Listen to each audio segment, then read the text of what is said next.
Systems nominal. Go for launch. Roger, thank you. This is Station C2, ready for launch. Go for launch. Space Force launch team, what's our mission status? Colonel, the package is secure. Thank you. To our fellow service members, Space Force Gaming wishes you good luck in this year's Call of Duty Endowment Bowl. Now, if you think the trophy's still within reach, think again.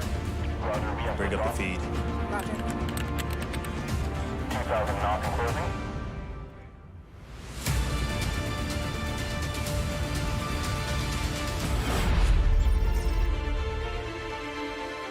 Yeah, good luck with that.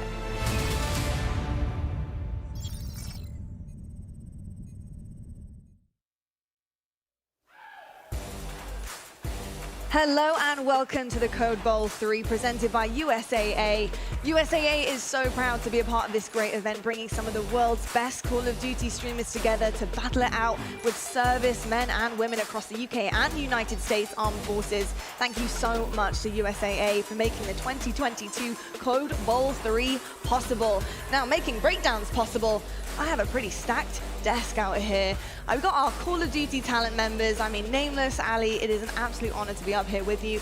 And of course, it is an honor to be watching all of these guys duke it out backstage, looking pretty damn good right now with their streamers as well and the trios. But Nameless, what an incredible event this is. The Call of Duty Endowment Bowl once again happening for the first time in person in 2 years, dude. And this is C.O.D.E Bowl 3 presented by USAA, and it's a great chance for them to demonstrate their support for our military. It's going to be awesome. I'm super excited to be here. We were doing the CDL action yesterday. Today we get to get into some Warzone. It's going to be epic. It's going to be absolutely epic. Ali, so good to have you. You're looking fantastic as always. But hopefully, these guys are going to be looking pretty good out there. How are you feeling about all the action? I'm feeling great. I'm really excited. I hop into Warzone very not frequently myself, so I do get to love the chaos happen when I get the chance to. Yes, me too, actually. I actually think I'm going to be learning a thing or two from these guys behind us as well to bring into my own game, especially after the patch has come out, Warzone 2.0 looking so good. But speaking of course, our military community and what they bring to the table, we have Blaze down at the stage, ready to talk to some of these guys and to intro you to all of the military branches that are going to be competing. Blaze, it's over to you. Thank you so much, Lottie. What's up, Raleigh? It's time to get this show started. How y'all doing today?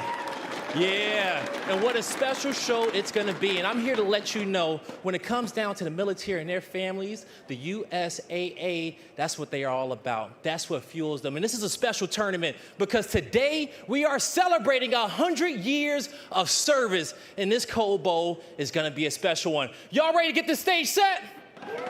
All right, it's time to bring out our first branch. Here comes the Royal Navy Esports.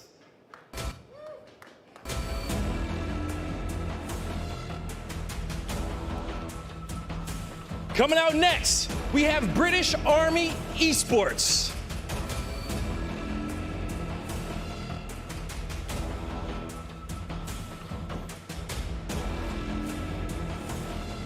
We have Royal Air Force Esports coming out.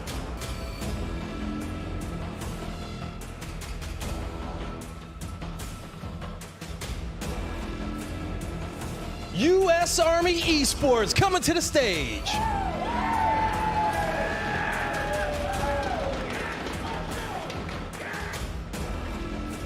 Coming from the rear, Marine Corps Gaming.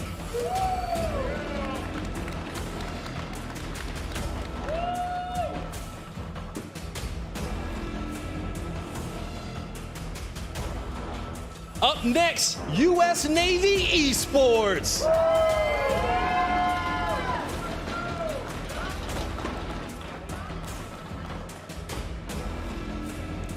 Here comes Air Force Gaming.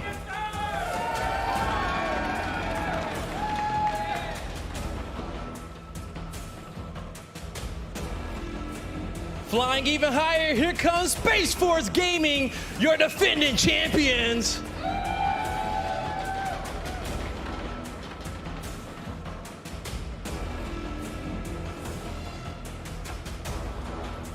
And last but not least, give it up for Coast Guard Gaming.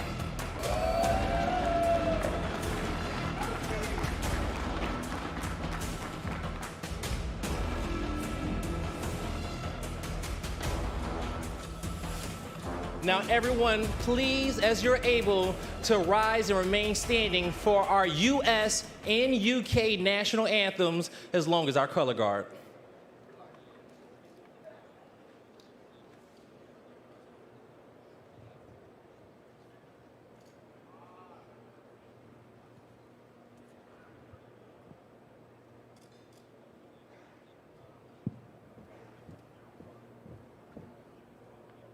Present.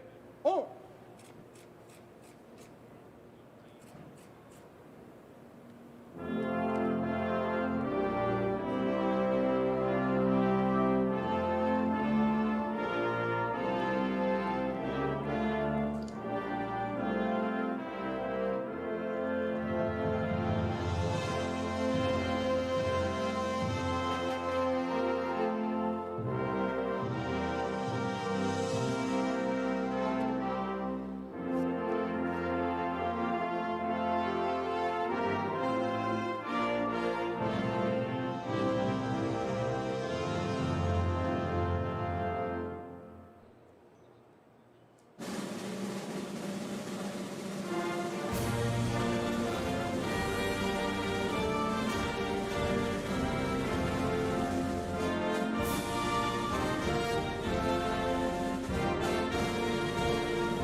Yeah.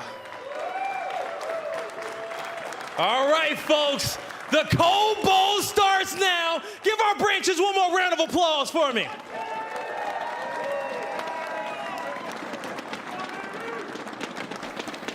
Lottie, let's get this underway. Thank you so much, Blaze. We certainly will get this underway. Absolutely incredible stuff. What an amazing opening ceremony for this event. Feeling pretty proud right now to be up here with you guys and to be watching this unfold before us as well. But let's get straight into the action because, my goodness me, we have so much to talk about, especially the format, folks, as well. And Nameless, we have quite a few teams here competing. Obviously, we're doing a mini royale, but talk us through exactly what we're going to be expecting in these lobbies. Yeah, so we have 18 trios. They're going to drop 4 times. We have mini royale, so it's going to condense a lot faster, that circle. I believe they start on the 3rd circle. There are 2 trios per military branch, and these guys are going to get 1 point per kill. That multiplier kicks in for placing as well, so it does matter. If you place first, 2 times your points, 2nd through 10th, 1.5 points, and then obviously 11th through 18th, you get no multiplier. So placing in that top 10 is going to be very important, and at the very end of our 4 drops, Lottie, we'll tally it up. If you have the most, you win. We certainly will indeed. And it looks pretty simple right now here, Ali, in terms of the placements especially. You obviously do want that first place, but is that going to also be at the expense of not getting as many kills? Are you playing it a little bit too safe? Yes, you get that double multiplier, but if you haven't got the kills to show for it, maybe 2 through 10 actually might have more kills. They end up getting more points. You know, you're completely right. You have to play a bit more aggressive just because of the fact that first place is the only place you're going to get that 2-time multiplier, and you may camp your way to the top, but if you only have 2 kills, guess what? That's only 4 points. So I'm hoping to see these teams get fairly aggressive, especially because it's a mini royale and those circles are going to be a lot quicker. They certainly are indeed. Ali, while I've got you, we have some epic teams up there and some teams Alpha Blood, hoping to repeat what happened last time. Have you got a particular team you're keeping your eye on? You have to say Space Force, right? Like, you have to say the team that's the defending champs. And can I just say, like, they're stacked across the board. You got Symphony and Huskers on your squad, some well-known Warzone tournament goers. And I got to talk about Elise Huskers for a moment here because in most recency bias, he placed 3rd at an Optic tournament, about 100K competitive duos. So he's obviously very comfortable when it comes to Warzone 2.0. Symphony, though, has been struggling a bit in some of these tournaments. So maybe his teammates along his side can whip him into shape. But I also have to say this, Space Force put that trophy in space. I'm pretty sure they're the only people that could get it back down, so I'm expecting them to two-peat it here. Yeah, you know, these guys have so many Warzone championships across both of them. You know, this tournament very much is going to be how well that your creator can like lead your team and get you going. It's going to have to be a collaborative effort. Yeah. They're on 2 different teams, and I think Huskers is probably the better leader, and then Simp, you know, he's just cracked. Both these guys, mouse and keyboard players, they're going to be popping the big 2 pieces and 3 pieces. But for Husk, also, he does like to play by himself a lot of the times. And, you know, those squad games, he goes out rogue. But I think it'll be more team-oriented.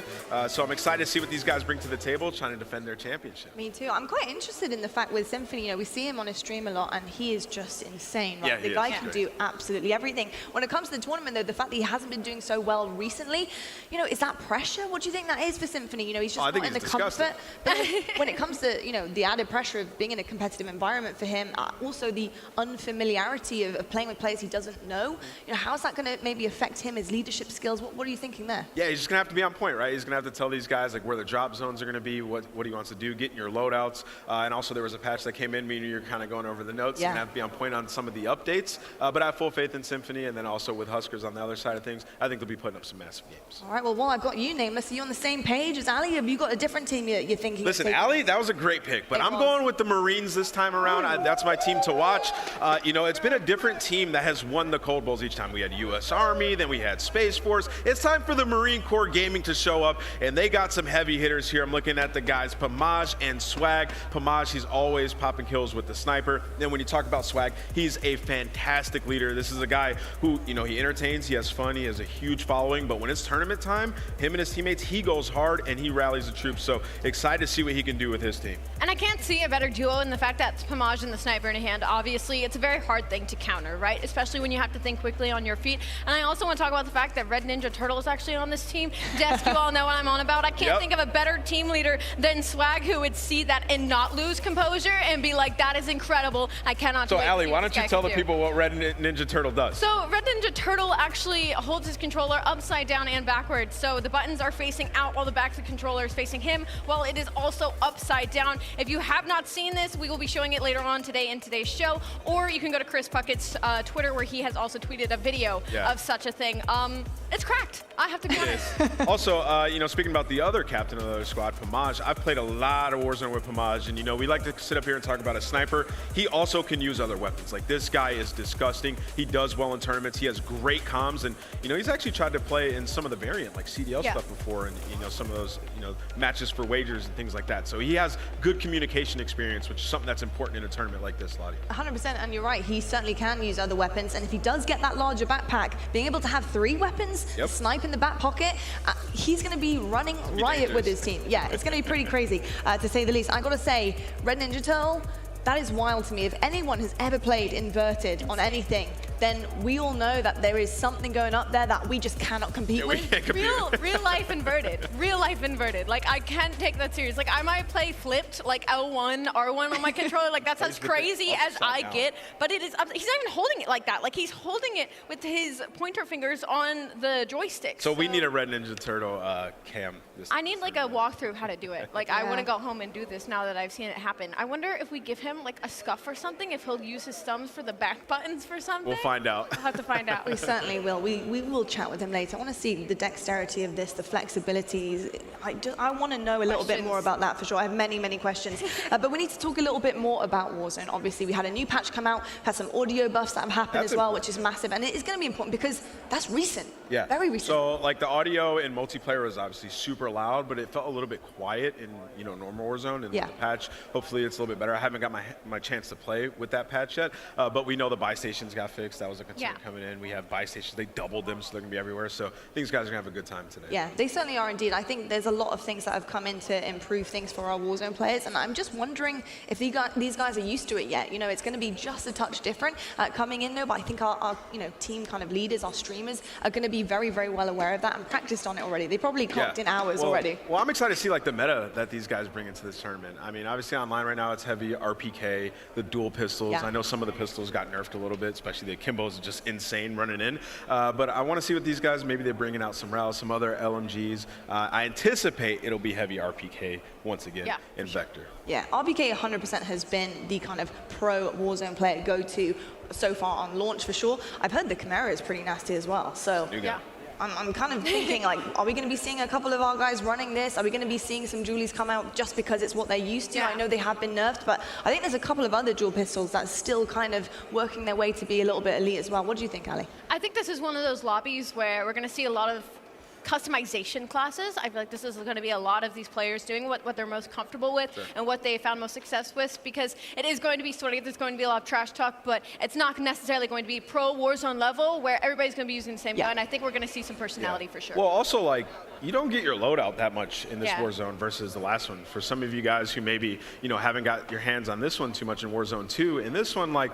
it's harder to get your loadout at the very end, like on the fourth circle, loadouts drop, but they're for the entire lobby, where you have to go to a stronghold and kill all the bots and get the loadout, and the strongholds are difficult. We were talking about this morning, like, killing those bots takes a while, and you get third-partied sometimes when you are fighting those bots, so it'll be interesting to see, like, the players who maybe just don't even go for it at all, just pick up the ground loot and try to rack up as many kills early as possible. 100%. Well, a team that I'm looking at right now, it's got to be the US Army.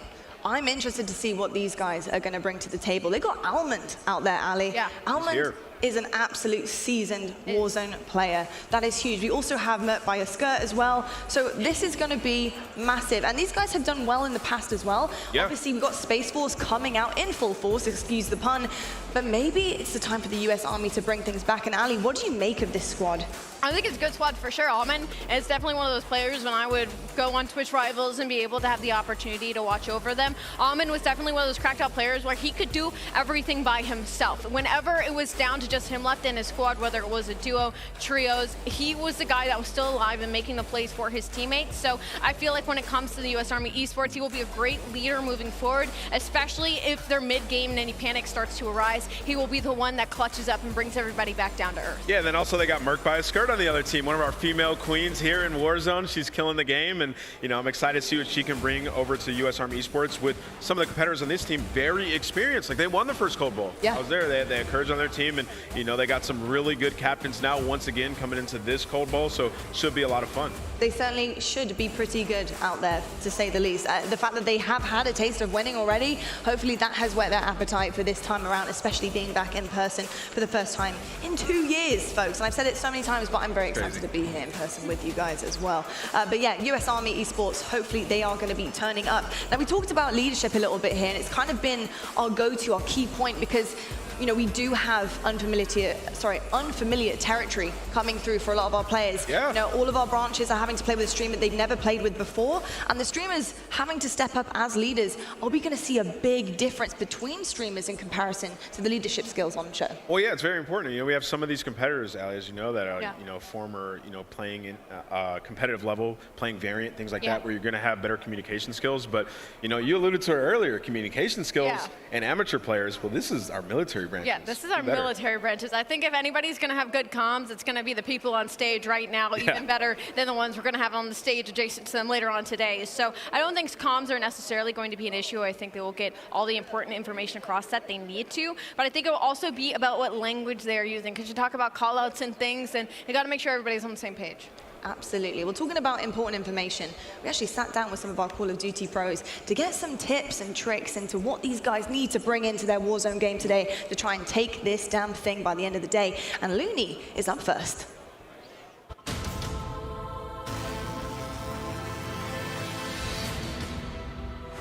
Hey, Cold Bowl teams, Looney, coach of the Minnesota Rocker, trying to give you some tips.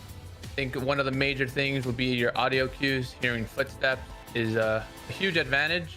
So if someone's stomping around, you're going to be able to hear them and prepare yourself for that engagement. Be on the lookout for that. Another tip that I wanted to give you guys is comms. As you're going to be playing with other people, having to communicate each other, relaying information back and forth. A big tip I would say is just make sure you don't make those comms frantic, and just keep them calm, concise, just so your players can also, you know, focus on their own game and just feed off of each other, relay information to each other to make the game easier for y'all, and that will help you guys get that W. If you're out there trying to improve your skills, I think 2 major steps is 1, make sure you're comfortable with your sensitivity. A lot of people sometimes play on too much of a high sensitivity, and this is why they can't control their shot. Another thing is just where you're placing your crosshair. Always try to put your crosshair towards chest level of where you think an opponent can come from. You know, just after that, just L trigger and try to control the recoil. So again, shooting bots is a big help, and just getting used to the weapon recoils and your sensitivity. I think that plays a huge part. And again, like I stated before, it's just your crosshair placement. If you're always ready for a fight, it'll obviously improve your chance in winning that fight. Some pretty solid tips there from Looney. I've got to say, he's definitely on point with pretty much every single one of those. If you bring all of that into your game, surely you're going to have a pretty easy ride out there. But it is easier said than done. I've got to say as well, weapon tuning is going to be a huge part of Warzone. I've seen so many videos on YouTube, on all of our streaming platforms about weapon tuning, how to make all of these weapons the best they possibly can be for you and for in-game as well. So I'm excited to see, what these guys have on, what they're running with, how dangerous are they going to be with certain things in their hands? Yeah, I tried to play around with the tuning and stuff. I figured out some of the weapons. I mainly just take TP's document, who's also in this tournament. He has this massive document where it has all the weapon tunings. If you go to his Twitch chat, he has there. Shout out Teep. But also, I think, Looney gave some really good tips. I think another big tip is just kind of seize the moment, have fun. This is all about having fun, showing support for the Call of Duty endowment, and, don't get out there and get too frantic. Yeah, it is a competition at the end of the day, but have fun. Definitely have fun. And the preparation going into it as well. I'm definitely interested to see what work has been paid off. Maybe get to talk to some of our military players later on and being like, what was your preparation like heading into this? Did you shoot bots and go into a lobby? Did you work on your sound settings before? Because there's a lot of things that you need to do in settings before you even drop into the game. So I'm hoping all of our team captains have gone through everybody's settings and make sure they had the top-notch ones put on. You know what? You make a huge point there, because I think it's very different from just casually dropping into a Warzone lobby and playing your game the way you want to play it casually, at home, and practicing dropping into a lobby and practicing for a kill race. It's actually really, really difficult and very different. So I think I want to see that as well, and when we get to speak to some of them, hopefully with Blaze earlier on, and catch up, see what they have been putting into kind of practice and see if they implement that today. But we actually saw Looney on our screens, Minnesota Rocker coach, a phenomenal one at that. And so far this season have been doing pretty good, opening things up with a 3-for-1 coming into this major today. How you feel that Rocker have actually performed since you've seen them last? Yeah, I think he's a great coach. As you've seen in some of those tips, I think they'll continue to do really well. It's been awesome being here. We have so much Call of Duty action. Yesterday, CDO, we had 20-something matches. The Challengers was going on. Now today we have Cold Bowl, and in a couple hours we'll be going right back into more CDO action. These two are doing double time out. No, but it's so fun. I love this, and we haven't been able to play Warzone in a little bit. Yeah. So I'm itching to watch these guys drop in, see where they land. And Mini Royale also just came out, right? So we haven't been able to try Mini Royale. It's a lot faster. It's a lot different. And, these guys they've been traveling. They haven't got too much Mini Royale practice in either. So we'll see who warms up faster and starts to take control of these lobbies. We certainly will indeed. And I've got to say, it's been absolutely amazing so far, just seeing everybody together, congregating in one room once again, competing for something that is honestly absolutely massive, because there isn't money on the line today for these guys. It's pride. This is what it's about. They are literally going to be trying so hard for that trophy that you see on the main stage there. And this is what it's all about for them. It's the pride, it's the accolades as well. Yeah, Allie, what's hilarious is how disciplined they are. They were all on time, all ready, all setting up. Now I'm hold on, the CDL pros can learn a thing or two from the guys there on stage. But also, there's some other teams to look out for, some of our creators. I got this document up here. TP's on US Navy. That's going to be a pretty solid squad. Espresso on the other side of things. We talked about Space Force, but also the Coast Guard team. That team has Joe Woe. Joe Woe has been lighting it up in some of these matches. I've been watching him. He's a really fun stream to check out. I saw on Twitter earlier, Courage is ready to go. He said he's going demon time. I don't know about that. Listen. What's up? You got something? No, I got nothing to say. I got nothing good to take off my chest. I hope I learned something today. I hope he teaches me. Well, I'll tell you what, we've got incredible military branches, incredible streamers, but we've had plenty of these activations happening, and one of those was the 2022 Combat Cup. Let's check out what went down.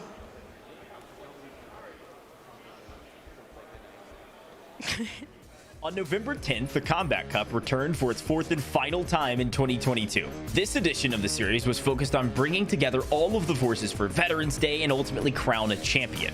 We had the chance to sit down with Taj and Colors and hear a bit more about what the Combat Cup win meant to them. You know, it's just a great opportunity for military members to even get a chance to play with these pros. But it meant a lot to me. I've been telling my command about it, my unit, like, hey, look, you know, I'm a 2-time winner. You guys got to respect me more now, you know? It means everything to me. It means everything to play in these events, get invited to these events, and be able to play with, especially like veterans. It's like something new, get to play with new people, teach them the things, teach them the ropes. And it's just a lot of fun. I always enjoy it. A major thanks to USAA for creating opportunities like the Combat Cup for the military community. And shout out not only to Taj and Colors, but all of our military service members and influencers who competed in the Combat Cup series in 2022. Well, fantastic stuff there, of course, from the Combat Cup. And massive congratulations to Taj and Colors, and especially Taj for the double win, which is absolutely incredible stuff. And talking about double wins, though, folks, this is where your ears need to perk up because, my goodness me, double wins, chat. These tournaments, of course, they're about the players and the vets, but we couldn't leave you guys out at home as well. So hi, viewers. Thanks for tuning into C.O.D.E Bowl 3 presented by USAA. And as a thank you for joining us on this broadcast, please scan the QR code on screen and redeem the following to your Activision account, which will grant players 30 minutes of double XP in Call of Duty in partnerships with the USAA. Now earn 30 minutes of double XP in Call of Duty in partnership with the USAA by scanning the QR code on screen and redeeming your Activision account.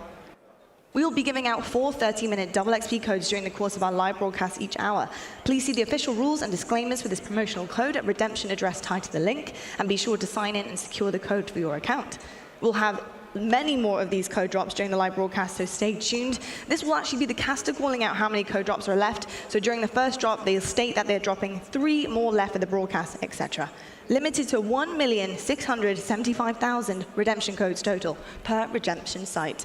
So make sure you guys are checking out all of those QR codes that will be popping up throughout the broadcast as well to get your double XP. It's going to be absolutely incredible. So yeah, we're giving back to you. Over 1 million! Over 1 mil. Yo, you better scan that code. Double XP is hard to come by, to be honest. It really takes is. a while to rank up your guns. Also, in Warzone Alley, it's way faster ranking up your guns when you do some of the, when you do the security you intel. want me to drop Warzone so bad? No, I do. You gotta get onto Warzone. It's so fun, and your guns rank up way faster, especially with double XP. I'll tell you what, I've actually just been told that Blaze is over here on the main stage right now with actually some of my friends from across the pond, the Royal Air Force from Britain. Blaze, who have you got over there?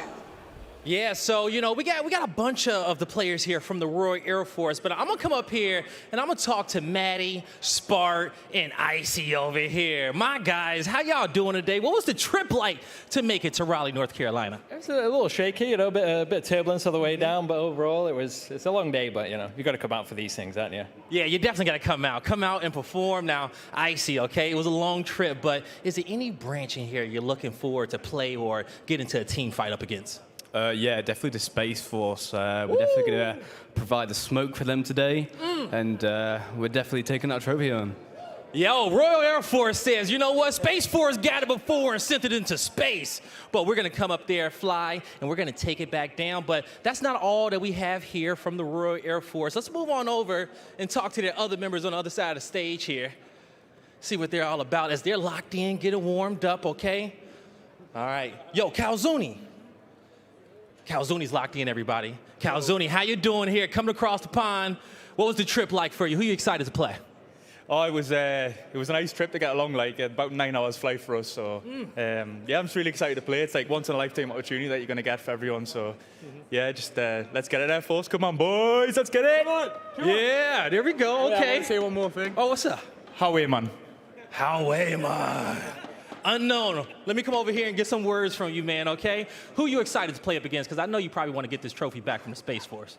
100%. They've got some nice influencers. Huskers and Symphony, we're coming for you.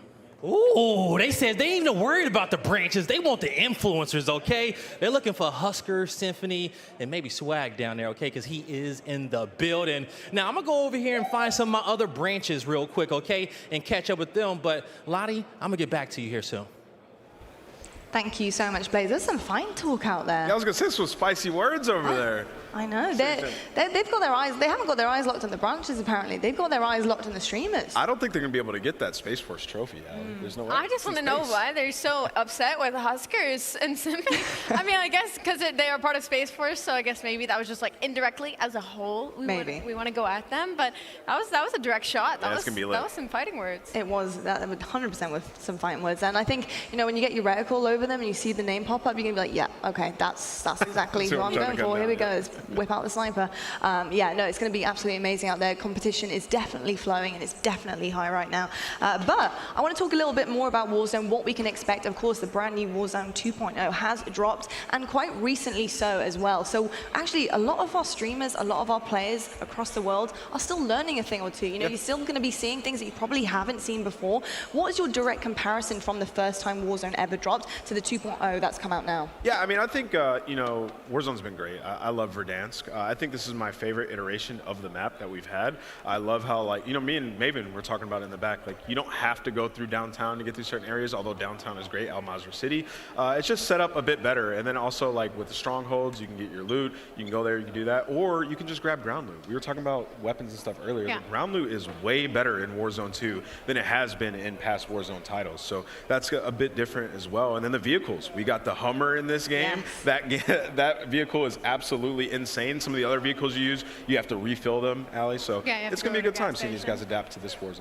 Yeah, it's going to have to be adaptive 100%. You know, there has been a couple things that have come in with the patch as well, and one thing that I think is going to be huge is the audio cue, the fact that you can hear somebody getting revived, which is massive. Yeah, that's you know, you're going to know when things are going down around you, and maybe be able to push it in time. You know, they're not going to have plates in at that point, so maybe you do want to push that. There's going to be situations where hopefully some of our kind of seasoned streamers will be able to read them a little bit better, and you know, kind of be like, let's go, let's push them. From what I've seen, it would be a very lucky chance to have the opportunity to revive somebody. I know a lot of our streamers at least always have a throwing knife on hand to finish that kill and not even give the opportunity. But maybe if there's like some very large fights, like a third party to a couple, you know, from the right and left flanks, then maybe those audio cues will certainly come in handy. I will say there is nothing more impressive to me than I think people who play Warzone competitively and this is their game of choice. Me personally, when I drop into a Warzone lobby, I am freaked out. I am anxious. I don't know what is going on. Things are chaotic. The circles are chaotic. Like, being able to be a player that succeeds in such a high pressure vicinity, I will always find that to be so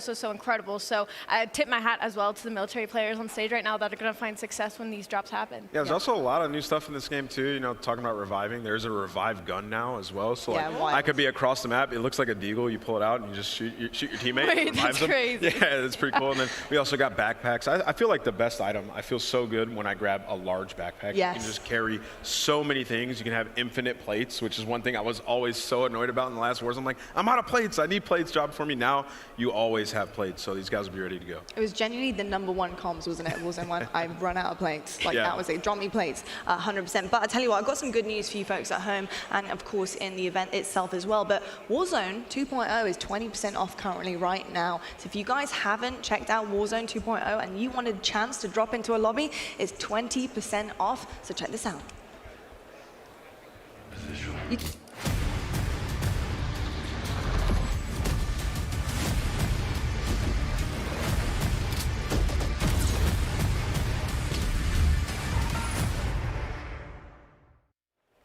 There you go, your chance to collect Modern Warfare 2 right now, 20% off. If you guys were saving up for Christmas presents and you bought them all in time right now, this is your chance to take that remaining savings and spend it on Modern Warfare 2. Have you guys gotten all your Christmas presents? Yeah, I have, yeah. Dude, I was like thinking yesterday, I'm like, wait, Christmas is in like 9 days. I was like, Amazon gift cards for everybody. I was like, I don't know what to do, I'm traveling.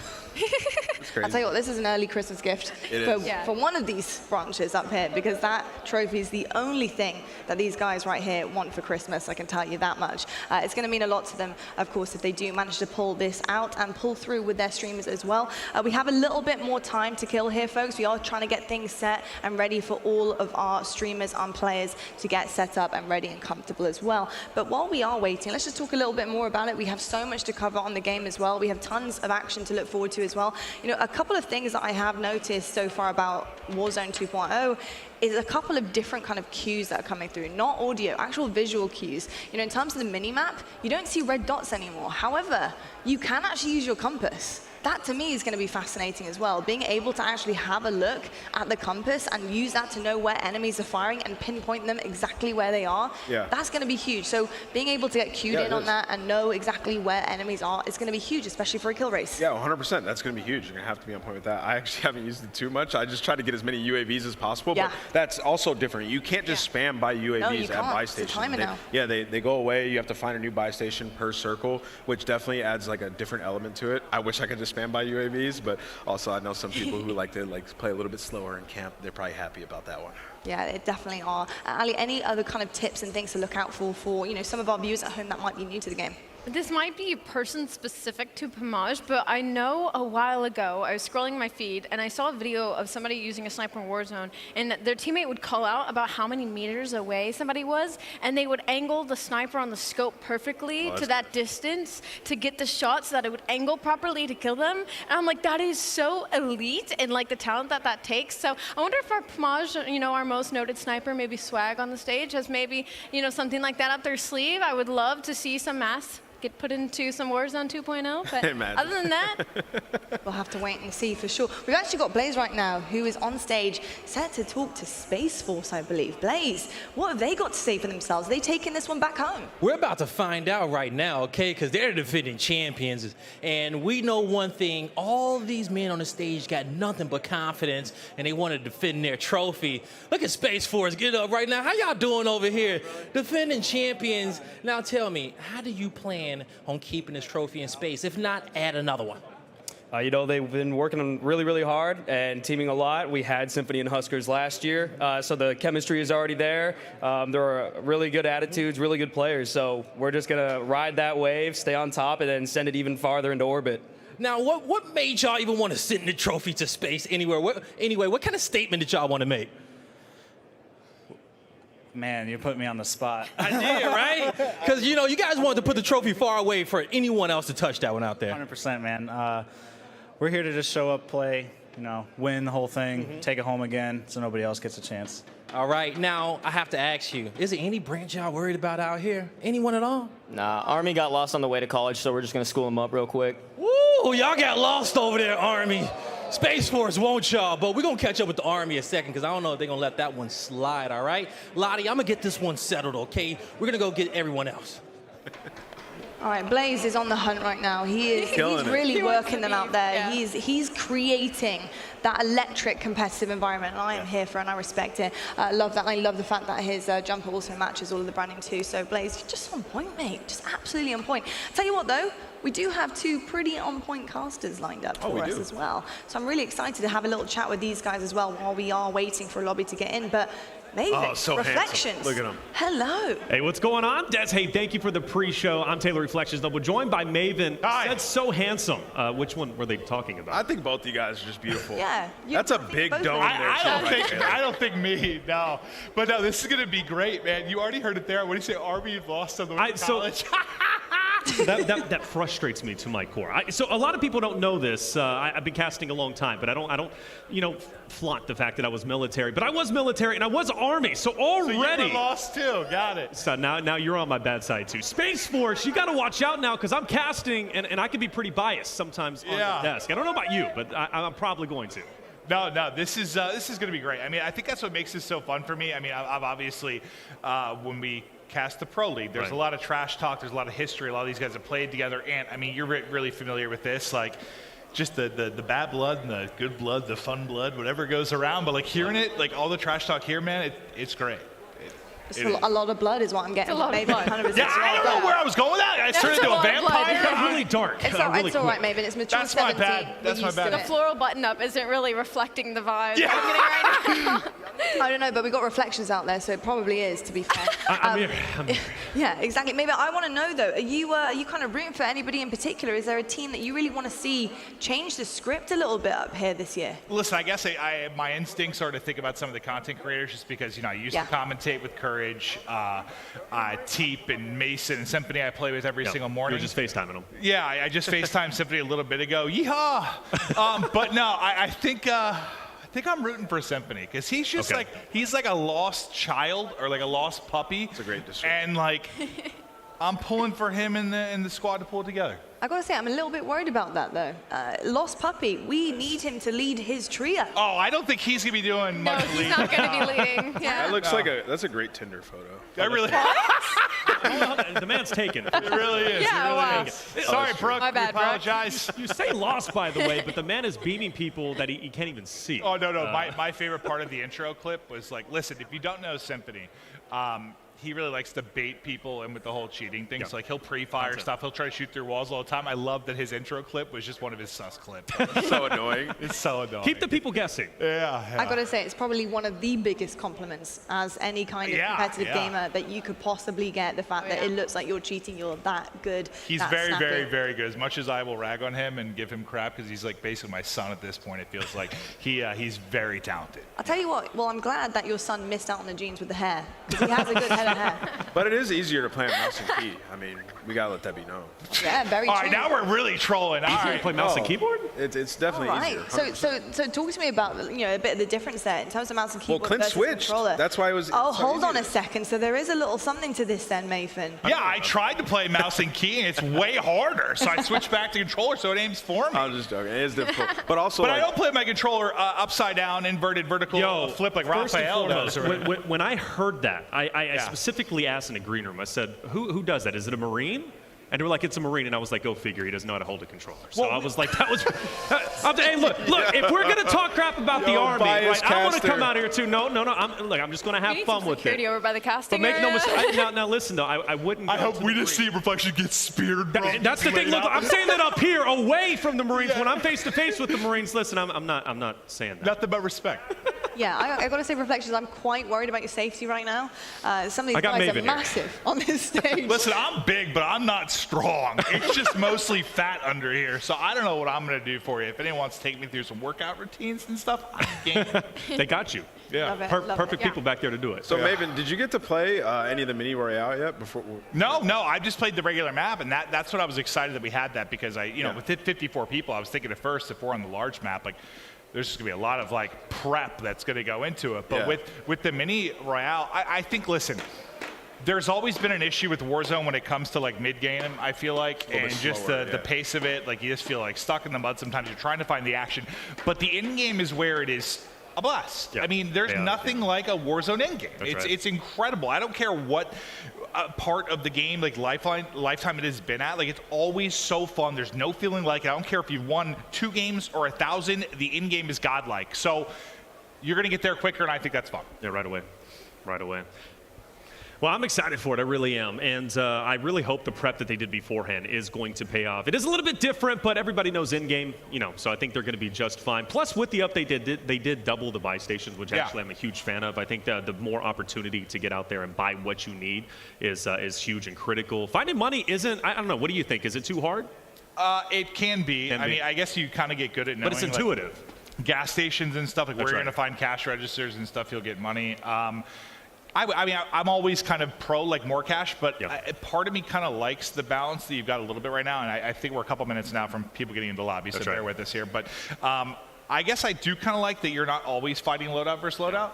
Like, I guess I almost wish they went the whole way one way or another. Either like have loadout you always have, or like don't. Like just do floor loot, because I think a lot of the fights are kind of more fun when you have ground loot. Like when both teams do. I agree. It's fun. Well, floor loot's not bad either. Like no, it's pretty solid. Yeah. It's pretty solid. One thing that I do like about it, at least in its current state of Warzone 2, is the fact that you really do have to be intuitive in the way that you play it. Of course, you know that you can hit a gas station and get your money. Floor loot is going to be. Don't get me started on realism here. Well, so I was playing with Dream Crazy, one of my good friends out there, and she was going to point the laser pointer through the window, and she had to break the window in order to get the laser pointer through the window. It works in real life, but I guess it works in Warzone too. It kind of blew me away in terms of. Oh no, I blew myself away with the streak doing that. Yes, so I've been there as well. But I do believe we've got Blaze on stage. Interview here before we hop into the first drop. Hope you're enjoying the show.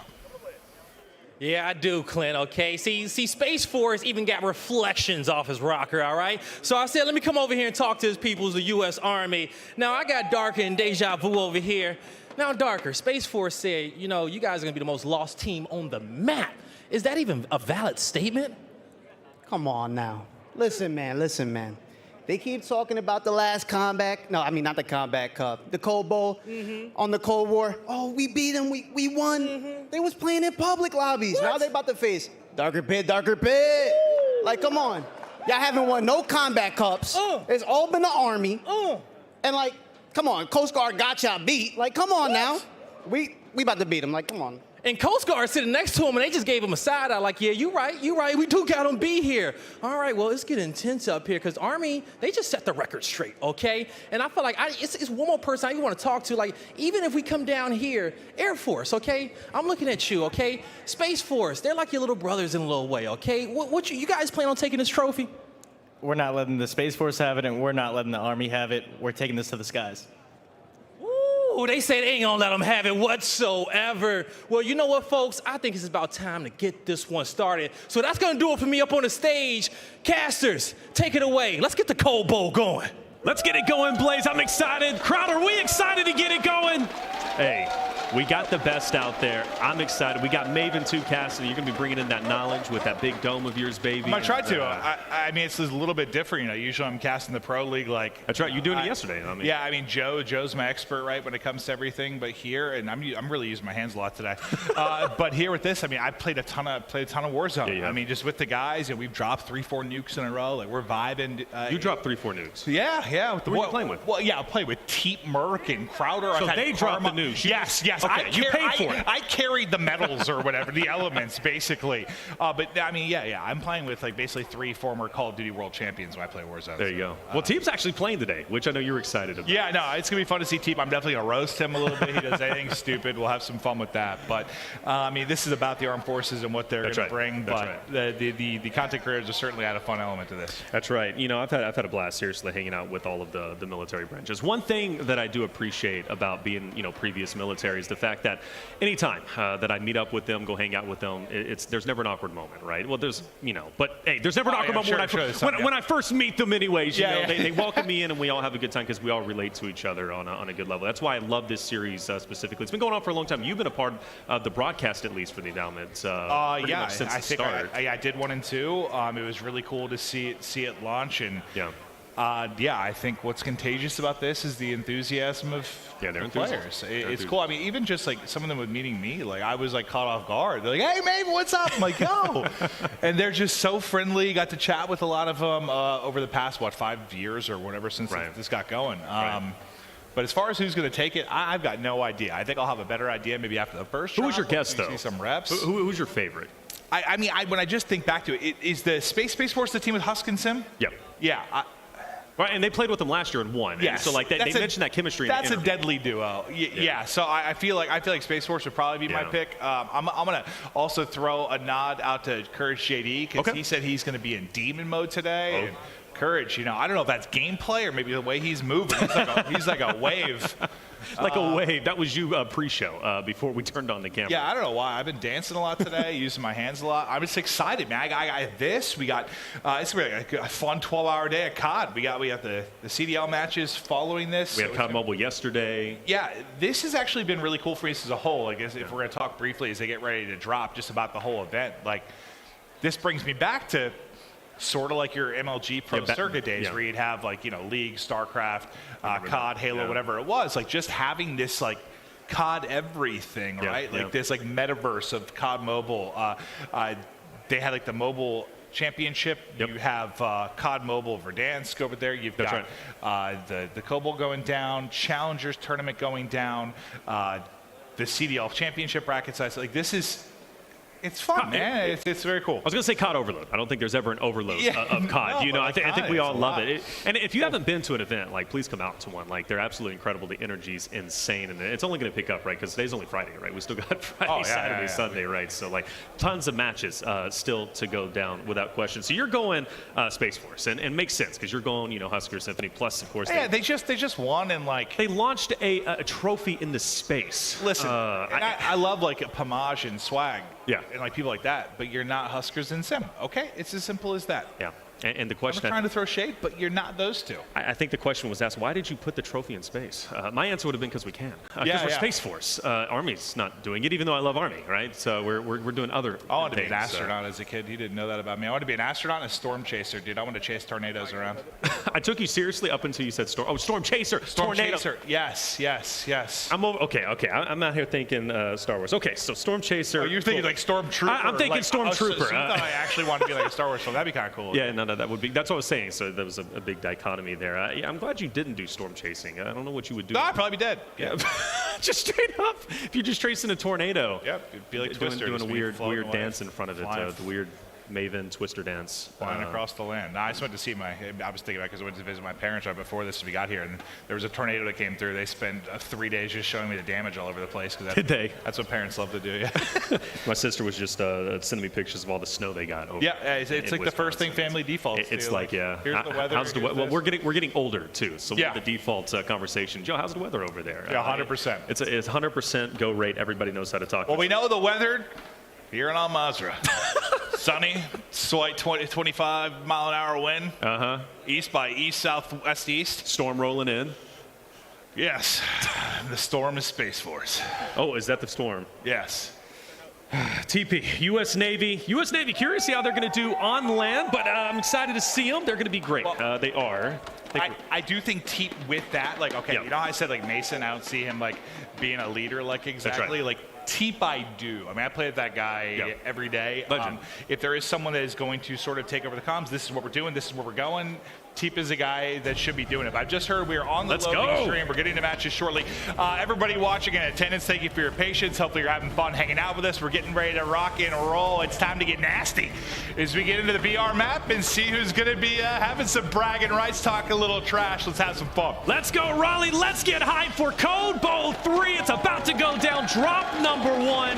We're playing Mini Royale, so it's going to be all the meat and potatoes that you love to eat. There should be no downtime, but we'll have a little bit of downtime here. I do think we actually had a lobby cut. Yeah. That's okay. We're used to this. We got it happens. A lobby restart. Reflection just wanted to get you really excited and bring it right back down there. I got to stop doing that because it seems like every time I do that, something bad happens. It happens. The caster curse is real, including for production. That's okay. I'll do it one more time. Well, listen, sometimes we have, like, we got the whitelisted lobbies, everybody getting in. The game just came out. They just added mini rally. Stuff happens. Literally a day ago, which is going to be interesting. But yeah, so we talked about Space Force. Worst case, this rolls all the way into my CDL match. I'm like, sorry guys, I'm not on the first one. There you go. Now you get to do Warzone. Your bread and butter. At least at this, pretty much exclusively what you play at this point. Of course, you play MW2 as well, but Warzone is kind of your thing. I haven't played a whole lot of MW2. I'll be honest with you. I've played a lot of Warzone now. Who is the favorite person that you like to play with? Because you play with a lot. Joe DeLuca, Mark, my co-commentator. Okay. Who's second best? He's my backbone. My second favorite to play with? Probably Symphony, because he's an idiot.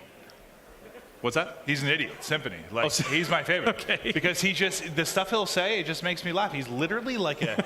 Why are you doing this to Symphony? Listen, I love him. He's like my son. He's heart of gold, but he's just like an 8-year-old. You don't understand.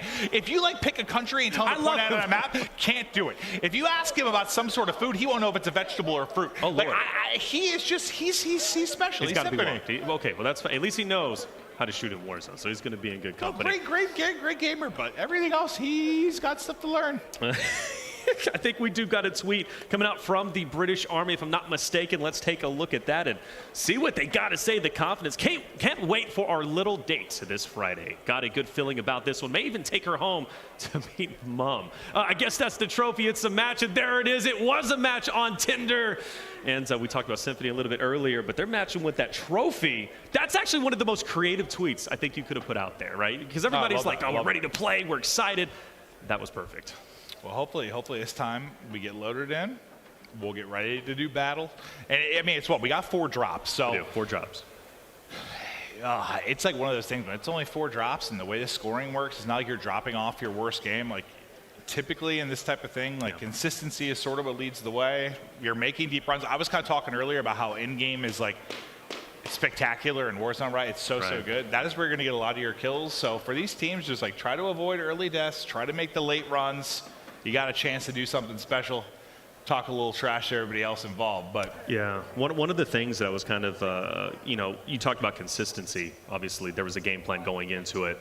One of the thing about Mini Royale is you start in I think Zone 3, if I'm not mistaken. So you're already going to be blocking off a ton of POIs. So maybe a POI that you're used to landing at. So you're already going to have to just. Now, one thing about the military is good is they know how to adapt and overcome. So they're going to be able to do that quite well. They also handle themselves under pressure quite well. So that shouldn't be an issue for them. But yeah, you're going to have to choose potentially a new POI. Also, too, if you're a slow, methodical team, you're used to filling things out, going a bit slower, especially in the beginning stages. You're not going to necessarily have that luxury. Yeah, I think it's just one of those things where usually if you're on the bigger map, even though it's 150 people, like you can sort of play whatever tempo you want, right? Like you can take it a little bit slower, work on getting fully looted up, get whatever vehicles you want. But in this, man, with it being Mini Royale, like you're probably going to have to get into engagements a little faster. Maybe some of these people want to. Sprat representing the Royal Air Force. Here we go. It's time to get my snipe on. Plenty of opportunities to do so. Of course, snipe, if you do have the 3-plate, it isn't going to take you down right away, which I know that's caused quite a conversation. Honestly, I'm all for it personally. And the reason why, because I mean, hey, look, long distance, you get sniped, you get taken down, kind of ruins your chances of a regain. There's nothing more frustrating than a death that you can do nothing about. Nothing. And especially with, listen, it's just not that hard to snipe. The movement's been reduced a bit, so it's not like you can like dance and wiggle. You're starting to fight much. now on the timeline already. I'm sure I am. I guess I kind of wish it was more of like a maybe helmet you purchased or a visual People thing. have been saying a helmet, yeah. Versus not knowing if somebody Right. has or not. Reminds me of like for those that played Blackout back in the day, like you had the trauma kit. Right. I didn't know if someone had trauma or not, so I wasn't sure if they were going to get knocked in the headshot. Whereas like you look at the tier 3 armor, I knew if they were. I knew how to play that situation. So I guess I wish it was like a visual thing more, but overall, yes. No, I think mid-range to long-range is really solid. I think so. Part. I think up close gets a little bit Up close, dicey. I feel like I'm flipping a coin sometimes, yes. Up close a bit dicey, especially if you're in a 1v2, right? You just die sometimes. Gets, like, you just drop, man. And whether it's like a bot or it's an actual player, close range, like I don't know. Yeah. You just get it's like you just get drop kicked. You're gone. Dude, you're dead. Like combat knife, even though you're getting shot. Yeah, it's not a good thing. We do have Sean J competing this week, and it's going to be fun to watch him do his thing over there. Sean J, obviously one of our content creators coming through. Let's go. The Code for Bets Code Bowl 3, brought to you by USAA, is live. And by the way, ready to bring that trophy home with us. I run into her a couple of times, and how did it go? She tried me a few times. Yeah. I was like, there was one time. Listen, I don't yell cheater too often. Oh no. Sometimes it sort of like feels like it, just like how fast you drop. This was back in like Warzone 1. I dropped. I'm like, this person might be full, but I'm like, no, that's just Sean J. I got zapped. It was great shots. I got beamed. Speaking of, love that Iceman was shouted out, by the way. Iceman, an incredible human being, good streamer, representing Air Force, which makes sense. He is Air Force himself, or at least a previous Air Force. So love that he is able to Does he go still have a through mustache, and represent. I don't know. I don't know if he still has that mustache or not. Mustache would weird me out a little bit. I'll be honest with you. Are you serious? Why? I don't know. They make me feel There's some glorious ones up on stage I right just now. I just want to tickle it or something. I feel like I need to. Yeah, I don't know. Is it so? Then you're scary. Maybe it's me being You would frighten me if I had a Is that mustache. is that a little caterpillar? Is it going to move if I touch it? I don't know. Okay, well, anyways, hopping off of that, I think we got about 18 seconds before we get into our game number 1. I'm debating how much I want to hype this up. Should I just go full blown? I think we're actually going to go for a break, so that's going to be all right. So we're going to go to a little break from. You're about to do it again, too. You're about to hype people up. I was about to. Production was like, don't do that. Let's take a little break and see if everything gets settled away. Just a lobby issue. Hopefully we're ready to go, guys. Sorry. We're on like a private whitelisted lobby. Just trying to get everybody in. I'm not sure what the issue is, but as soon as we're good to go. All right. Hey, well, too easy. We're going to get everything sorted for you, but make no mistake about it. Code Bowl 3 is going to be underway shortly. We're going to take a quick break. When we come back, Code Bowl, we'll get started.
Call of Duty endowment.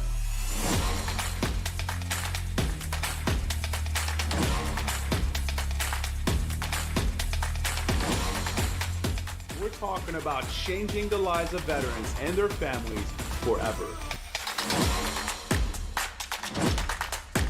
I truly think they have literally the best platform to do it. Thanks to the support of the endowment partners and the generous contribution of our Call of Duty community.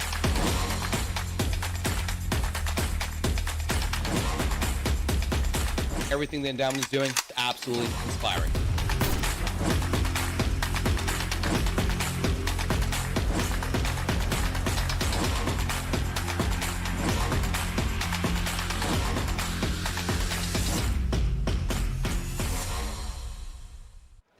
Hello, folks, and welcome back to the 2022 C.O.D.E Bowl 3 live in person with two fire analysts that I have. Nameless, Ali, lovely to see you guys again. Yes, folks, we are back up here, and I know you're probably dying, desperate, ready to go, waiting for these guys to jump into the lobby. So are we. Trust me, we cannot wait to see all the action unfold. We're having a couple of little problems happening at the moment. We're trying to get it all sorted so that we can bring all of the action your way. So bear with us. But while we are bearing with, let's just talk a little bit about why we're here. Of course, it is C.O.D.E Bowl. And Nameless, how many times have you done C.O.D.E Bowl now? There's been 3 C.O.D.E Bowls. This is my second one. Unfortunately, I wasn't able to do the last one, but it's still special. It's awesome to be here. Dan Goldberg and the guys at the Call of Duty Endowment, they do a great job. You know, like putting vets to work, helping them find jobs, you know, after service is really wonderful. And this event really highlights the Call of Duty Endowment. They do so much good for our military branches, and the players on that stage put it all out there. We heard the trash talk.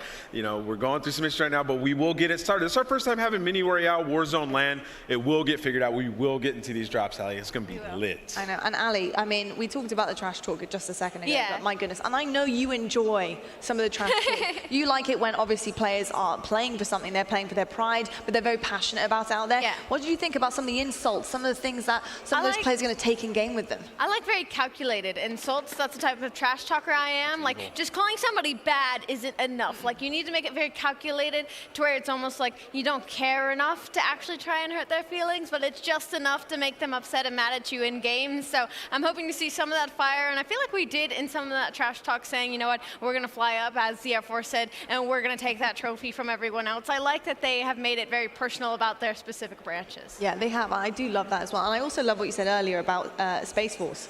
Making sure that that trophy was all They're the only ones that can get it. I'm going to be honest. Yeah, like, exactly. I don't think anybody can go up there. Yo, and it wasn't just the players talking trash. I heard Clint talk some trash. Maven was like, yo, all right, listen, Swag and Homage, you guys aren't Symphony and Huskers. Listen, Swag is that guy. This guy pops off the tournaments. He has a lot of chips as well, so you have to put some respect on some of these guys' names. Also, on Twitter today, Courage said he's going Demon Time. He did. So it's been a minute since I've seen Courage go Demon. We know about you, Courage. But I want to see him pop off in this one. Some of our other creators that we haven't really spoken about also in this tournament, we got Sean J Gaming. She's an absolute Love beast. Who else we got in here? Orion, Benny Central.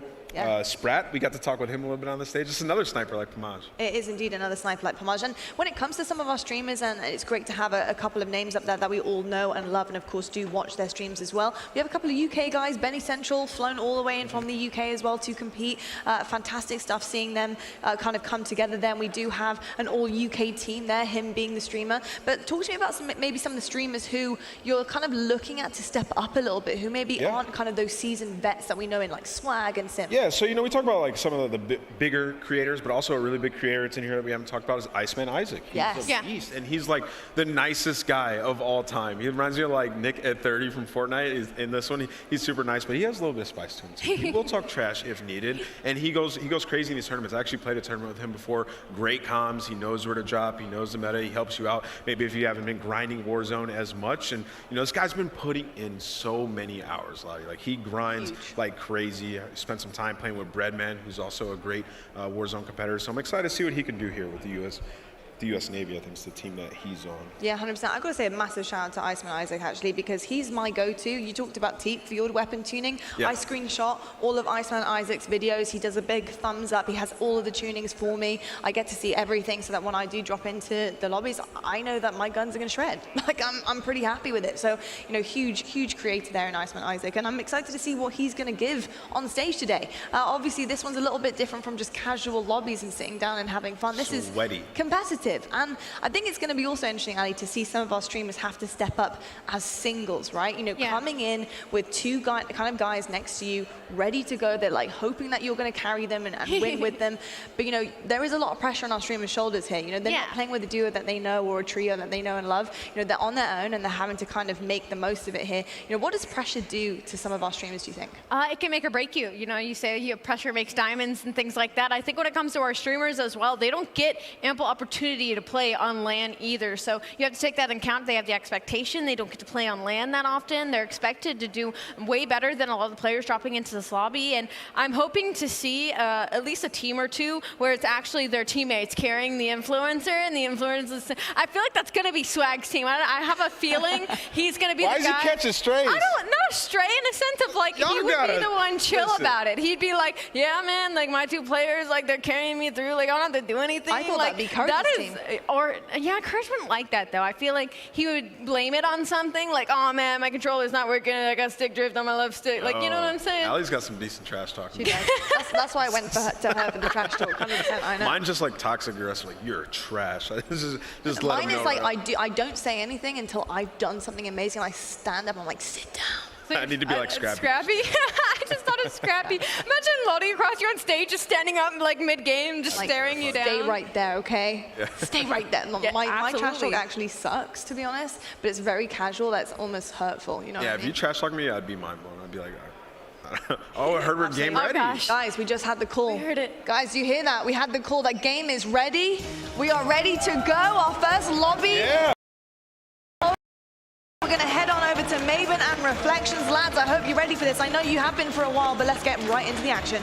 All right, Lottie, appreciate you. Let's get loud crowd code bowl getting started. Drop number 1 underway. Mini Royale ready to get down. And Unfortunately, the lobby's no, I'm just kidding. I'm just kidding. oh, you're scared even me. What are you doing? Just after you get all pumped up again, dude, I was like, imagine. But here we go. So again, if you've played some of the regular map with Mini Royale, you're starting around third circle. It's going to be a much smaller circle.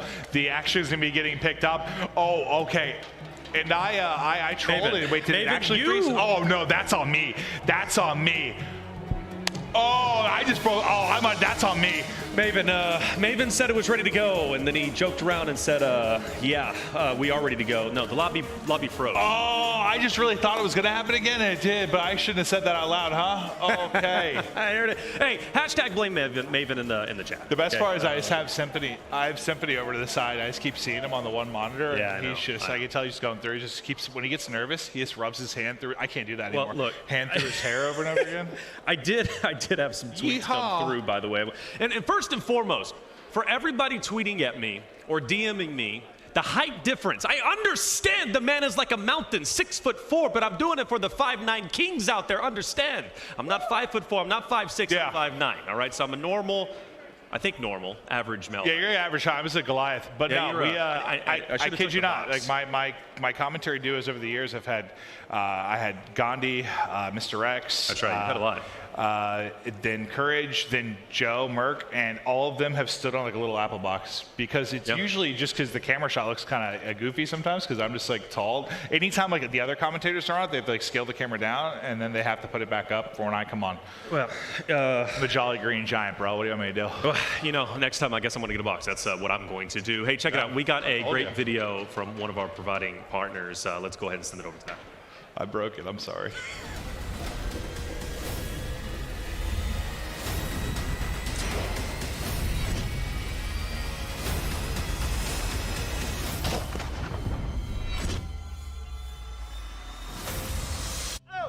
A promise is a trust not to be broken. Whether spoken with an oath Do solemnly swear. It's your first day. You know I got your back, right? or sealed with a pinky. In 1922, a group of soldiers launched USAA with a promise to take care of their own. And after 100 years, we're still taking care of the military community. That's our mission. Always.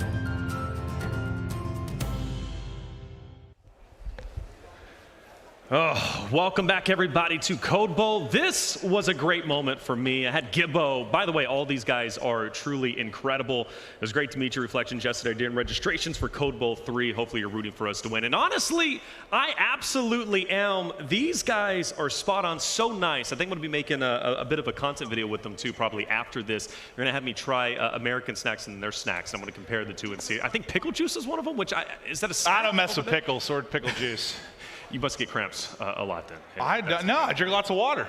Okay. I stay very hydrated. Listen, this time I'm gonna be wise. This is my wisdom. I see 54 people in the lobby out of the corner of my eye. Don't do it. No. This is the one that's gonna work. This is the one that's gonna work. Let's move on. This is the one. No, I'm telling you, this is the one that's gonna work. Let's move on to something else, because actually. Listen, if I can jinx it, I can unjinx it. Okay? I have some. I even think you made some of the military guys. This is gonna work. Okay, can you trust me on this? About that. It's gonna work. Maybe I don't know if I trust you with this. Is the one. You wanted to touch mustaches. Oh well, crowd. I'm not gonna say get hype. You can get hype if you want, but hey, we do got hopefully game number 1, drop number 1 starting. Symphony's got a big smile on his face. You got Scrub, you got Namzig up there, and the U.S. Space Force representing, looking to send a second trophy into space. Why? Well, because they can, and I would too, if I could, absolutely. Looks like we are going to be on the right side of the map this time around. We mentioned we are playing Mini Royale, which means the zone's already going to be closed down. You got to adapt and overcome. What can we expect from this side of the map? Well, here we go. People starting to hop, and yeah, I was trying to take a look at where we're going to be going. And this is not usually an area that I'll drop to all that often. You're kind of like north neighborhood. North of like airport, you have observatory up above you on the hill, I believe. Oh no! Sorry. We're in a completely different quadrant. We're in the bottom right. Yeah, we're a completely different quadrant than I thought at first. Village, airport, fortress. We're going to be. Oh, so it is your airport. Okay, I got that part right. I was about to say, I thought they were sort of a side of airport, but find what you can. I mean, how much time do you have? It's second circle. You got like 2 minutes till this is going to go into the red. So you just got to loot up quick. Hopefully get like, all the floor loot's kind of solid, but you know what I mean? Like everyone has their floor loot gun they feel good with. That's right. I could take a fight at a decent range. Sure. No, you definitely want your loadout if you can. Well, obviously, I don't know when loadouts are going to fall just yet. Oh my God, I totally understand why I was mixed up with the drop, because I was watching Sim. Oh, you're watching on the Sim. other monitor. Okay. Okay, that makes sense. I looked up and I'm like, oh, that's Teep. We have a couple of screens, different POVs. I wasn't looking at the right one, so I'm killing it already off the rip. There you go, man. We're here. We're going to make it happen. We do got Teep on your screen. He's going to be representing U.S. Navy Esports 1. The reason why it says 1, each branch is represented by 2 teams. I believe they got one team here, one team. So this is Red Ninja Turtle. What's special about this guy?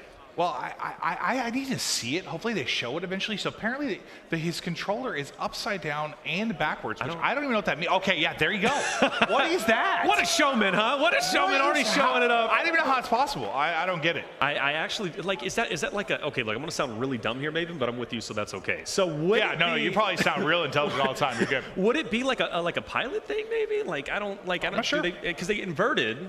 I have no idea why you would. I gotta talk to him. We have some players that do some wonky stuff in the league. I mean, Envoy's always the one that we'll bring up because he has his audio flipped, which I think is just nuts. I don't understand how you do that at all. He just like grew up playing that way, and that's how he plays. I think he probably had a broken headset or put his headset. Probably he's got used to it. And he just said, "I'm going to rock with it," the whole time. Res gun for Red Ninja Turtle. What do you think about that new coming in? I've never actually used it effectively. I've mostly used it as a res for myself, right? Like, only difference is it completely commits to it. I've never actually used it in like a clutch moment to save a teammate. But look how that looks nuts. It's wizard. Shows the versatility of like the PS4, PS5 type controllers. It's nutty to me. I think we got a bit of team comms also coming through. We did see, or we heard Symphony a little bit earlier. He was saying, let's stay tight, let's stay together, which I do like that. Teamwork makes the dream work. And speaking of Sim, already in the gulag. What I think that says more real quick just with the controller is that he prefers to use the joysticks with his index finger. Oh, fair. That's less invert thing and more of he doesn't want to use his thumbs. All right, he's kind of nutty, man. Yeah. He makes things look a little bit easy, especially with the pistols. Yeah, definitely. It makes me feel bad about myself most times when I watch him play. So he is in a 1v1 against ALB. ALB, a talented player in his own right. I had a chance to talk with him quite a bit.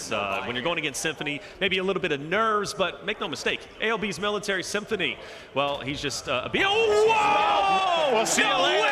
We'll see you later. ALB, put it in your highlight reel, baby. I love it. Well, he got to that stair heading, right? Like that's That's when you don't want to get caught if you were pushing up. If somebody's tucked away on that stair heady, I mean, it is not an easy fight. No. In this particular game, you never want to get caught sprinting. I think Sim, he hit a couple little cute shots. He was feeling himself, got a little like overconfident, and got put in his place. That's incredible. Good. He needs to learn valuable lessons. He needs to respect the competition.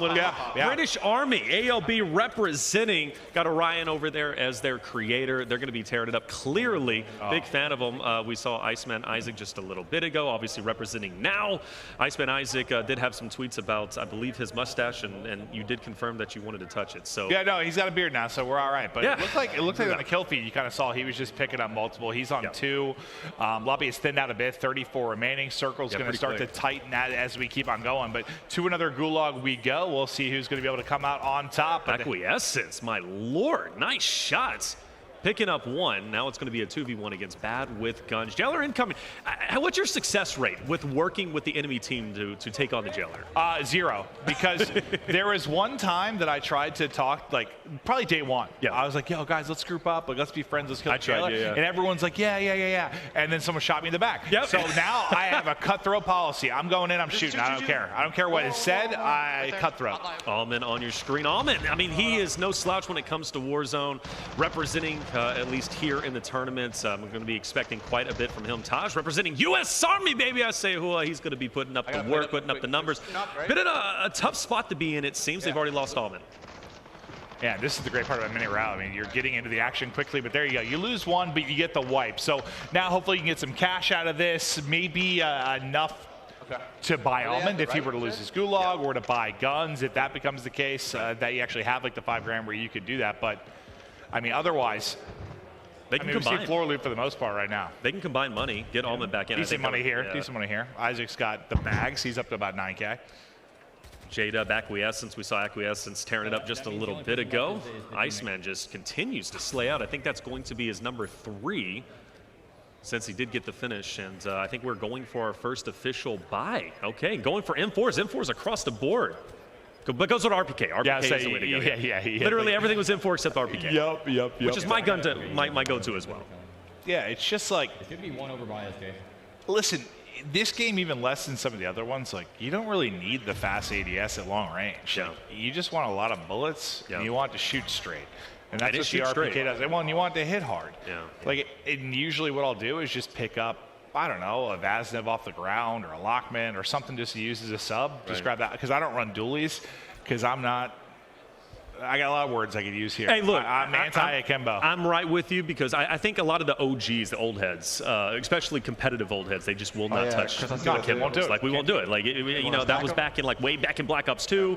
Never again. I think Cat 40s is when they used to. If you run akimbos, I just don't like it. He doesn't mean that. Anybody out there runs. No, I mean it. No, I do mean it. Acquiescence, he's down, and that means for the last remaining 2, Iceman and J-Dub, they're going to have to go relatively big. Good news, though. Acquiescence is still alive for the meantime, but you got to clear out the area. And dude, there's still a lot of players left, and this circle is starting to get small, so it is going to get mixy here in a hurry. Now let's just see.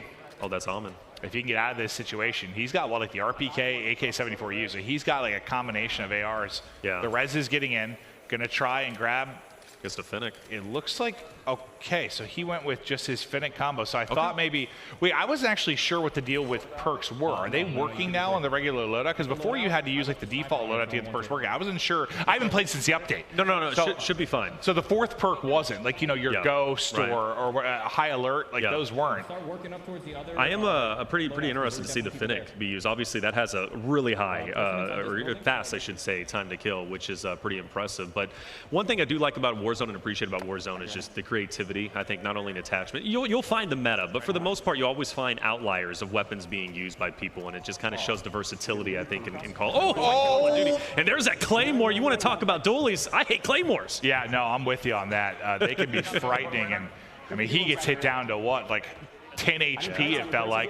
Yeah, we're correct. Any plates? Now let's see CBB behind this, but yeah, he sees some plates from the boys, so he can get full. You're going to need to rely on him to likely make some plays down the stretch, and you just want to get as fully kitted as you can, because like this is going to get small. This is going to get small quickly.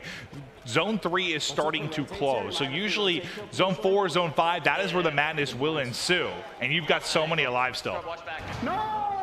Oh. Man. Some pain. That hurts. Squad place 15th. Which I believe, it's going to be outside. If you notice to your left, it is 1 point per kill. First place gets a 2 times multiplier, and the second through 10th, 1.5x multiplier. Red Ninja Turtle tearing it up, finding one off to the side. That's Danny Central. That's going to be his second, probably incoming soon, but he's low. Yeah, if he hit the stun before the push came in, he maybe had a chance to do it, but he just got caught. I mean, it's a low time to kill. Like, you shoulder something, you get ripped. He's so weak, no chance to react. You still got 2 players here, though. So Raphael drop, Swag, Rail still up in this position. We'll see if they can clutch up. Nice shots in. There's the team wipe. I think Swag and him able to put in the shots. Now look at the bounty on the minimap, though. They got a bounty close. So there's another team here. The question is how many. That's probably not the bounty team. So you might be between 2 other teams. Oh, they got to go in the open, too. There's literally 0 coverage. If they're here. up on the highway, they are screwed. They're below. Yeah, they're below, but they have a little coverage, and they can work that bridge, This right? is a different team. Pamaj over creating, being a nuisance, I should say, to the Marine Corps as a whole. Nice shot, though. That's Joe Woe going down. One of the nicest humans being. Very talented when it comes to Warzone. Unfortunately, this time around, he's going to meet his undoing by the Marine Corps Gaming 2. You just can't think a lot about kills and playing on edge, because that's what's going to happen in this Minute Royale. Like, with how many are going to be left and how many are rotating, that fight took so long on edge, then they had 6 people shoot that. And basically, as you're rotating out, like, what can you be expected to do? But now look at Pamaj and Casper. You're not in the best spot. I mean, you got no one with purple vest. How much ammo did he have? Not a lot. I mean, he's got a pistol out, for goodness sakes. Maybe for the sprint speed, but I mean, like, as a whole, like, they're not in a healthy spot. And one good thing they do have, though, is their central zone, which means they could use that bridge, which seems to be pretty much the only coverage, depending on how you can use the bridge. What are you shooting? Hey, look, at the end of the day, I don't know. Pull out the fist. That's why I think he was looking for bags. But I think, unfortunately, since you fought on edge, you just got smoked. But okay, so I'm just hearing he got in solo. So you know we were having some lobby issues just so everybody getting in.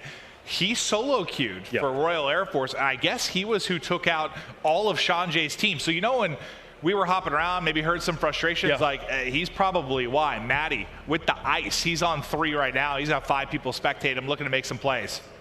Yeah, well done, man. Royal Air Force taking our. So he wiped out Air Force. So he wiped out Air Force by himself. By himself, which is like. So one had to be superior. Apparently, Royal Air Force was superior in this one. We got Teep on your screen. The crowd loves him. U.S. Navy representing. Cool, calm, and collected. This guy, he's been competing since the very start. He's a legend in his own right. Incredible human being. Look at the difference between him and like what you saw maybe from Maj's team. Like you saw he got a munitions box down. He's completely full on that. Ammo-wise, completely stacked. Everyone's got purple vests. Everyone's got plate, gas bags. Like, they are in a position to win this game. And they have bridge. There are 18 people left. Yes, they have the bridge control. They are in a good spot to win this. Dude, that's one thing that drives me nuts when you fall, no matter like how far. It feels like you get hit by a truck, like the visual of it. Okay, well, maybe take back everything I said, because the one thing you don't have is a self. They need to get shots in so he can try and get up. Oh, we did have it. Okay. But it doesn't matter. Not going to matter. Acquiescence. So Acquiescence, I was kind of paying attention. First off, love the name, but the fact is, I'm loving his playstyle even more. That's like at least a second or third kill we've seen on stream. I think Teep just didn't need to do what he was doing. Jump down. Like, I think you just kind of chill, see where maybe the next circle goes. He got team shot by a couple of people maybe mounted with RPKs, and he just got fried. And now you put your team in a really tough spot, because I think Deep Six then was maybe trying to work down to get the res. Right. He ends up getting caught as well. You might suddenly be alone, and I didn't hear what Teep was saying or what the logic was there, but in my eyes, like, you were in an okay spot. It would be patient and see where it goes. Well, at least good news for U.S. Navy Esports. They will, in fact, get Deep Six back up. So now they're going to have 2. They're just going to have to work without Teep. And as you know, we're getting down. These lobbies are going to go quick. I think they're less than 20 minutes each game. And because of that, well, there's not going to be any buy stations here. No, I think this is great, though. I think this is like a good pace. They have. I love this. I love this personally. Oh, and they got to fight for bridge. There's going to be a team challenging up top. So this is going to get interesting. You're going to have a team fighting for top, and naturally you're going to have those teams down low. So you got multi-tiered. I still think you win the top side, you're going to have a good chance of winning this whole thing. I'm guessing maybe that was one of the concerns maybe for Teep in this spot, is he had floor loot, like a floor loot attack. If you have to fight across top for top control of this bridge, it's going to be hard to hold without like an RPK or something. That's right. It's something you can fight with at range. So that's kind of my guess, is he was thinking, or maybe was looking for the loadout, which more than likely was probably the case, seeing if you could find one close, because they disappear on the map and you don't know where they are. So RPK in hand, this is great for Deep Six. So Deep Six, fun fact about him, at least when I was researching, beautiful shots, no recoil. apparently that we asked, like, how many Warzone wins do you have? Everybody was honest, and maybe Deep Six was honest, but you know, how many Warzone wins do you have? And the guy said he's never lost. How many kills do you have? Too many to count. So I'm like, all right, Deep Six. Hey, look, I'm either gonna roast you or praise you, and I guess at this point I gotta praise you because you're still alive, you're carrying it, and U.S. Navy's looking to take game number 1. They got a chance to, because you got what, 5 teams, 9 people. So I don't think maybe there's one team of 3, right? Yeah. No, is that even possible? No, I don't know. This is a team. Okay, so this is a team of 3. Everybody else is like solos in their duo, right? Where's this? All right, math is difficult for me right now, but like, don't even try. This is the only team of 3 with 9 people. This is the only team of 3. And Iceman's been a monster. He's on 7. Okay, so we got final circle. And everybody knows where everybody's at. Well, they're going to have to move first. Okay, and well, definitely now behind the precision. The question is, do they get caught? See, I think what he said is perfect here. You see me ready to team shot from this position because you're wide in the open. Your only chance is likely smoking somebody. Yeah. But he's going to get dropped on the cross. I don't know if Rez, Isaac's not saying no. Don't worry about the Rez. Get ready to fight. All right, so Air Force still looking strong. Iceman will get back in. You mentioned the team fire. That's going to be incredibly valuable. Down to just a handful of players at this point in time and not a lot of cover. Armor box, that's great though. This late in the game, clearly holding on. Cluster mine in case anybody has to push, so that's going to be beneficial. But those things are the worst. At least the worst to run into. Right when you have. Yes, they're like invisible. They're like going to the ground and stuff. You just get smoked. But now they're starting to line them up. Chance to get the win. 2 teams remaining. You're looking for one player. There's one guy. They know he's up top. This should be the win for Isaac and company. He's going to get dropped though in smoke. So 2 players are knocked. There he's able to soar. He's able to find it. Able to get the kill and come through for the victory here in our first game. Air Force Gaming represent. They take game number 1. Iceman with the cool comms and acquiescence. The guy just tearing it up. He had so many eliminations from the very start to the finish. So remember, in case you were like confused, like seeing so many of the Air Force members there, like there are the 9 branches, but they have 2 teams of 3 representing them. So you kind of saw like the other team of 3 that had been knocked out just gassing the boys. Like, hey, good job on the clutch. And you got Royal Air Force too. So a lot of Air Forces. Yeah. Sky superiority, clearly, but that is huge. And having that position, honestly, the game saver, in my opinion, was Iceman getting past that coverage on that last pillar on the bridge, able to get back up and get into the fight. Like, that was massive. Well, I think what I saw just from that first game, I mean, I thought it was going to be the tough part of this. With mini morale and the pace of it, it's going to be tough to get equipped. It's going to be tough to get your guns. Hopefully, you're going to get a loadout. You might not get one. I think is why Teep was probably caught looking to try and get an RPK. But, like, you just need to, like, I think fighting, so there's no mid-game really with this, right? Like we're sort of jumping to what would normally be the mid-game. You can't, whatever you want to call it, like you need to loot up. Those like fights across whatever you want to call the mid-game here are going to be costly because you're just going to maybe be out of resources. You're not running out of plates. You might not be able to get to a loadout because of the time involved in the fighting.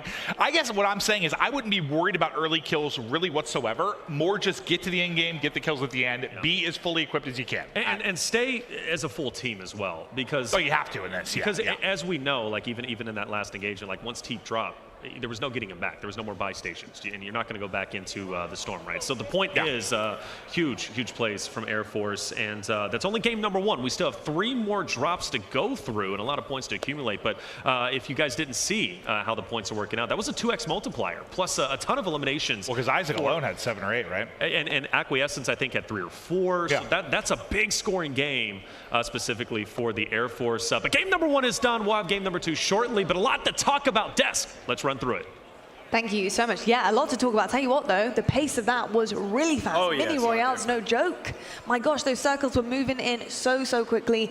And yeah, I think, you know, in terms of what the casters were talking about, you're going to have to get things done very quickly, get the coordination on point pretty early on. And sometimes you're just going to be left hanging, you know, with your loadouts and stuff. If you haven't got the money, the resources to be able to get comfortable, it's going to be difficult. You know, kills are going to obviously come with time, but it's going to come with location and coordination as well. But I've got to say, the coordination from our Air Force gaming team with Iceman Isaac leading things off alley was absolutely incredible. I remember me and Ant were in the green room and he was just like, I think Isaac just like killed a squad by himself, like it just got 3. And what a way to open up this first drop because when it comes to first drop, that's where you set the pace, right? Because then after this, everybody has to play catch up when it comes to you when you get this opening win. And you also use it as kind of a learning curve, seeing what people are doing, what guns they are using, where they are tending to drop in. I don't want to butcher the name, Acquiescence? Yeah, Acquiescence. Got that kill on the team, and I was like, wow, when we went to his point of view, that guy is snapping onto some of these players. That was some seriously pro movement. I'm looking forward to see what Air Force Gaming does in game 2. Yeah, you know, they played great. We're looking at the leaderboard here. Iceman Isaac with that multiplier by himself dropped 26 points for the squad. You can see right here, this is our current leaderboard. Air Force being Iceman Isaac's squad. He was going nuts. And then, you know, you look down, you got US Navy Esports. That was TP in squad, where Teep got team fired. We were like, oh no, they were doing so good. And then Space Force, defending champs, also playing well. And Marine Corps, that's the team I was highlighting. Pamaj had a great game, put up 9, Swag as well. Yeah, indeed. I've got to say, in terms of obviously all of the points here, and if at home you're just tuning in, we do have our military branches. They are in separate trios, but those scores will be added up together. So yeah, they are actually a team out there technically, and that's quite a strange kind of dynamic. It's a little weird. They're dropping in. Your teammates, yeah, they're dropping into the war zone, obviously together, trying to accumulate points together technically. But what happens if you run into them? Yeah, that's what I'm thinking. It's like, okay, hold on, let's just both try to be at the very end, and then we'll get an extra 3 kills. It's a bit weird though. I wish like the comms were all open. They could speak with each other like, you land here, we'll land here. Let's just third party everybody. But it's been interesting now because you got another team of 3 in there that you don't want Yes, to kill. Miss Alley-Cat. I think I have sort of, I guess, maybe a dumb question. With proximity chat being into this, do you think maybe if you happen to, if their mics are on, if they're catching their other teammates and they're like, whoa, whoa, whoa, whoa, like, don't take me out. We were part of the same team. My only and worry, can maybe move together throughout the map. It's a mini royale, of course. Yeah, I would just chaotic. be worried because I wouldn't want people to be like, oh, there's people here. Nameless is here. Everybody jump at him. You know what I mean? So it's like, nah, let's just like hit the phone, Discord, text, like, yo, don't go to Al Mazrah City. I'm shutting it down. I mean, that'd be kind of like low-key crazy Yeah. kind of stuff going on. Imagine it's just like actually we're seeing squads of 6. Like, okay, that could be happening. But you never know. That's going to be a thing that you are going to be having a risk running into teammates and unfortunately pulling them out of game. But hey, look, that also may be another tactic. Maybe your other teammates in your branches aren't that good and you actually want to get the free kills for the multiplier. Who knows? That also could be another strategic tactic. But we do have a Blaze interview, I believe. I'm being told right now he's on stage. Blaze, who you got down there? Thank you, Lottie. You know, I got the winners of the first drop. It's the Air Force in the building as the stage is lit blue. Zig, you said it on the mic before. We ain't gonna let Space Force do us like that. We ain't gonna let Army do us like that. We gonna come out here and win, and that's exactly what y'all did. How you feeling? I'm feeling great. I'm really proud of the squad.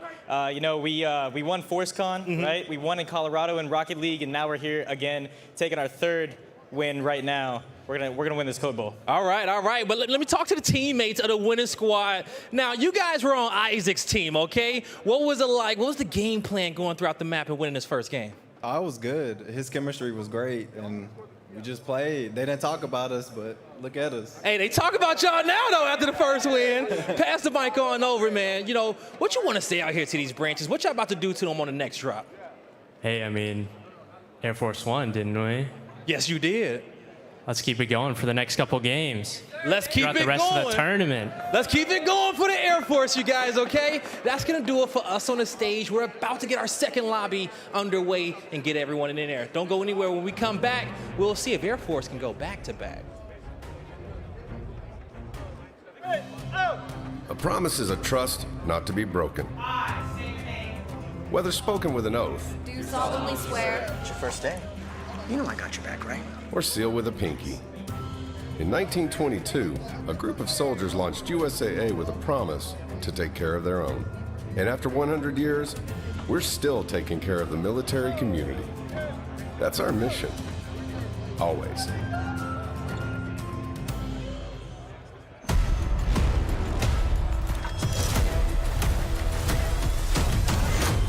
This is where they went in. Never came back up.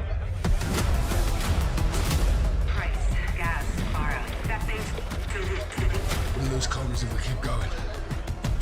Let's see what it leads.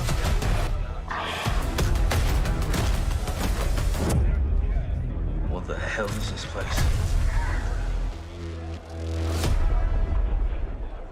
Our nation's veterans have made sacrifices for us all. Welcome to the VA. To serve and honor them, a new law has significantly expanded VA benefits and services to those exposed to toxins while serving in the military. Hi, I'm Dr. Hoy. How can I help?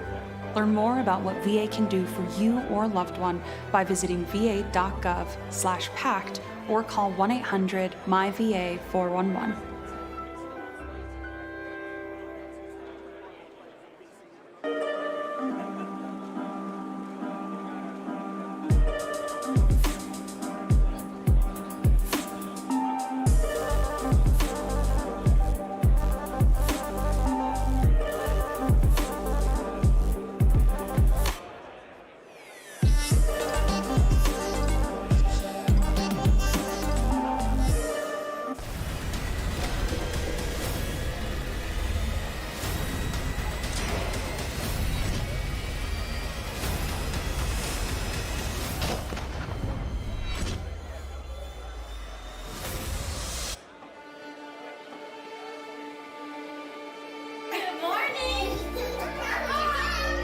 Trying to figure out what life is gonna look like, Christian. Well, we gotta figure it out. I was on the internet the other day and I came across this website. I decided to schedule a call with them today. What kind of job do they offer? Well, it's not so much offering a job, it's more like they empower you to do it. Hello? Hi, this is Megan calling from Hire Heroes USA. May I speak to Andreas? I've been in the military for over a decade now. And everything that I look outwardly to, it's pretty much consisted of helping others around me. That's the way that I envision my career path progressing. I feel like having a good job will ensure the well-being and security of my wife and kids. I'm nervous, but I'm hopeful. At this point in my life, I needed to make that transition and I needed to be able to say, I did my part, I did it honorably, and now where do I go from there?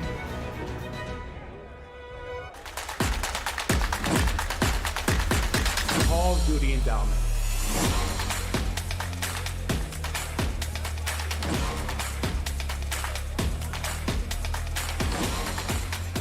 We're talking about changing the lives of veterans and their families forever.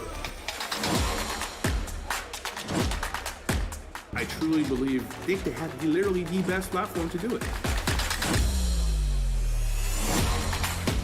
Thanks to the support of the endowment's partners and the generous contribution of our Call of Duty community.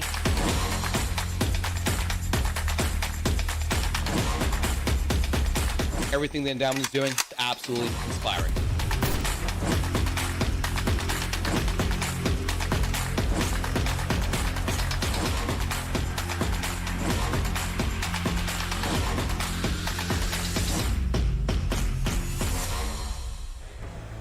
Welcome back, folks, to the C.O.D.E Bowl 3. We are so happy to be here right now, of course, presented by USAA. And USAA's mission is to, of course, facilitate the financial security of its members, associates, and their families. And Hire for Heroes USA, one of the endowment's 10 US and UK grantees, hosted a veteran job symposium this morning in Raleigh as well. Learn more about what they do and about their work at www.hireherousa.org to find out a little bit more about that as well. Well, I'll tell you what though, folks, we have so much going on here, including all of the Warzone action that's happening behind us in just a moment, hopefully heading into our second lobby in just a second. But first, I wanted you guys to know a little bit more about the C.O.D.E Showcase. It's the first competitive event in Call of Duty Warzone Mobile's history, pairing members from each C.O.D.E team with influencers in an exciting kill race. This event will air 8:30 p.m. Eastern on Call of Duty channels, and trust me, you won't want to miss it. Want to catch some of Call of Duty Warzone Mobile before then? Head over to the stage to be some of the first to play in the United States, and players on Friday and Saturday will have the chance to win a Call of Duty swag kit and drop into Verdansk with iconic Call of Duty names like Swag. You may have heard of him, he's pretty famous. He's also playing in this right now as well, which I'm so excited to get back to. We're heading on over to our casters to get into the second lobby of the day. Oh, but before we do actually, folks, I do have something for you guys at home as well. We actually do have our Infinity Ward. They're actually providing our double XP tokens as QR codes during the C.O.D.E Bowl stream. It's 30 minutes of double XP, and it'll be dropped every hour across the 4-hour stream. So that's 4 drops in total via QR code. Whip your phone out, folks. Get the QR scanned and make sure you're earning all that lovely double XP. Now we can go to our casters because we want to get into that second lobby of the day. We've got Maven and Reflections on the cameras, on the mics. Lads, it's over to you. Hey, thank you so much, Lottie. Appreciate you killing it on the desk with, of course, Nameless as well. well as Ali. Hey, it's going to be game number 2 starting relatively soon. Can't wait to get it started. Game 1, in my opinion, was great. It was high action all the way through. I think every perspective we were on was constantly fighting, which is something I love as a spectator. Yeah, it's what's fun about Mini Royale. I mean, I think, you know, when you have 150 people, the large map is great. You know, you could kind of play at different tempos, but as I said, like right away with this, like, get stuff quick and get ready to fight, and it's just fun. Yeah, I mean, it skips that kind of lull in the mid game, and people have to get into gunfights, and it's just all, man, with this game, with the time to kill and the RPK the way it is, like, just keep paying attention to the circle, get whatever power positions you can, and pray for the best. But pray for the best. Iceman, Isaac, and them, they were in the best position with regards to like equipment and stuff, and they were able to get the done. Yeah, they were on the northern portion, the northwest portion, and they were able to kind of rotate through and then challenge, I think, TP's team after TP ended up dropping after that, ended up taking it. Great game from them. Great game also. Shout out once again to Maddie, who was solo. Unfortunately, the other two couldn't get in, representing the Royal Navy. Valiant effort, though. I mean, he 1v3'd one of the teams. Incredible performance from him, and who knows if he has LAN experience. As a matter of fact, you know, for I think a lot of the players up here, maybe they don't have LAN experience. Outside of, you know, maybe like ForceCon and other things, but like to play in front of an audience, it's nerve-wracking sometimes, and to perform, I mean, it's kind of hard. It's a little different, at least, like, I think for some of these guys, in the sense of, I'm sure a lot of them between the different divisions, like, they know each other. Like, I'm sure there's a lot of camaraderie. They've been having fun catching up. Yeah, I'm sure there's a great vibe seeing everybody. So I think it's a little bit different than, like, you know, a championship Sunday, maybe a CDL event. But yes, just the element of playing on stage and looking out and seeing phases is a little bit different than even whether you've been streaming at home or anything. I mean, it just feels, you know, even for someone like Symphony, who sometimes streams with 30,000 people watching, you go and sit on stage and look out at a bunch of people. It's just a different beast. It really is. Heading into game 2, curious who's going to end up ahead. I mean, shoot, if Iceman, Isaac, and his crew, Acquiescence, I kept saying his name, he was just absolutely stunning. J-Dub also on that roster. That's going to be the full trio, at least representing Air Force. Winning game 1 in the way they did, I think 33 points, if I'm not mistaken. I'll probably get corrected. But either way, that's a ton of points to start off. It would be a big deal, obviously, for Air Force to take this away from Space Force. The OG taking it away from the new guys, which would be pretty cool. Well, I'm hoping, all right, we're getting close. I see a lobby. They're getting loaded in. We should be ready to go here for drop 2. Again, we're doing 4 total drops. So if you had a bad start, though, with only 4 drops, you better start to pick it up here in this drop 2. Yeah. They're going to probably show it soon, but it looks like Circle's going to be pretty far north, and the main Al Mazrah city is going to be in play. So, yeah, this one should be spicy, but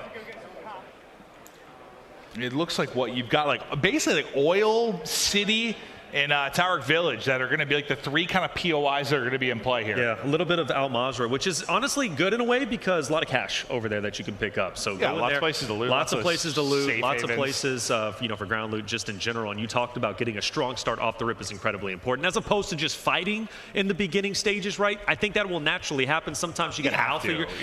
You have to alpha your spot, especially when you have moving zones like this. You don't know where you're going to be landing, other than default, right? Default war zone. You know where you're going. You've got a set game plan here. You don't. I think the big thing with this is like how fast the circles are. It's like if you're gonna fight, like try and. It was easier said than done. Try and win the fight and take the fight in a way that you'll be able to at least loot them afterwards. Right. Because like if those bags are getting lost in the storm and you're fighting on edge and you're not recouping what you invested into those fights, are you going to be ready to fight somebody else right away? I don't know if that's going to be the case. All right, well, let's get game number 2 started, ladies and gentlemen. We are on board with J-Dub, who's unfortunately already gone, but that's all right because Iceman, Acquiescence, we've seen the damage they could do to the competition. I'm sure they're going to be bringing them right back, but I mean, this is a pretty testy area, brother. There's a lot of shots firing, and I think Iceman says, we got to dip. Well, I think that's what's going to happen when you only have a couple of main POIs around that circle. Like, everyone wants to be relatively safe, right? That's right. You're going to try to be getting into good positions, and can you? I mean, you're going to be getting tested for the most part. I think kind of all over the place. But look at this. You got a decent kind of tack to work with. At least a 5 attachment, 1 off the game. He's lost both his teammates, and now it's sort of a. I'm leaving. Kind of dip for now, yeah. I'm getting out of there. I mean, he's going to have to go outside his zone, but he's got at least a minute. He does have some floor loot, so he's going to be decently okay. But we're off in the desert. Like, there's literally nothing out there. Let's go to the Gulag. Your boy on the screen, I believe. Yeah, still going to be a 2v2. Actually going against Acquiescence and J-Dub, who we just saw lost from Iceman earlier. You got the Magnum. I mean, they can hit if you actually hit your shots. That Simtex nearly goes in Teep's pocket. Yeah, still top. But the comm's good thus far. Just can you get a headshot off one of these headies mid? Yeah, that's what he's looking for. Also have to do with the jailer just behind you. Revving it up. Both the teammates up ahead. Acquiesce and J-Dub staying together. Good jailer. Teep. The jailer. Switches it around. That's one. Second not there. Teep taking a bit of damage, but he's okay for the time. All right, at least able to get the reload off. Jailer, how you doing? How about you screw off and let me foul the actual players here. There's the headshot, able to get both players. Right. Smiles for Teep and Company. They'll get back into it. Yeah, well done from Teep and Co. That's going to be Acquiescence gone along with his teammate J-Dub. So that puts a lot of pressure on Iceman, who we saw kind of going off into the desert. He's going to have to get some money, get his teammates back up. Notice it's going to be Baby Chaps and Teep kind of taking on the world. They just did so. Obviously, once your gulag is done, you don't really get a second one. So at this point, it's kind of all or nothing. We got Husk in the gulag now. At least they're fortunate to be battling with some teammates. He gets fried kind of as he gets that nade out of his hand, but I think both players crack. He's able to fully play it up though because he found a vest. All right, good stuff though from at least Taj. I think Taj was able to get that elimination. That's going to be Hangdog dropping back down into the mix, trying to get Huskers and Perks back in as quickly as they can. A lot of action already off the rip, as of course as we've already expected. And Hangdog, unfortunately, is going to go ahead and back out. That's okay. It looks like we do have a bit of an issue with that, but Maven, I do believe we have an update. Yeah, I mean, the basic thing, I mean, you know, we've had to restart the lobby a couple times. We've got these whitelisted lobbies players are getting into. So I think the cutoff right now is like if 10 players are dropping out of it, if there are issues for that number, we are going to remake the lobby. So I think we eclipse kind of that arbitrary number at 10, and so that's going to be a remake. So we'll get back into it as quickly as we can. But we're hanging out still. I mean, hey, waiting for them to get going. Good for the players that dropped off early on. You know, they weren't happy with their drops. It is what it is. We're trying to keep things competitive and fair. Yeah, things happen. That's okay though. But thank you for your patience. We're working through it, baby, and we're still focused on, of course, the endowment series, which is the important part here, representing the branches and the veterans out there. Absolutely. Just crossing my fingers. This will be the one to get us back into it. Just don't say it. No. Well, I told you the one was going to work, and it did, right? And it did. So I reversed that. 1 for 1. 1 for 1. That's all right. Just kind of chatting through it. They'll work to get back into it. And as soon as we get into gameplay, we will. We'll see who's going to be hero of this drop too. That's Space Force on your screen.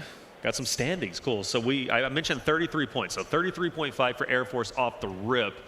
Great job from them, and notice how it's combined, right? So Air Force Gaming 1 ended up taking game 1. That was with Iceman, Isaac, and Co. Air Force Gaming 2, they got 7.5. You combine those, you get 33.5 points. So that's really good, actually. I like that format personally. You have one team maybe that struggles a little bit off the rip. You still got your boys on the second team ready to carry the weight.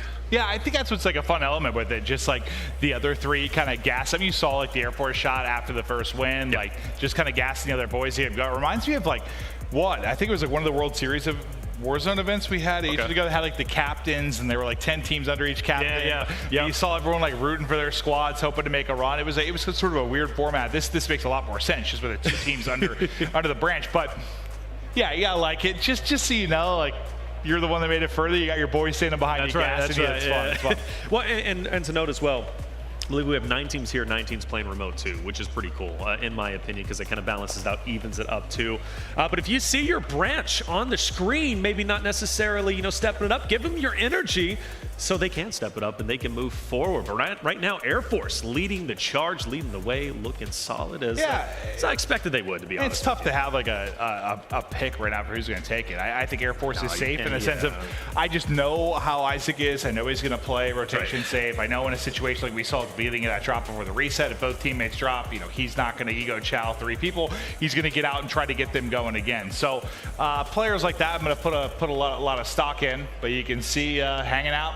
Just waiting for the lobby to start, and as soon as we are good to go, we'll get it rocking. Front guy right there, Acquiescence, showing the hang loose. He's relaxed, feeling good up there. I'm pretty impressed, honestly, with how relaxed everybody is. They're just having a good time. And playing Call of Duty, dude. Playing Call of Duty, playing Warzone, right? Everybody loves some Warzone, which we definitely do. And Money Royale has been fun, at least from the game that we were able to see. They're getting queued back up. And once again, thank you for your patience. One guy we haven't seen too much, though, is Courage. We haven't seen Courage too much. So hopefully we'll get a chance to see him slay out. Said he was going demon mode. You said you didn't know if that meant moving, as in dancing, or demon mode as in slaying out, but... He's got moves, dude. I'll never forget he pulled up a Just Dance, or he bought Just Dance and did it on stream. It was... How long ago was that? Truly phenomenal. It's been years. It's been a very long time. We're probably talking like 7 years, but he's got the body of a goddess, dude. He does. He'll really get it rocking. Great human being. Great. That's why he's... Great human being in general, man. Courage. And Courage got his start really kind of around the same time as you did too. So you guys have kind of been, like neck and neck in terms of like. Yeah, I mean we've been tight. We lived together for years when we were in Manhattan working with MLG over there. Commentated forever, and then he was like, "Screw this, dude! I'm going to be a millionaire, and I'm going to go start popping off on YouTube and doing all this streaming stuff." And he's been crushing it. The guy's an absolute. He's one of the nicest guys I've ever met. He filled in for Puckett for the esports report, and then he never looked back. Yeah, right. He just went forward, became a millionaire. So that's the secret. Hook up with Puckett, and then all of a sudden you're good to go. Now, the guy's a legend, and he's been killing it on the desk over there. Happy to see him actually back to Call of Duty. Puckett is just an amazing human being in general. But with that being said, though, I think all the CDL team is pretty awesome. And chat, let us know, who are you guys supporting to take the victory? I know at least the crowd here has been getting excited whenever they see their branch pop up, which I absolutely love. I think Army is pretty deep here, if I'm not mistaken. Like they brought out the boys and the girls here, man, to represent. And the color guard that ended up coming out too was pretty spectacular. I know that's something I couldn't do because I got 2 left feet. Marching was pretty difficult for me as a whole, as it was. Drill sergeants were always on my case, which I'm glad there's none here, actually. I don't know if you've met any drill sergeants, maybe. No, I haven't. No, I'd be the guy. My parents always joked that if I were to join the Army or any force, God bless your heart, that they would they'd throw me out because I'd just be too annoying. Is what my parents always said. That's when I was a kid. They wouldn't keep you; they just kick you out. I'm like, there's probably something to that. I actually want to see a series with that as you go and you try to talk to a drill sergeant and everything, but I don't even know how that would work out, but it'd be pretty cool. It'd be pretty dope. But hey, looks like game number 2 hopefully is going to be starting relatively soon. We'll see if it's going to be a live game or not. I can tell you that at least the zone at this point in time is looking more towards the south end, which is going to be Cemetery, which I'm personally excited for if we do get to that point. Cemetery is not an area you necessarily want to stay in and fight because it's just kind of open, right, and flat. So with that being said, I think we are going into game number 2, and it looks like a live lobby, baby. All right, here we go. Ready to get into it. Isaac still feeling good off the dub and maybe hoping for a better drop than we saw last time through. I mean, basically both his teammates get cut down. You saw early Gulag. Yep. I didn't see where the overall circle was this time. I think it's southern, from the Bay Area. Yeah, more towards I think Cemetery is where it's going to be at. So choosing an island on the outskirts. That's it could be pretty testy. I don't know if I've ever even been here. Yeah, I mean it's far out there. It's far out there. Yeah, like I legitimately don't know that I've ever been to that spot on the map. Nice self-res. You get a stacked 74U. A little bit of cash as well, not a ton. I wish those red boxes had a little bit more money, but. Oh, I didn't realize that Teep got a kill really right off this. Oh, did he? That's a nice start. I think he took out our upside down backwards controller, man. Rafael.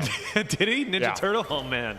That's tough. Red Ninja Turtle. He'll get back in. You don't worry about that. Speaking of the devil, let's actually watch him. And this is not going to be easy. Almond, we've been hyping him up. He's a Warzone guy. Like, this guy is an OG. He's been tearing it up. And now he's got to really tear it up. He's going to be in a 1v1. Speaking of the devil against Red Ninja Turtle with his upside down controller.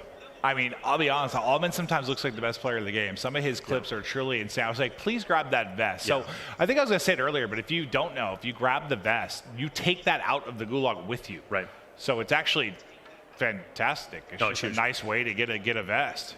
Because if you get that, oh, wait a second, taking a lot of damage. There's a chance. Oh, man, with 1 HP will go down. Hey, look, correct me if I'm wrong. I think only one influencer so far in like the 3 or 4 gulags that we've seen have won. Aside from that, it's been our military members showing up. I don't think he thought he would like get the high angle there and like jump shot him through, or maybe he's had the heady up top. I thought he was getting ripped by the jailer at first, to be honest with you. Like that's kind of what it seemed like, but not going to be the case. Now over to Deep Six. You were kind of gassing him earlier. Guy's never lost. Never lost. Got a 400 KD or whatever it was. He's infinite. He's got too many kills to count. Like, this man is insane. And to his credit, look, with T Baby Chaps, they did have a deep run in game number 1. They're not doing too bad when it comes to points. He personally has 2 eliminations, 3 points to his name. TP, though, you've been paying attention to him. They lost Baby Chaps a little bit earlier. They got to try and get him back. They don't have a 3 plate, so snipers, it's got to be on their mind. All right, Teep. What's the plan? Like, I know Teep a lot of times, you know, he's got to get a Hummer. You know, he doesn't like the other vehicles that much. Usually he's got a Hummer to work with. You're not going to have a lot of time to probably think about something like that. We're get into it, but a 3-vest. Yeah, I think on a Uve actually. What he said is sort of what I was saying. Like, just try to get loot as best you can. Like, you don't have a vest. See this guy bottom. Oh, but all right. So you won your gulag. You got a UAV. You get the push out. That's going to be swag. That's actually going to drop. So we hop POVs here for a moment to another fight. I think Teep was about to push one as well. If you are a new player as well, those cash registers, a really easy way to find cash. One of those things you want to look for. Mercs by a skirt, one of our influencers competing today, representing the U.S. Army. Love to see her on screen and pretty chaotic spot. That's good. Merc by a skirt. I love it. I honestly, when I saw that name, I became an instant fan. Follow, like right away. And good comms for what it's worth, Maven. I mean, they were in a tense spot. They've relocated. They've now taken some close quarters. Anybody pushing up those steps going to be in trouble, but maybe pushing out the room to their left, too, could be in a bit. I'm so curious who they're going against at this point, because it could be anybody. I feel like I'm back on Verdansk with these stairwell fights right now. I feel like 99% of your fights in Verdansk is in a stairwell. Yeah. They're not pushing. Yep. Might be at a bit of a stalemate. Yeah, I'm trying to kind of listen to their comms a little bit, but it seems like just sort of listening for each other's footsteps. Yeah, trying to get whatever audio cue they can. The call out comes, it's on the roof. We'll see if they opt to double chow this. But she's going to be the only one that actually has full plates. Oh, yeah, he's over there. Focus on him. Oh, you're in there. There's another team to our right. There's another team to our right. All right. Oh, they're pretty surrounded right now. Yeah, maybe a couple teams around. And I believe the team that's shooting at Merc by a skirt is actually in the building to her right or left, depending on direction, but at least the next building over. With these fucking windows. Yep.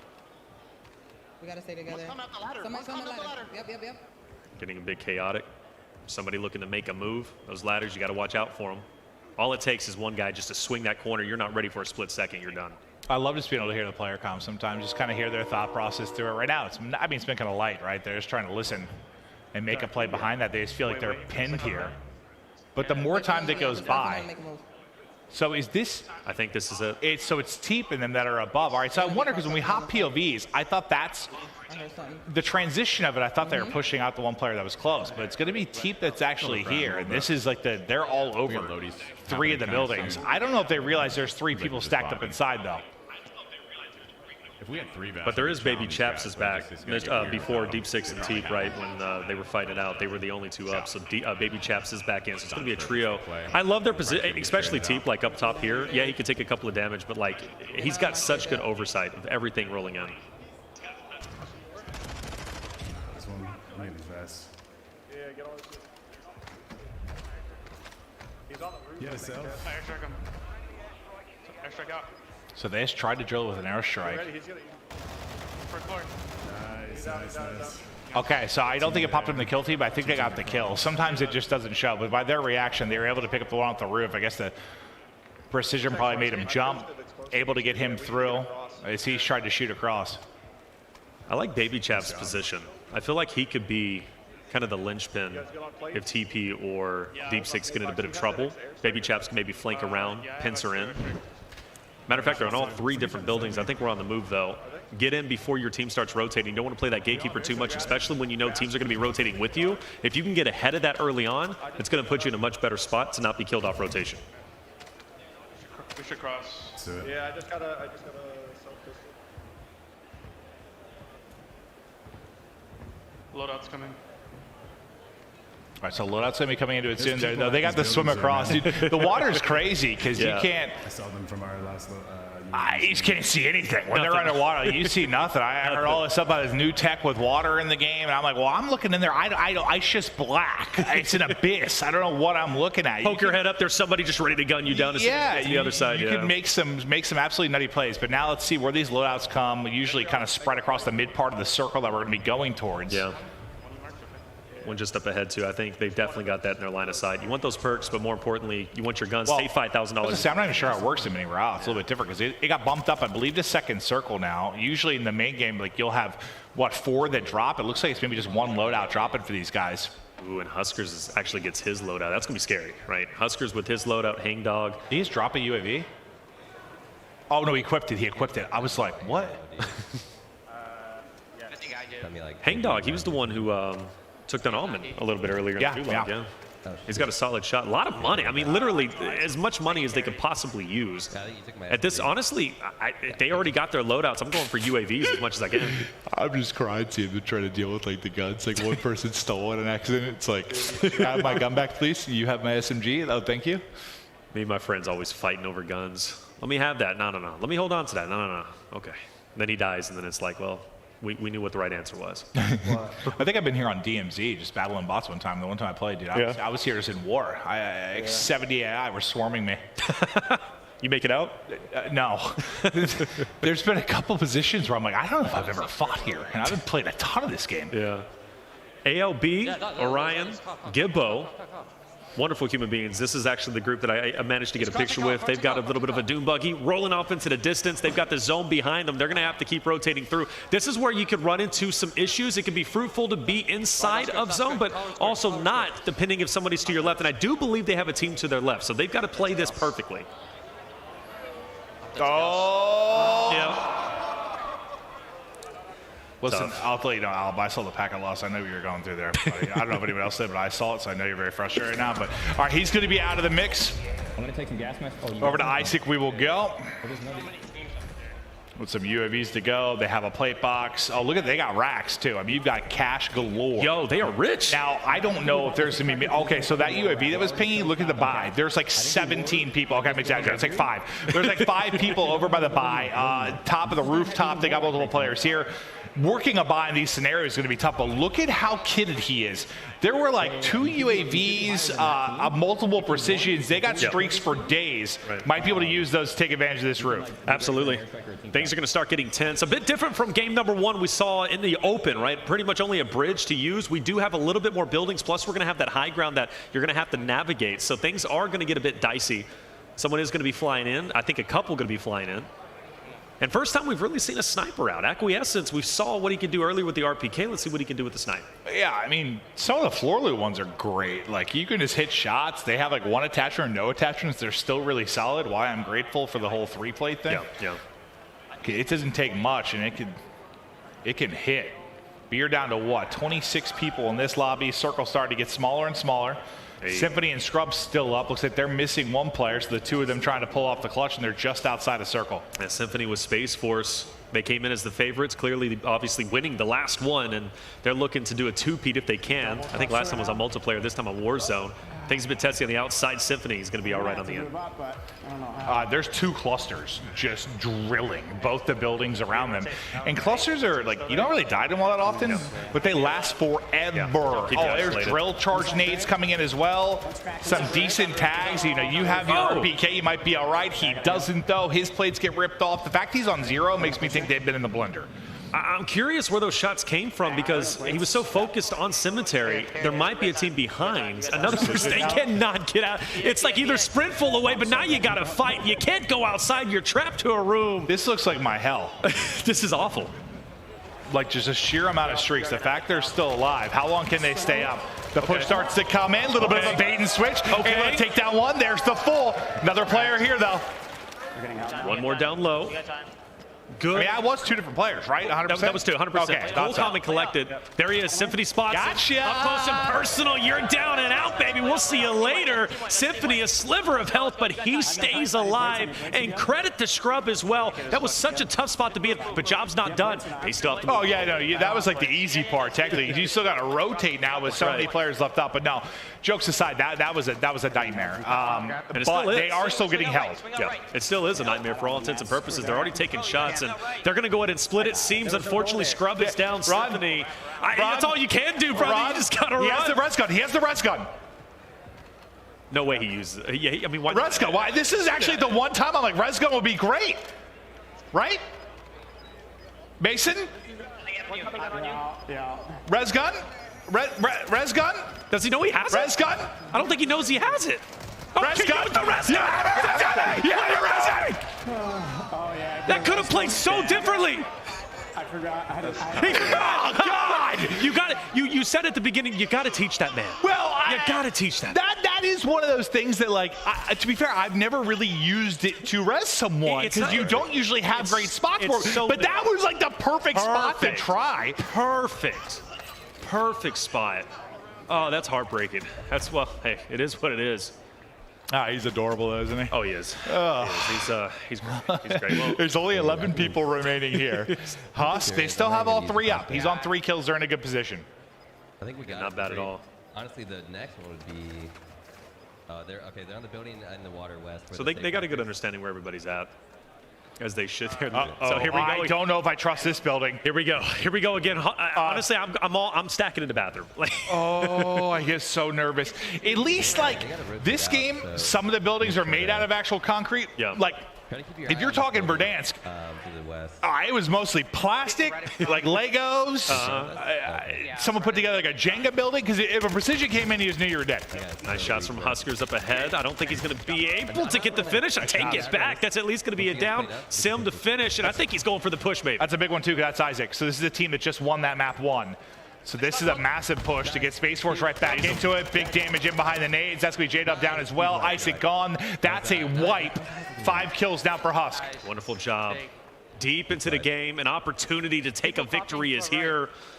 And trust me, I think Space Force, man, they need it. They need it at this point. They didn't have the best of game number 1. They lost Symphony. Now, granted, that was still a great game from them. They picked up plenty of points eliminations. They made a deep run. This could put them over the edge. I don't know if they did. No, I'm not really sure what they had on the other side, because Mason was on 0 when we hopped to him. But they at least got the 1.5. Yeah. They might have like 2 or 3 kills, but it looked like they were in survival mode, bro. How could you not? You had cluster after cluster precision. Couldn't get out. Hangdog runs into a bit of trouble. But Huskers, true as ever, this man doesn't miss. That's Teep's team, right? So Baby Chaps goes down. Yeah. I think he might have cracked Teep, and then he gets a knock on to Baby Chaps. Oh, if that jump works up, he might have some kills, but it doesn't. Now going to catch a stun to the face. Teammate Hangdog able to get rezzed. Okay. Just wait. The question is, so they only have 2. All right, so I don't know if it's Teep and Baby Chaps. All right, I'm struggling to remember their third. Hopefully you've got Teep in this scenario. I'm out of plate. Hopefully you do. He has a plate box, but Husk is locked. Good shots. Just keeping pressure. Every shot, every series of bullets is going to take away those plates. I'm out of plates. I mean, does someone have a box that gives plates? I don't know. Well, actually, Listen, no, he does. He does, yes. Yeah, he does. No one said that Sim and Husk were team players. They just said they were great players. There you go. But he was in a good position. You didn't have a good chance to get the plate box out, but that's going to be the knock onto the team. That's going to be the big one. That's probably going to seal it here. Storm's coming in. It should, yeah. You got to rotate out of this. Even with the gas match, you're not going to stay there. Huskers has great positioning. This is for the game, I do believe. I mean, the zone is so tight. And Huskers, he just has them on lock. Oh, what? Yeah. Problem is there are 3. Teep hit some quality shots, though. The fact Teep was even able to take him out, that is ludicrous. It kind of shows the skill gap of these guys. But there you go. You get the dub if you are Space Force. Listen, we can talk about Husk and Sim and game awareness maybe later on, but there were some funny moments there. But, that was an intense game. I was just pissed because that was like the one time I was like, Res Gun's perfect, and he forgot he had it. But I'm so glad that we saw him say that he forgot it. Yeah, no, that was perfect. Well, Space Force, they take game number 2. Blaze, let's hear from them. All right, you guys, man, let's go on over here and talk to Space Force because they got one, and they're here to defend their trophy. My guys, now Big Brother in the Air Force was talking earlier, said that you guys wasn't going to do nothing. Y'all wasn't going to put another trophy out there. How you feeling about that? Look, we're here to fight, and I didn't see them the entire time at the end. Talk to me about what that game was like, okay? Going down there towards the end, playing with Huskers. How was that drop for you guys? So the drop was actually really nice. The zone kept pulling to us. That was a big advantage. We had a really good rotation out to the final circle, and they had to push us, so we just held them off. All right, nice. Pass the mic on over to your teammate. Let me get some words from him over here. All right, yo. Now, in that matchup right there, you guys come down to the end. It was an epic firefight against TP and their squad. What was the hardest moment for you all here? What was the key to victory for you and the team? Honestly, that game kind of felt easy. I mean, we got a building for free, and then they were just holding high ground and couldn't hold it because the zone pushed to us. So it was a good win overall. Good win overall. It looked really good, okay? Now, anything you want to say to the fans out there that has been supported in Space Force, okay, as you guys get ready to go into that third drop? Only 2 more left. If y'all keep playing like this, y'all might be putting 2 trophies up there. Yeah, keep supporting us. We appreciate it. I know all the boys over here love to see it. We're texting our family and friends and everybody watching, so keep it up. Thank you. All right, yo, text everybody in the chat. Let them know that the C.O.D.E Bowl is underway. We're about to head into that third drop, but that's going to do it on the stage for me and Space Force. They're going to get ready for the next drop. Lottie, what you got up there for us? Thank you so much, Blaze. And yes, so much action happening on that main stage and happening on the PCs as well, because PCs at C.O.D.E Bowl 3 are powered by Intel. Beyond performance, gaming without compromise. Give yourselves the power to do all the things you need to do without impacting your gaming experience. The best overall, overclocking gaming experience. Well, folks, don't go anywhere. We have plenty more Warzone action coming your way. In fact, we have 2 more lobbies to get through till we can actually find out who our champions are going to be here at C.O.D.E Bowl 3. We'll see you guys right after this.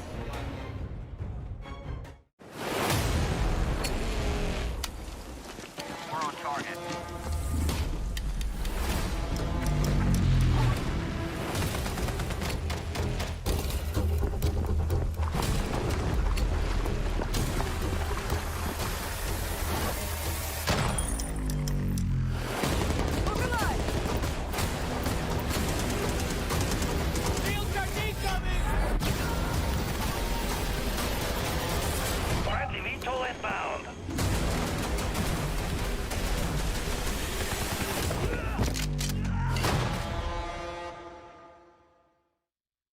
I've been in the military for over a decade now, and everything that I look outwardly to, it's pretty much consisted of helping others around me. That's the way that I envision my career path progressing. I feel like having a good job will ensure the well-being and security of my wife and kids. I'm nervous, but I'm hopeful.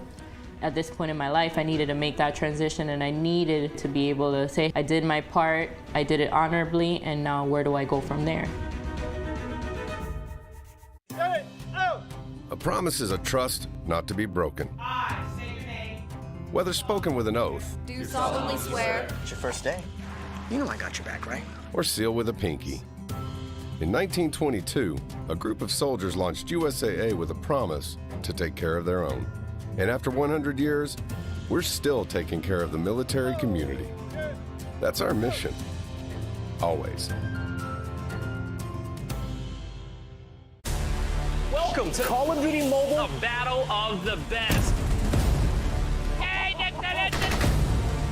Rayon around the back, good for the double. Reset, wants the gunfight, sliding through!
Call of Duty endowment.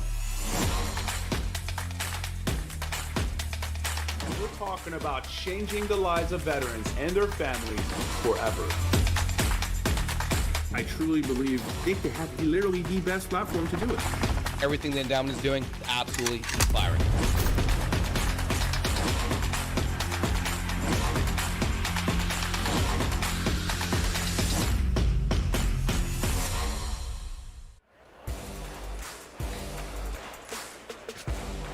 Welcome back, everyone. And for those of you who are unaware of who USAA is, they are a mission-driven insurance and financial services provider that serves the military community and have done so for 100 years. And I'll tell you what, they're adding another year right now to Code Bowl 3. I am so excited to be here alongside Nameless and Ali. And my goodness me, look at that stunning main stage that we have all our military branches on and our streamers competing right now in trios, dropping into hopefully their third lobby coming up. So 2 down, 2 to go.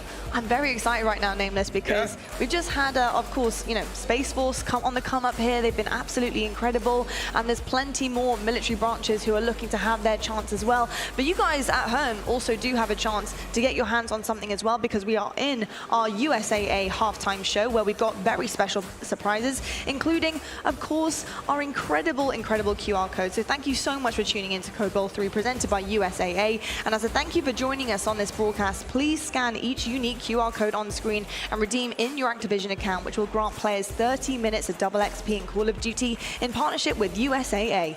Earn 30 minutes of double XP in Call of Duty in partnership with USAA by scanning the QR code on screen and redeem in your Activision account. We will be giving out 4 30-minute double XP codes during the course of our live broadcast, 1 each hour. We will have 2 more of these codes dropping during the live broadcast, so stay tuned. These will be cluster calling out how many code drops are left. So during the first drop, they'll be stating there are 3 drops left, etc. So make sure you keep your ears peeled. Please see the official rules and disclaimers for this promotional code at the redemption address tied to the link. Limited to 1,675,000 redemption codes total per redemption site. So make sure you guys are keeping your eyes out for those QR codes, scan them, and get those double XP. Absolutely incredible stuff for everybody at home, of course, tuning in. And we have so much to talk about, including the leaders right now, Nameless.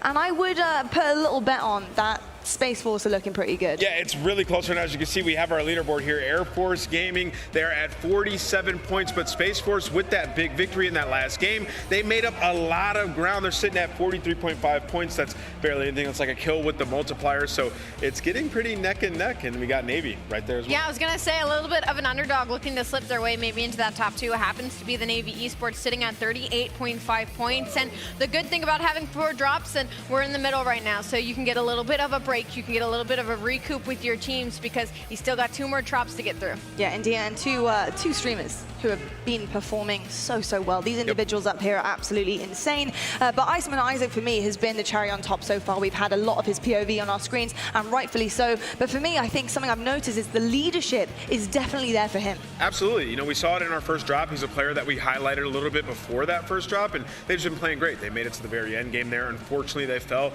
at the hands of Huskers squad. They got pushed after they used that precision strike. So, you know, good strategy on the side of Iceman Isaac's team, just not able to come up with that kill. But then also Teep, he's made it late game both times. We've seen it in the first one. He got to the very end. He got team shotted on the bridge. And in the very end there, he was the team that placed second. He was on top of that building. Huskers in squad, they just pushed up, got the nades in, and he wasn't able to survive. So both these guys surviving, making it towards the end. The only edges, Iceman Isaac got that victory in game 1. So Teep looking to get that first up. Indeed, and I think that first kind of drop in as well, Ali, for Teep, I think it was just getting a little bit mixy. I think obviously the Mini Royale does put a new total kind of feel to the game. It's so much faster, and you don't have that kind of, you know, just satisfaction of being able to sit back and think about what you want to do. Like, you have to really get involved very quickly. So him dropping down, changing position, it did come back to bite him, but I feel like he's moved on from that in drop 2. Like I said, this is when you get through the first 2 maps now, you've kind of got a feel for things, right? The first game, you're testing things out. You know, some people may succeed earlier than others, but some of these teams can certainly play the long game. I think that's what Teep's going to have to do, and that's a player that we know is capable of doing that in his successions in his entire career. So I'm definitely expecting them to come out with something hot here and get used to the pace that these games are going. Yeah, and you know, Ali, what we're learning in these games is like right off the rip, you gotta be ready. We've seen a couple players go to the Gulag. We know Allman, who's won so many Warzone tournaments, and OG. Lost to the Upside Down. Yeah, exactly. He lost to Red Ninja Turtles. He got fried in the Gulag. You know, we thought it was the jailer putting shots on. No, that was Ninja Turtle all the way. But the man on your screen right here, this was Huskers. He was popping off. We were on board with them. The way they were navigating those buildings in that final circle, you can't play scared. We saw everybody trying to play scared. He didn't, and ultimately they get the victory. Yeah, that was impressive stuff, and you can see that they were getting so excited there towards the end of that one. And I was kind of interested looking at the end for Space Force here, you know, whether or not the other team had done well. And you can actually see by the leaderboard, probably not as well as the winning team had done, because they are still in that second position.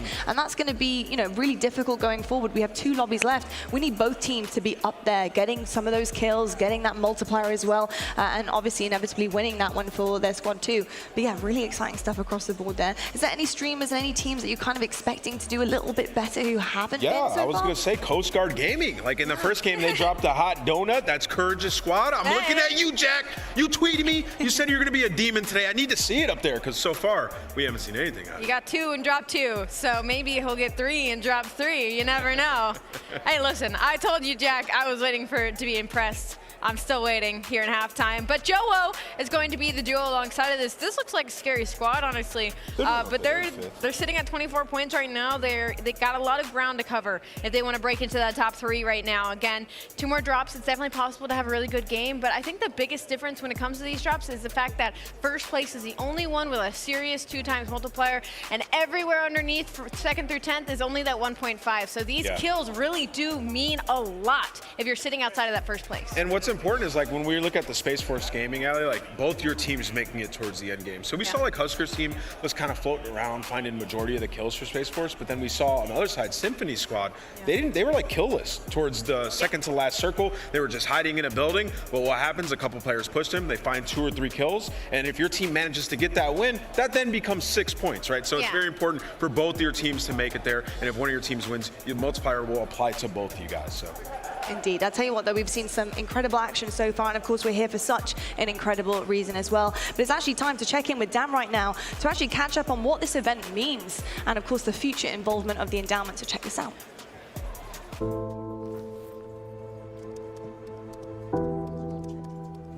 Hey, Professor. Thank you for your service. Everything looks good. Great. Thank you for your service.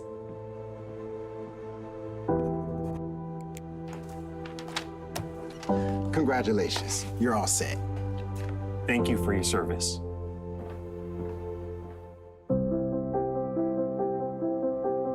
The Call of Duty Endowment's funding has placed veterans in high-quality jobs so that we can thank them for their services, even after the military.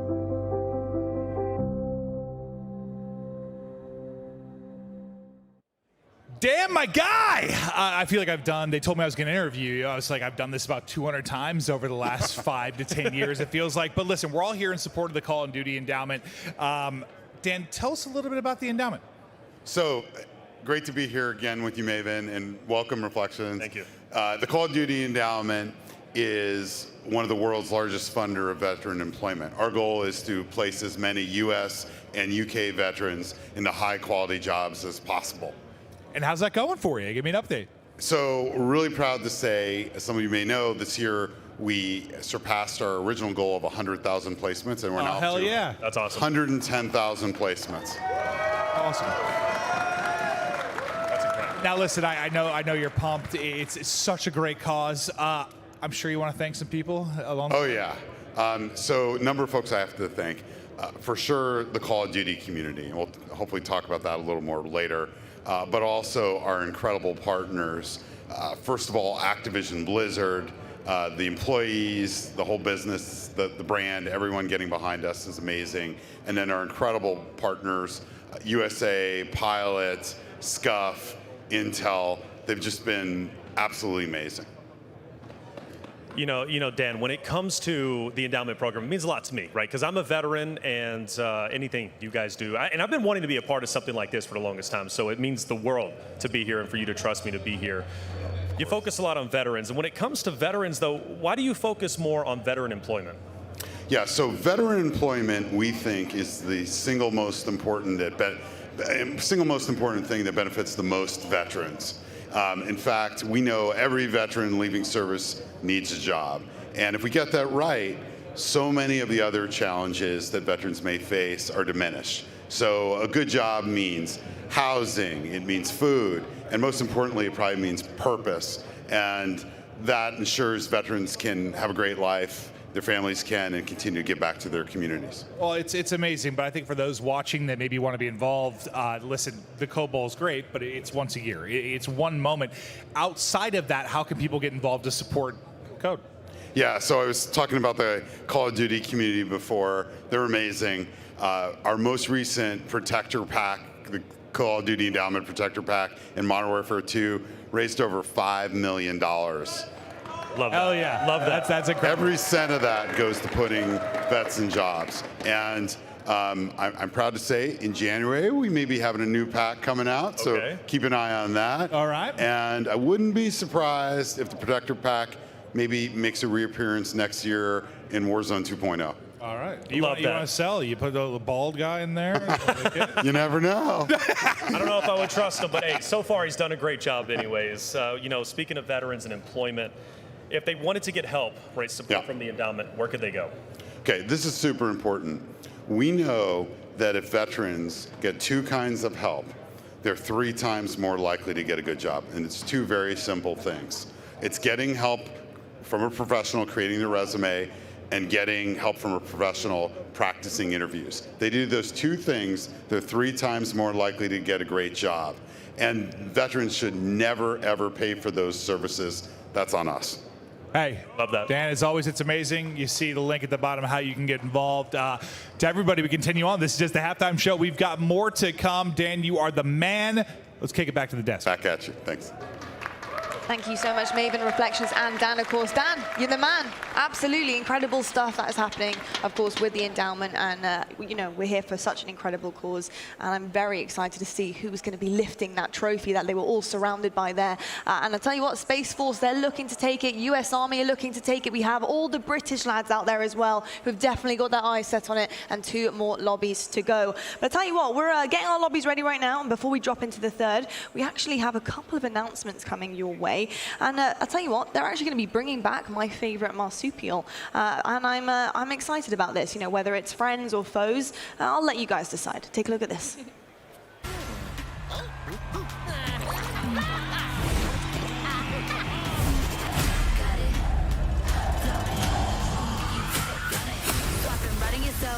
Yeah, it's could be a hoe.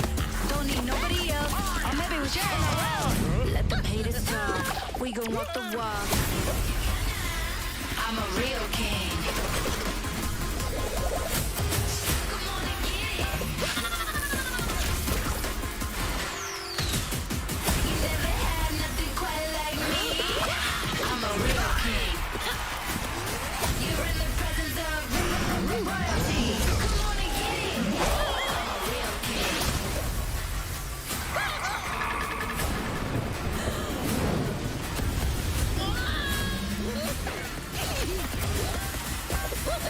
I'm a real king.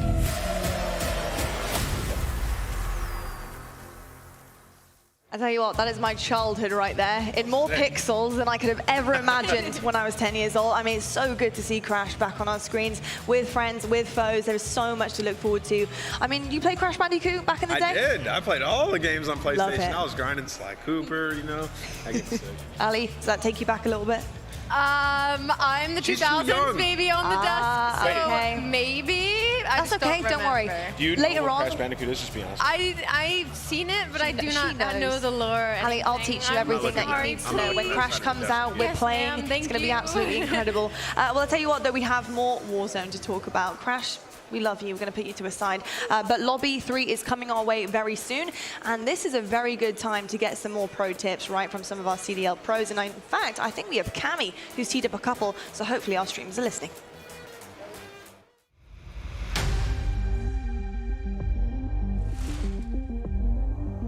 Hey C.O.D.E Bowl team, it's Cammy from the Minnesota Rocker. My best ways of getting into the zone before a match, I'd say, is maybe 1 energy drink max, not too much. You don't want to overdo it and get too shaky. And before the matches, just doing some 4-7-8 breathing to calm you down and just make sure you're not getting a bit too antsy and you're actually focused on what you got to do. And you get the hand warmers in too. They make your hands nice and cozy, and then you'll be shooting beams on top of being zoned in. The best way to improve your comms, in my opinion, is honestly just talking it with your team. making sure nobody's getting too frantic, talking over a little small plays and setups of where comms come in really useful. So that's something that's definitely helped my teams over the year. We've noticed little gaps or something that we have to stress that extra little bit more. And so honestly, I think the best way is just learning off your team and playing with your team and improving your comms through that way. I think the best ways to improve your shot is, honestly, it sounds pretty simple, but you just got to put as much time in as possible. And I feel like playing as much high competition stuff as you possibly can. People that are better than you, you're going to learn off them. That was the quickest way I'd say I'd improve when coming up. And welcome back, everybody, to C.O.D.E. Bowl 3, about to get into game number 3. We just had those pro tips, and the biggest takeaway for me, hand warmers, bro. Mine was like the caffeine thing, because like I think a lot of young players just think like, hey, I gotta have all these milligrams of caffeine. I gotta get twisted like the pros. And that's true. But there's a limit to There's it. a Like, limit. you don't want to be shaky. You don't want to be red dot chasing. Well, not in this title. But you want to be like focusing on comms more. Right. I think back to like some of the jetpack titles. Like, yeah, all right, you're flying, do whatever you want, but like, just keep it within reason. Like, you want to be focused and be able to talk to your teammates. Moderation. You got to find that balance. And these pros probably have fine-tuned that, right? So hand warmers, moderation. Some, yeah.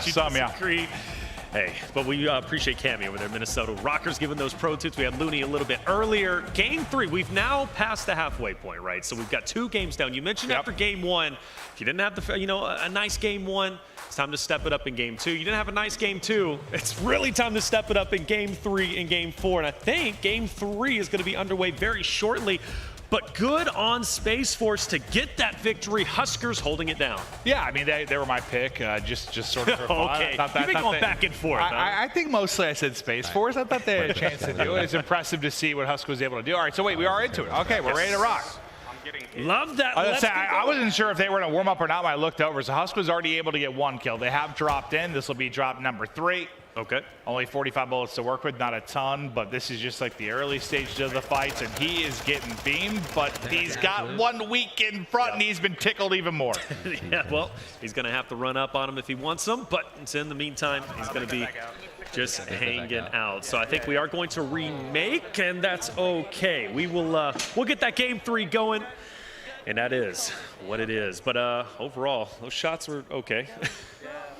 Yeah, I mean, just we'll get back into it. We'll keep rolling. Thank you for your patience at home. But yeah, no, again, it's just unfortunately we lost more than 10 players. So if that is the case, it will be a replay. So everyone's going to try and get a revamped, relocked, reloaded for another drop. That's it. Revamp, reloaded. I don't even know what I just said, to be honest with you. I blacked out too. I'll be honest with you on that. But who dropped off early on, or who got an elimination early on? You called. It was like Huskers kind of started out with a couple of kills. He was in the mix, but I mean, whoever Huskers destroyed now gets a chance to come back in, which is a great thing. Bad thing. You're going to get a different drop. I mean, things are going to change entirely. Everything's different, and I'll pay attention where the drop's going to be. I think I missed on that last one where it was heading to, but that's okay. We'll be getting back in. Game number 3 is going to be starting shortly. Total of 4 games, ladies and gentlemen. We've only done 1. We've done game 1. We've done game 2. Now heading into game 3. I'm really hoping those in the middle of the pack maybe have a decent game here. Remember, there's 2 teams representing each branch. One is playing here on main stage, another one is playing at home. So there's plenty of opportunity to combine those points and ultimately work your way back up onto the scoreboard. But until then, game 3, once it gets started, I hope everybody comes in with a little bit of a better game plan. The chap actually, I don't know why I said chap, just I guess because I'm looking at the Royal Army. But either way, he had a mustache yesterday. Now he doesn't. He literally shaved it off. Yeah. I don't know if he did that backstage because of you, but I swear to you. Might have. Listen, I'm sorry if I offended any mustaches out there in my earlier comments. I have picture I'll evidence. redact them if I need to. That he had a mustache yesterday. Don't ask me how I got that picture, but I have picture evidence he got the mustache, and now it's gone. So looking fresh for the stage anyways, but it fit him well. I say bring it back. Don't let anybody take it away from you. Well, I think as players getting their games restarted, their apps reloaded, and we'll get launched into the game as quickly as we can here. We just have 2 more drops to go till we crown our C.O.D.E. Bowl 3 champion.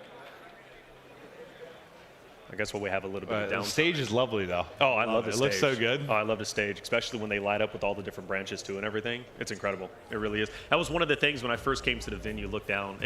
At the time, it was a COD Mobile showing, but it was just incredible. Now to see it for the endowment, just representing C.O.D.E. Bowl. Love it. Absolutely love Yeah, I it. don't think we've had anything like this. I think back to our first LAN, like it was awesome. I remember, yeah. We were at like a little studio. It was very, very cool. Yeah. It was the first one we did was like the inaugural Code Bowl, but nothing like this. Yeah, I think Marissa Roberto, she was out there doing interviews. Oh, yeah, I remember that. Yeah, talking about that. But we do have some more pro tips we can throw your way. We got Kismet to represent. Kismet, what do you got to say?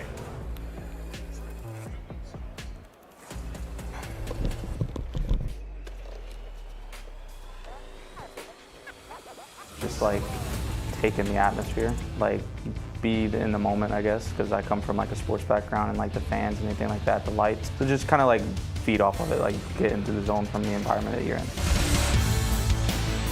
For staying in the zone once you're already in the environment, I guess is just level yourself out. I use like, you know, whether it be someone in the crowd if it's family or just like what I'm playing for, stuff like that, just like small like cheesy stuff just to like kind of level myself out. The best way to improve on your gun skill or anything in that matter, I guess, for video games is just consistency, playing a lot and just giving it your all and trying, I guess.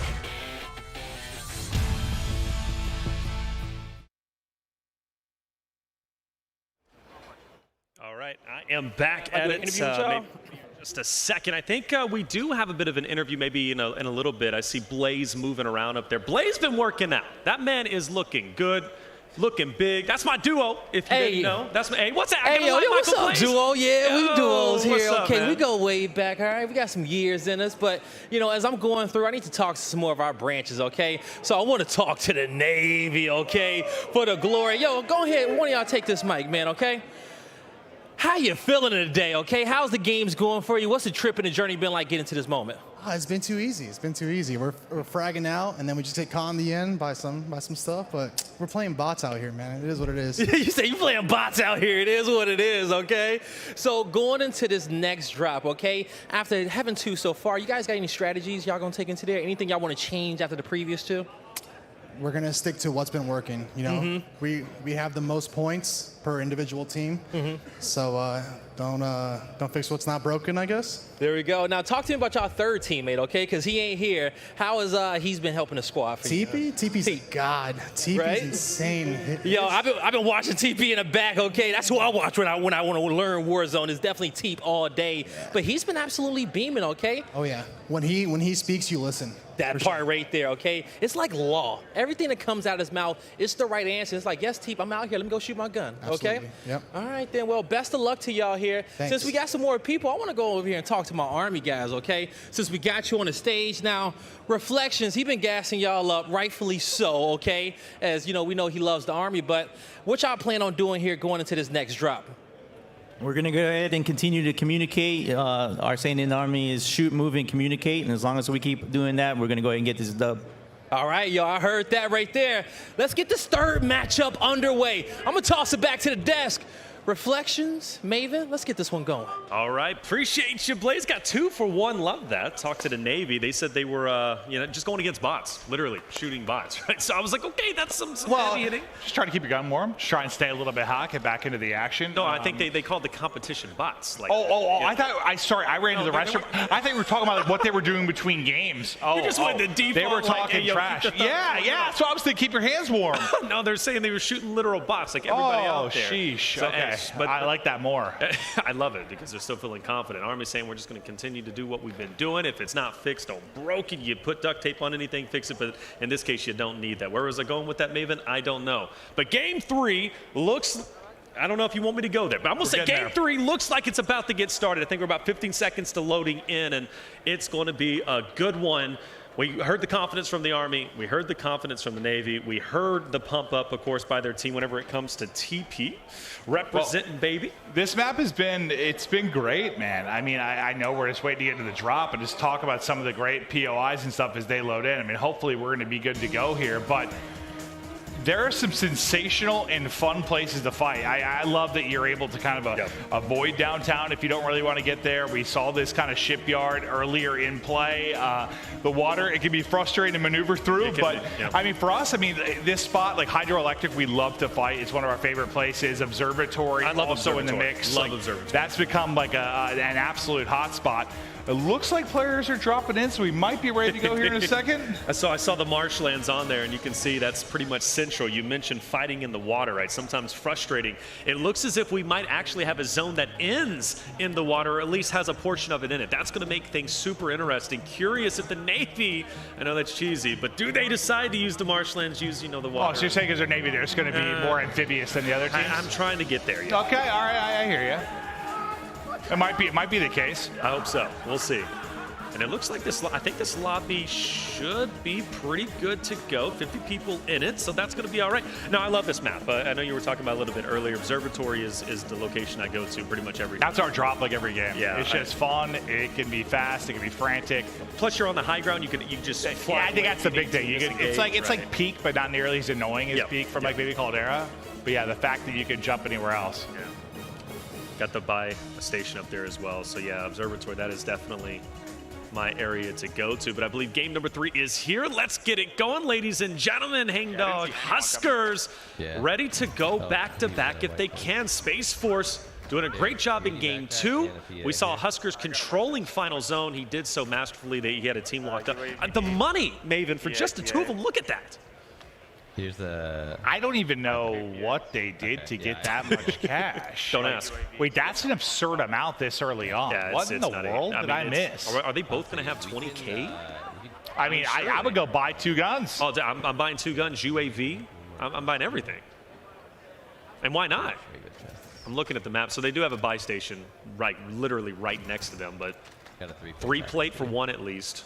Hangdog, I'm sure, is going to be able to find. I don't even know if they're contested, at least in the meantime. Hangdog, he's been playing well. We saw him in the Gulag earlier, at least beaming. It was either Symphony or it was, I think it was Almond, actually, and Hangdog ended up taking him down. Well, they're missing one of their teammates, so the pressure's on. I mean, this is where you got to be a beast, right? Maybe you play a little bit safer, try to stay out of the fights a little bit. The UAV gets popped.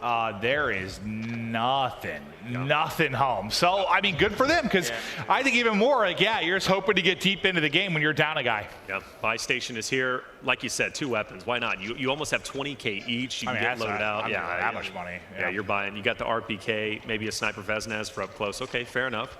So RPK Veznaz maybe switched out for the sniper on the ground, but in the meantime, I mean, literally infinite money. Get your gas mask. Now these guys are chilling. 2 or not, even though they don't have their 3rd, I mean, these guys are set up very well to make a deep run. Well, see if they can make the run there. Over to Jaffa. Him an unknown, trying to find maybe a little bit of cash. The cash registers, again, you can get racks out of that. We go the one building outside downtown or right in downtown, Yum Yum. You'll find there's 12 cash registers inside of there, so you can get looted up quickly. And they're finding them here. Wow. It's like you'll get $400, you'll get $5K. That's right. That's right. Never sure. Calzone talking the trash, baby. You love that from the Royal Air Force. They got to make up some ground. You see bottom left, currently 9th place. We've got 9 branches, which means I think that's either last or, close to it. So I'm hoping they step it up. But with that energy, Maven, I think they can. Yeah, chance to do it. Just keep an eye on that leaderboard throughout. But we only got one more drop after this. If you're going to make some noise, now is time to do it. If you're one of those bottom half teams, Lord Almighty, I mean, as we look at the overall leaderboard, Royal Air Force, what are you doing? It's got 9.5. Yeah, pick it up. Maybe they've been short a player. I'm not entirely sure. Actually, that was the case, right? When we saw the POV. Yeah, so that's tough. Let's see if you can rebound. M's. I realize I'm calling them out. It might not be their fault. it might not be. But us as casters, we only get so much vision anyways. But stand-up guys in general, love that we're showing the map 1 and map 2 winners too on there. And Teep with the top eliminations at 11. Iceman pretty much carrying over from his game number 1 with 11. That's where they got the bulk of it, at least as far as I know. Sean J though, Space Force, first place currently.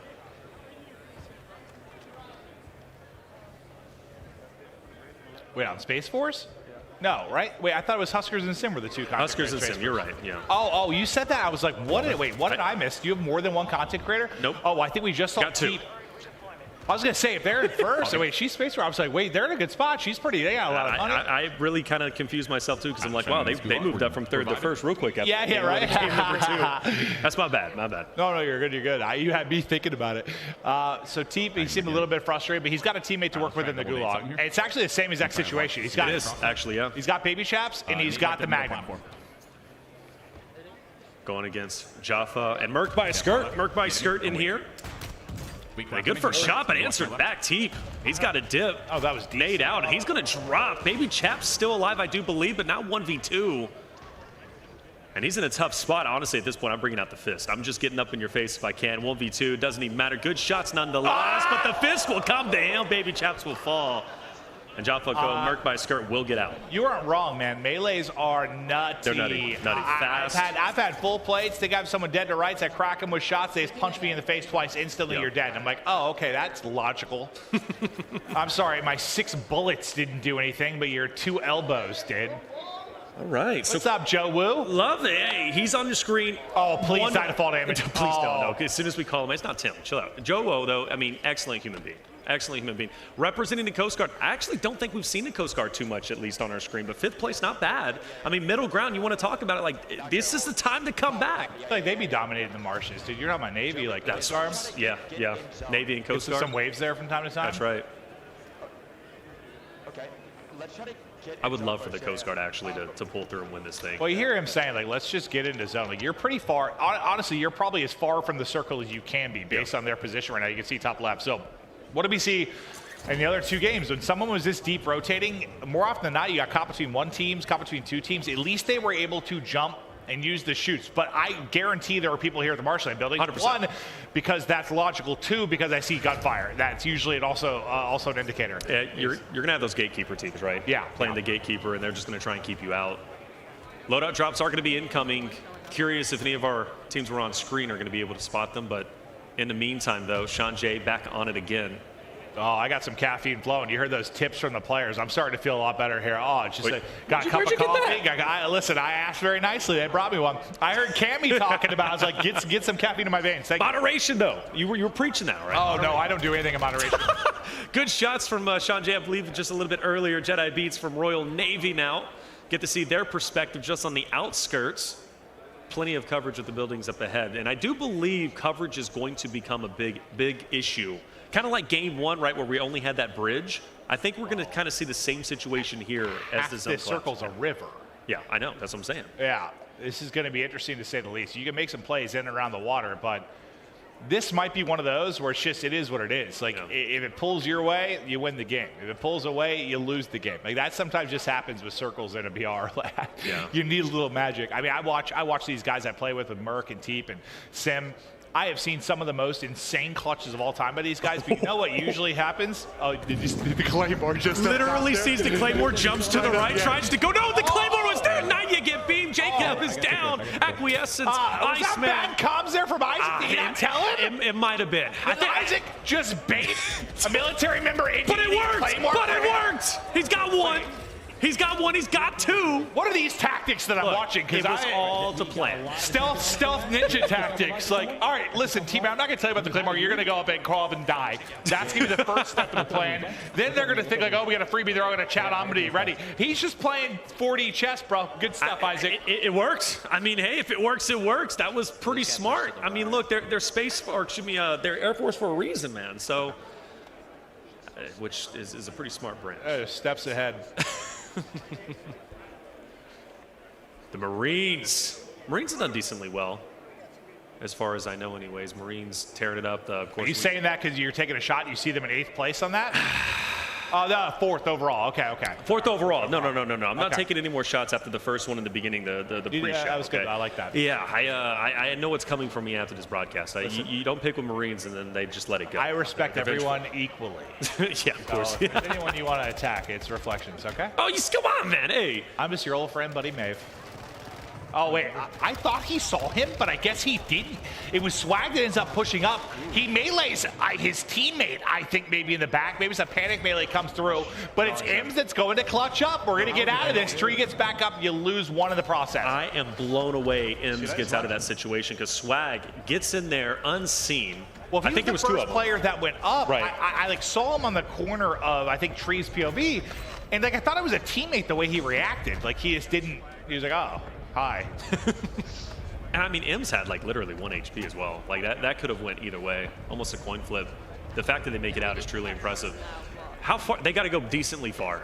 I would get on a move on at this point. You got 30 seconds to be closing.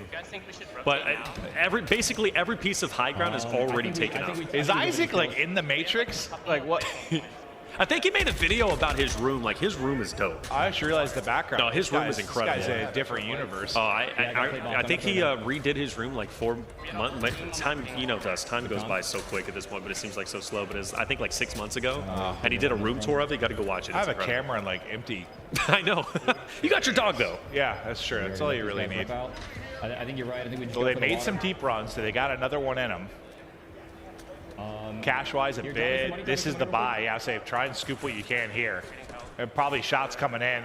Oh, they're giving it up, yeah. I don't know if you want to buy a streak, maybe get a precision to help you get out of this, that type of thing. Precision would be wonderful, especially. I think Isaac just used a precision, so I think he did just streak. Okay, yeah. This is and even obviously you're not looking to get an elimination with it. You're looking to reposition a little bit safer. Like I just hate when the streak spam comes in, but for like. Utility like that, I love it. Like just to try and get you across a crazy gap, try and back people down. It's those moments where you're like Sim was with his teammate earlier, and it's like 2 clusters on your head of precision that I just want to ram my head through a wall. That was such a bad spot for them. Oh yeah, I'm just like I'm not having fun. No, like, there's just stuff blowing up around me. And another one's going to come in, so acquiescence. You got to move at this point, but can you really? Good shots though. Look at this guy, reflex. U.S. Army. Tactical, very tactical. Someone's got to be just up ahead, unless he got juked. So he's still on the edges, the edge of the marsh building. Right, which I think this is a pretty decent spot to be in, honestly. No, again, I think it's totally going to come down to where the circle pulls. Like, what side of this water does it go to? And then if it goes to the far side from them, what piece of land do you have to work with? I don't think this is going to become like dolphin warfare. That's all going to be in the water. At least I don't think so. I don't think dolphins are really fighters. I think they're more lovers. Oh, dolphins lovers. are actually big time lovers, aren't they? Big okay, we can get back to the gameplay. 4 seconds. Warzone gods, please bless the U.S. Army one time. That's not bad.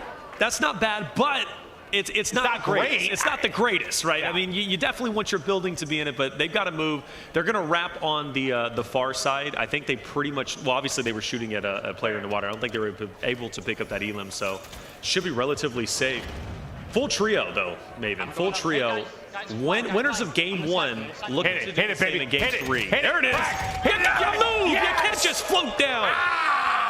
Great shot, though. Great shot. Acquiescing with the shot. He's good. Lovely. Yeah, no. You can tell just by his centering, and he's wide a bit. You can tell by the movement. My guy is twisted. Oh, he is cracked. He is going. You don't have many left. What? There's 9 players up. He's going for them all. I mean, we could have a repeat winner. 4 games, Maven, and a winner in 2 games of the 4. That's quick math. That's 50%. Good stuff. Oh, reflections. You should be a math teacher. I'm telling you. Maybe in my previous life, maybe my future life. We'll see. Some sort of calculus professor. Ooh, nice shot. That's a nice tag. I don't know how it wasn't a headshot because all I saw was the guy's head. I was about to say. I'm plating up. All right. Well, good comms. 4 teams, I could get a couple more, but they still have all 3, so it's 6 others. I mean, and once again, though, it's like they have everybody alive towards the end, right? Okay. They've been one of the few squads to do it.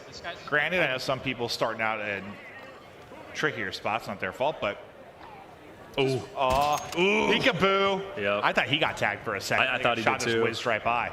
Got the 3 plate though, so he'd be all right. Well, he's using with the signal. The nice thing about the signal, Crowder loves this one. Like, you can just spam it. It's like basically like semi-auto. Like, it's a sniper that does insane damage, but you can just keep ripping this thing. Oh, I love how tactical. I mean, honestly, you got to use what you got to use at this point. What do you? I mean, I don't know. I'm trying to decide if their position is good or not. Well, he's getting high alert from this side here. There. Good shots. Good shots. There's the knock as well. And that's what I'm talking about. You can shoot it really, really quickly. Right. Like, it's just like tap, tap. And without that, I don't know if he got either of the kills. Finding another. The guy is fried. They're lining up in front. They shut beams out of your boy. Let's go, Acquiescence. Tearing it up. Getting those elims. And he's going for the victory. That 2x multiplier would be huge. Air Force looking to win another shot. Down. You stand up, you sit back down, and J-Dub should get the finish. And I think they're looking for 1 I don't have any. He's been spotted. 3v1. Yeah, looking for 1. Here, he's on 6, having a hell of a game. I got stunned. He's on the right. 3v1. Did they hit fire it? He did. He hit fired it. There's no cover. 1 down, but Acquiescence holds his ground.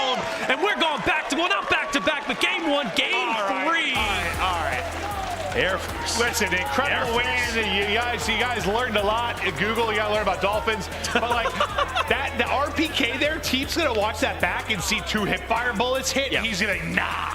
So a couple things. I mean, that's literally the same ending, right? Like you've got Teep going up against the Air Force. Last time it was Space Force, but it's like Teep in a difficult position over and over. Air Force, I got to hear from Acquiescence. That man is hitting shots. Blaze, what does he got to say? Yeah, I got to hear from Aqueous as well, because when I interviewed him last time, he was talking that talk, but this game, he backed it up. Aqueous, the snipes, the gunfire, the comms, the hip fire. How you get so good, man? It's all about that muscle memory. You know, when you got aim assist.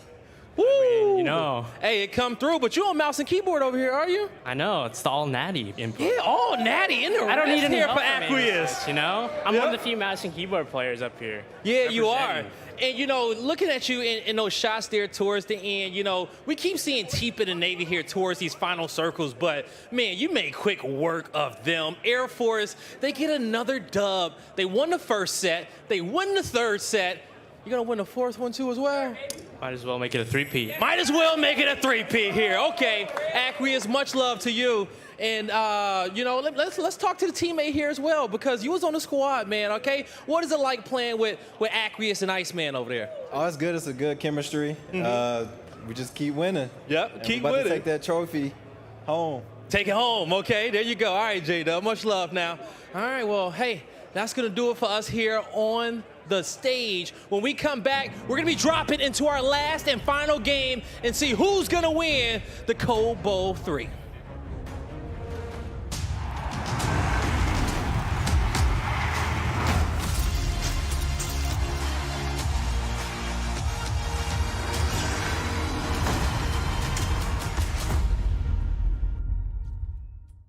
A promise is a trust not to be broken.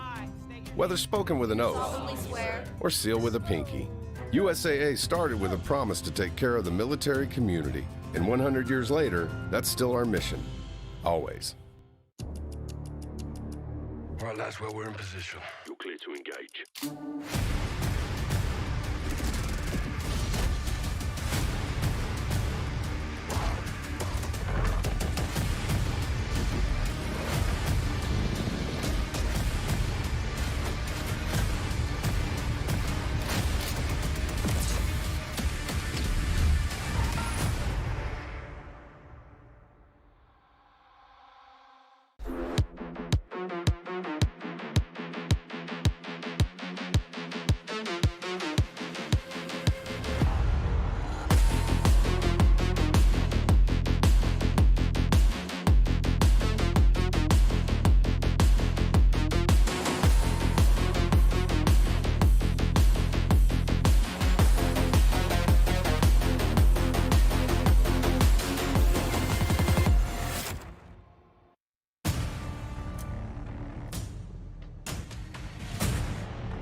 The way I improved my comms is I realized my comms were a little hectic. So like the next time I practiced or like tried calling out to my teammates, I slowed down a bit and focused on that more. Eventually, like I try to implement that into my gameplay while having good comms. You can just call out one shot, but like it'll be more influential if you be like, he's one shot, we should push this together. Like on 3, 2, 1, do this. Instead of just being like, hey, he's one shot and not saying like, where is he or anything. The best way to improve your gun skill, I feel like there's not really a shortcut to it. I feel like after finding your right sense, it's just all play time. At that point, it'd just be like how many hours you put into the game and how serious you take it. One tip to stay in the zone while you're playing is, a lot of people like, they get pressured by the crowd, but for me, for example, like I actually like when the crowd's going against me and I try to use it as a weapon for myself. And also having hand warmers, because it tends to be really cold up there, and like having warm hands like definitely like improves your gameplay, because I've had matches where my hands were freezing and I didn't have a hand warmer, and then that'd probably be one of my worst series. The audio cues I look for whenever I'm in a match, it's gonna be funny, but I try to like hear their footsteps, which is called sound whoring for like actual players. But I basically sound whore other players. That's like my goal. If I can't hear them, then I just try to go what my team says and listen to what they're saying and where they are.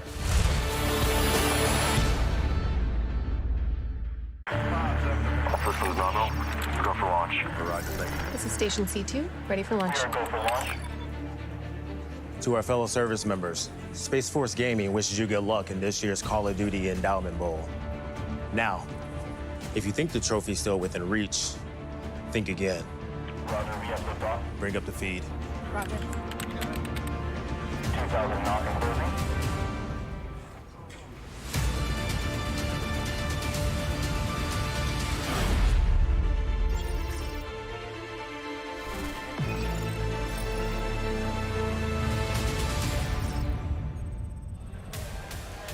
Welcome back, folks. USAA is proud to sponsor unique experiences for the military community, allowing them to have fun while showcasing their competitive spirit. And of course, we are live in Raleigh at the C.O.D.E Bowl 3, bringing you your C.O.D.E Bowl champs after this next and final drop. But we have so much going on here this weekend in this very room, including our gorgeous C.O.D.E Bowl stage. But very shortly, we're going to be heading into some CDL action as well. It is all going down here in this arena. And if you guys want to watch more Call of Duty action, then the party will be continuing very shortly as well. It continues with the Call of Duty League Major 1. It's going to be starting shortly after, of course, the C.O.D.E Bowl, and will be live all weekend long. And now, if you want to find out more about the Call of Duty League, then go to callofdutyleague.com or tune in right here at twitch.tv/Call of Duty. Nameless, Ali, I already told the viewers earlier on, you're doing double time today, folks. You are doing it all. It's amazing. We love seeing your faces. We love seeing what you guys have to say about COD. And with Major 1 happening for the second time this weekend, it's going to be absolutely insane. Day 2 is going to bring some kind of spicy takes, I think, from some of our teams. And the format is a little bit different this time around too. Yeah, we got group play. I feel like, yesterday people were just trying to catch their breath, Ali. There were so many matches going on, and we got some big ones today. Optic versus Florida V2 is the first match on main stage. What are you most excited for? I'm most excited to see the challengers teams. Team Elevate will be playing today. This is the Pro-Am, and they're trying to earn themselves a spot on the pro team. So be something to watch out for. There certainly will indeed. I saw some spicy things happening with our challengers teams, especially one against Toronto Ultra yesterday. They're taking respawns. Woo! These guys are ready to go. It's so early in the title that these guys are they're frying. Absolutely crazy. Well, I'll tell you what, that's all to look forward to. But right here, right now, and if you guys are just tuning in to C.O.D.E Bowl 3, this is the format that we have today. There's 18 trios dropping 4 times. We're in our 4th and final drop very shortly. Our 2 trios have our military branches, of course. They're going to be combining their results after each drop. It's 1 point per kill. First place has that double multiplier as well on the points, and 2nd through 10th has 1.5 times the points as well. So there's a lot to play for, and we do have our standings currently. And Nameless, Air Force Gaming, after that 3rd drop, my goodness me, it's going to be very hard to catch them. Listen, these guys are just popping off. They have such a good team. Iceman Isaac, you got J-Dub, you got Acquiesce.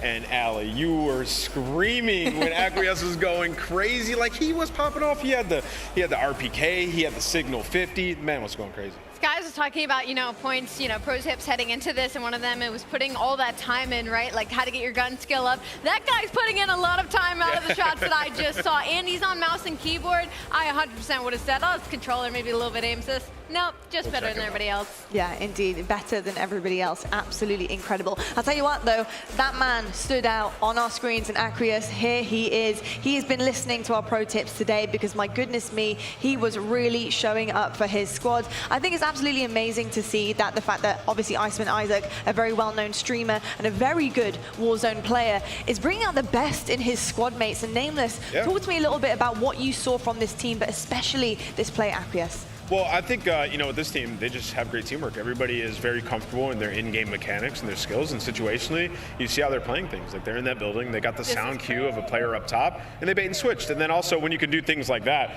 that guy's just floating back into the lobbies, hitting snipes, and, with the Signal 50, it shoots so fast. It is a 2-shot kill, 2-shot down from any of the ranges that are within this circle, and he was just hitting his shots. Like, we seen Ali, he'd get a kill or a knock, he'd dive back into the water, reload, come back out and get more. And it's the awareness awareness too. Like you just saw it in that play. Like he got the kill on that one guy and he instantly rotated over to that mid building to try and catch some people trying to get away from the zone. It's just that awareness is something that I would expect out of maybe Warzone professionally. And then he hits the hip fire on the Teep at the very end. Teep thought he might have got the better of them, hop in that corner. Acquiesce was like, no, don't shoot at my teammate. Hit him with some solid shots. And you saw the spiciness too in the interview with Blaze. He said, I'm a mouse and key. I don't have no aim assist. Y'all are just trash. So I love it, man. You can see right here, he's been frying. I mean, you can see obviously after that map 3, 7 kills there. Absolutely insane stuff. And with that multiplier, not looking too shabby. But for me, it's got to be the versatility of this guy. He's whipping out the sniper. He's dunking, diving through the water, making sure he's covered. Then he's hip firing as well. You know, he's got absolutely everything up his arsenal as well. But I got to say, the communication is massive for this squad. I think Iceman Isaac is doing a really good job at making sure the best is coming out of his team as well. Well, folks, though, I got a little bit of a news for you guys, and hopefully you're listening up very, very closely because, hi, viewers, thank you so much for tuning into C.O.D.E. Bowl 3, presented by USAA, of course. And as a thank you for joining us on this broadcast, please scan the QR code on screen and redeem the following to your Activision account, which will grant players 30 minutes of double XP in Call of Duty in partnership with USAA. And 13 minutes of double XP in Call of Duty in partnership with USAA by scanning the QR code on screen and redeem your Activision account. We will be giving out 4 30-minute double XP codes during the course of our live broadcast each hour, so please see the official rules and disclaimers for this promotional code at the redemption address tagged to the link. Be sure to sign in and secure the code for your account. This is our last code drop during the live broadcast, limited to 1,675,000 redemption codes total per redemption site. So make sure you guys are taking notes, getting that final QR code in, and make sure you get your double XP, people. It's going to be absolutely incredible. I'll tell you what, though, we've got our 4th and final drop, and very soon we're going to find out who our champs are going to be. That trophy is going to be picked up by somebody. Well, I'll tell you what, the coaching tips, the pro tips, they're certainly going to help in this 4th and final drop. And we have Afro up next to tell us exactly what needs to be done in hopes to take that trophy.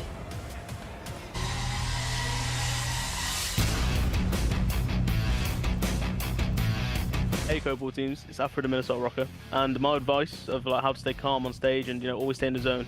First of all, take a deep breath before you go on. At least that's what I do. I take a deep breath before I go on, just to get the just get oxygen in the brain, just to just get everything wired up. And the second thing that I'll probably say is just focus on what you got to do in game. Don't think about anything else. Just focus on what you and your teammates got to do. My advice is just just keep your gunny up and just able to shoot straight. Is first of all, just play the game. It's as simple as that. The more you play, the more you just play the game, the better gun skill you have. It's just as simple as that.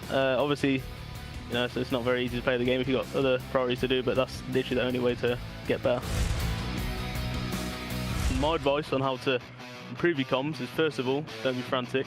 Second of all, you kind of want to bounce off your teammates. If they're saying something, say something back. You kind of want to have a conversation mid-game, which is exactly what I strive to do in mid-game anyway. All right, here we have it, folks. 4th lobby is getting ready to go. And as we are waiting to get into game, let's talk about what this 4th lobby means. We have all of the kills that need to be gotten by so many of our teams if they want to climb that leaderboard. In fact, for some of them, it's going to be pretty difficult. They'd have to wipe the entire lobby, probably win as well if they did want to climb the ranks, because we've got 29.2 points there from the Royal Navy Esports. Now, Nameless, it is kind of doable, for sure, but what are some of our teams doing wrong here? What do you want to see more out of, maybe from 5th to 9th position? Yeah. So, I mean, I think Acquiesce showed, like, a great example of what you need to do in this. Like, if you survive towards the end, and there's so many people in the final circle because it's mini royale, you're going to get the kills if you end up surviving and winning those fights at the end. So it's just about like surviving, having the utility, having the weapons of choice in the final circle, and being able to play together. Like getting your entire team there is so important. And this is still very doable for some of these teams. You get a 2x multiplier, you have 6 people on the map across your 2 trios.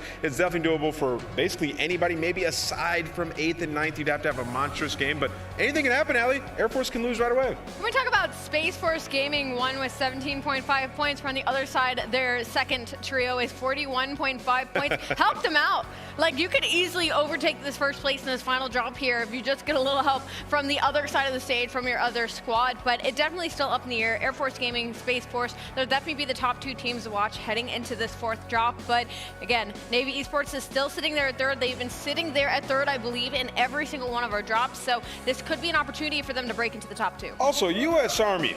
Y'all were talking a lot of trash, okay?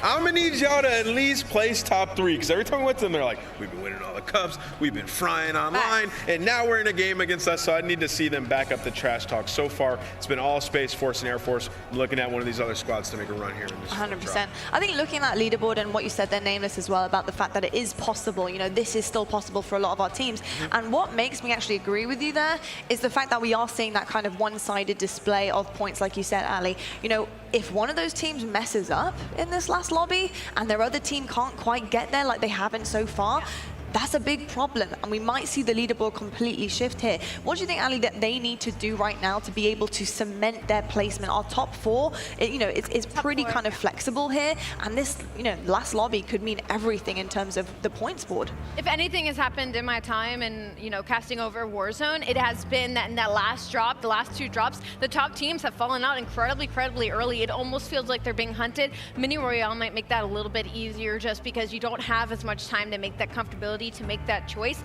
For them in the top 4, just play your life for as long as possible. Get a little bit campy, maybe play a little bit slow. Just try to play it safe, because if you're first down and out, I mean, it's maybe 10 points separating you in the top 3. So you do not want to put yourself in a situation that you cannot save. Indeed. And I got to say, the 70+ points there for the US Air Force, that's quite an extreme kind of lead right now that they have compared to the 50. So talk to me about tactics right now. If you're on US Air Force here, Nameless, are you going to be like, right, deny that double points from them. Let's get that top place. Don't worry too much about kills. Kill as it comes. However, just denying that double points for the rest of the teams, it would be a pretty big advantage, I feel like. Yeah, I think you don't adjust your play style whatsoever. Okay. I think what's going on is working. They've been picking up a decent amount of kills each game, and you got 2 trios, right? And you also have a gulag where you can go in and come back. And the gulag, to me, is just additional kills, right? So we actually have some stats comparisons of some of the players that we have in this tournament. So let's check out what we got here. So this is Acquiesce versus Taj. This is from map 3, the players that were popping off. This is US Army. Taj on one side, who was talking a lot of trash. They still got some work to do. 2-time.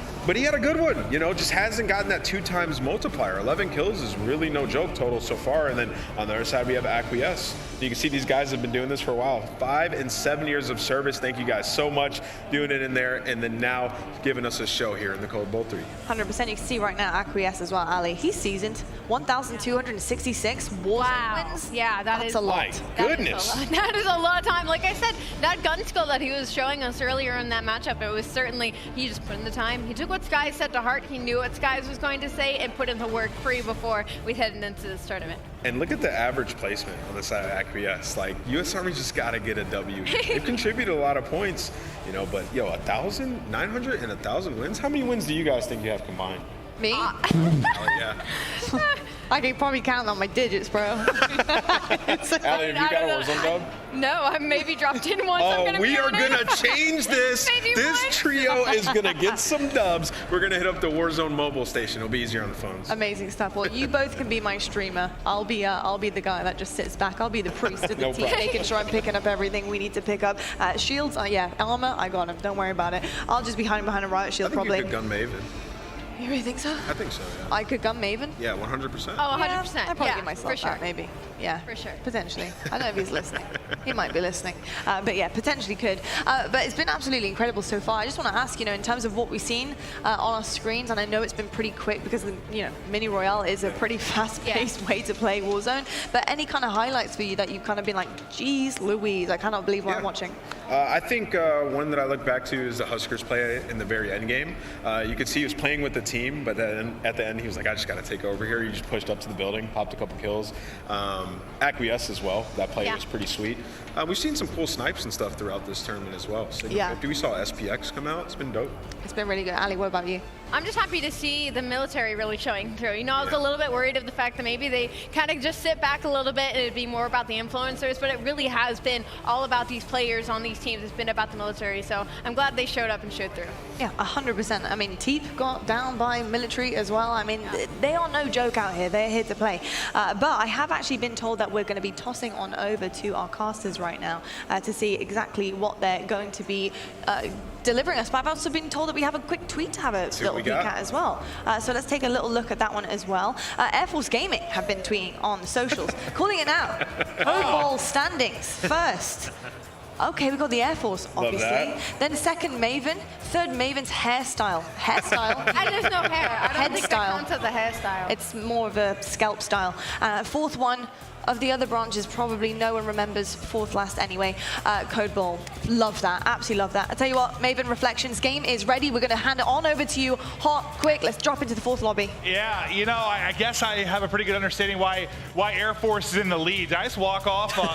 I sort of like, we're about to be on camera. I'm wandering around. I was so gassed about this Air Force Gaming tweet because, you know, they understand it. They understand it. It's the baldness, it's the beauty, it's all of it. But this is what I got to ask, and it just hit me, and I don't know if I'm a genius for thinking about this or an idiot, which it could be both. Is a hairstyle if you're bald? Extra self-res right here. Because you don't have hair. Oh. Here, Isaac, I got you. Yeah. I don't know. It's a hairdo. It's a lifestyle. I'm going to ask the Space Force. It's a way of life. It's a way of life. All right, so we're now in our fourth and final game. We'll start off with Acquiescence, who has just been tearing it up, absolutely. Air Force are just looking unstoppable at this point in time, first place as a whole. And 71 points, Space Force just below them at 59, if I'm not mistaken. You have the Navy right below them with Teep and Co. So there is a chance with two teams. I mean, they can come back. That's the big thing. You've got 6 players. Like, I know sometimes you might forget because how we've been highlighting it, but you've got 2 trios from each. Now, can you get in and make a run? Now, this could be good. Well, good for Air Force, I guess, if it's a mess for Space Force early on, but it looks like that's going to be a wipe. They're able to get the kills. Symphony trying to pop off early. That's going to be 3 for him basically out the gate. So 3 for Symphony and Co. Okay, so this is, like you said, a strong start needed. Space Force to get their second endowment trophy in back-to-back years, or back-to-back competitions, I should say. They've got to clear at least 12 points. I know you said I should have been a math teacher, but still, 20 or so points. It's going to be a lot. Either way, though, they've got to have a pop-off game in game number 4. And quite honestly, there's nobody better than Symphony to lead his team. I'll be honest with you. I've casted a lot of Warzone events. I stopped doing math because it usually asced with me sounding like an idiot. So I sort of let it play out. And whatever happens, you got an idea of who's going to be there at the end. Like, when I first started casting Warzone, I'd have a notepad and calculator, bro, trying to figure stuff out. I'm like, nah, dude. I'm all right. We know it's going to be tight. Let's see how it ends. Well, J-Dub is down, so maybe some rough waters up ahead. Iceman, of course, Acquiescence having to go big. It could be scary if this trio goes down early on in game 4. Despite you being in first, we know the points are relatively close. That's what everyone's rooting for. That's what everyone's rooting for. Like, get them out. Right. Get them buried. Wait, we're Let's rooting hunt for them down. Well, to Air Force to get slaughtered early on is what would help everybody else, I'm saying. Okay, so Army and all them, they're rooting for that. After that tweet, quite honestly, didn't saying like the other branches they don't remember, you know, they might have shot themselves in the foot. And that could be used for ammunition for the other social media managers. Yeah, true. 100%. No, but I love but the Maven hairstyle stand. Listen, there's a bit of love for me. There's a bit of love for me there. But now on 4, so Symphony continues his hot start. The kills could be big. Yeah. I'm down to go towards that. Beautiful high ground. Well, he wants to get aggressive. I think he knows like you need to. Hey, worst case, we got jailbreak. Worst case, jailbreak. Perfect opportunity then. Push forward.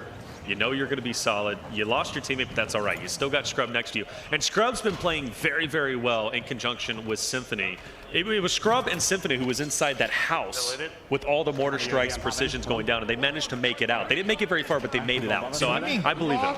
He said jailbreak, and I was like, there's a jailbreak? That's what he said. I think he meant gulag, right? He probably meant gulag. Yeah, okay. I was so confused. I was looking around the screen like, where's it? Is it jailbreak happening? I'm thinking like, should I take his word? But then again, I'm reminiscing of when he didn't use the res. Yeah, no, I don't think he knows what's called what. That's all right. Precision. Okay. Yep. Mr. Almonds, Peanuts. All right, he's going to get out of that. I'm going to try to get to the billboard. He loves to play aggressive. He wants to send it and fly. I didn't even know. I've never actually been up there. So smart. You're not looking up there. You're not looking up there. That should be an easy 2-1 knock. There's a finish. The second one down. That's number 2. Papa's eating. Phoenix Jolly Rog gone, and I believe one more remains. Again, such a smart play to get on top of so that really side. 2 full squads rotating out? It should be. Yeah, he said so many in front of me. I didn't know if that was the one trio they killed or if there were more, but it looks like they got the one trio. That might be it. No, I think there's going to be multiple, at least when they go inland. Oh, yeah, no, 100%. Yeah. I just didn't know if there were more there. And I think they were tracking that. Oh, bit of a testy situation. Acquiescence, Air Force, needing a good game here. Iceman's dropped. I think last time we saw J-Dub was in a bit of trouble. This time Iceman is now gone. I just know how he plays with his colors like this. Like, is he going for the whole make everything gray as possible? Hey, sometimes you just like a lot of us, we add a little saturation, try to spice up the map a little bit. They both got an angle. Yeah, that was a row, I think, just from up top. It was a nasty angle because I thought he was totally covered, at least where he was at. So now it's up to J-Dub. Decent inventory. Whichever one that is. He's got decent inventory. I think he can absolutely. Well, so what do you do here, right? You just, I mean, obviously you play your life as intended, but I'm curious, did Iceman, Acquiescence, so they do have Gulag? They have Gulag. So they're going to be all right. Okay, well, what do I do here? I'm not worried about anything because I have $15,000. So, I mean, the main thing I would do, I guess, what I would consider is there is a buy on the right. That is going to be hot, right? Because that's right where they died from. So that buy is not really going to be in play. Right. I would love to get myself in a position somewhat near a buy. Okay. That he needs to put a plate on, right? Is that blue or purple? I can't tell with this color. No, it's blue. Yeah. Is it blue? Yeah, I thought it was purple for a second. Okay. Well, it does look purple to be fair, but it's not a 3-plate. Okay. So, no, he's just got 2 right now. I thought maybe he hadn't put one on yet. Iceman 1. Yeah, I was going to say, I would try to get near a buy if possible in case they both lost. Yeah, but the fact they're both able to win it, that's going to be huge. They'll get back into it. Now, you got loadout just dropped. You got to get kitted. We go over here towards what I call hell. This is hell. Why is that? Fighting in Village is a nightmare because there are just so many windows and so many rooftops and so many bots that'll drop. If there's a stronghold, like fighting here is terrifying sometimes. Well, Almond's not scared. He's going for it. Player on the inside. Nice shots up close, wins it. I guess that's somewhat. And that's going to be another. It's going to be another one. 5 kill streak for Almond. So definitely U.S. Army. I mean, I believe they were in 4th place, so they had a little bit more points to cover. But I mean, you got Almond on your side. He's got 5 eliminations. The rest of the crew doing fairly well. They're making a good run for it. Listen, what everyone else needs is Air Force to drop. Yeah, at this point to try and come back and make a run because you get. Let's say you get 15 kills, 13, somewhere in that ballpark. But they stay alive. The 2x multiplier, and you win, you're okay. But yeah, the longer Isaac and them are alive, that's right. It's a problem. Yeah, 100%. And Iceman was getting back. He didn't win that Gulag. J-Dub was still staying alive with plenty of money, as you said. So they're in a great spot, despite losing 2 players early on, or at least forcing them to go to the Gulag.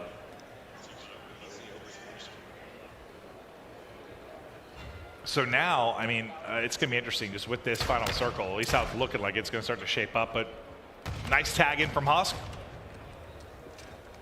He's in here with Taj. Oh, he's cooking Fred and Parky. He's cooking it. He gets a hit. Breaks the shield. Nice shot. That's 2. And now it's up to Fred. Fred, what can you do, baby? Grab the 3 plate so you have that when you get released. And where is Fred? There's Fred. He was hiding on the ground. He's spotted. He's gone in a perfect situation for Huskers to get out. And we'll transition now onto the main storyline, right? Air Force, J-Dub, we saw him staying alive. He had plenty of money. He still does. Iceman comes back. Acquiescence as well. And believe it or not, they have even more money than when we left off with them. Yeah. Somehow, just continuing to mount the cash. But just no vest on anybody. That is going to be big. Oh, Juke in the air. He got a couple tags in. Does he push that now? Yeah. Oh, he's just trying to hip fire from there. All right, I see. We're ambitious. They're just coming in. He's ready to go again. Okay. All right, so now definitely got to dip away. But this could play out pretty interesting. It might be like a longer end game than we've had in some of these, in the sense of how many people are alive, just due to the number of buildings, the number of like safe havens that you can find. Because this side's okay. More east. Yeah. It gets a little dicey. You get out to that hill and kind of the fields, but there's a lot here. Another street coming in. Have fun, guys. Just hope it doesn't come to the wall. It shouldn't. I think they're just below the roof level. It shouldn't. Yeah, no. I've said they should be said just many fine, times. Yeah. I've said that a lot. This building is pretty well made, it seems.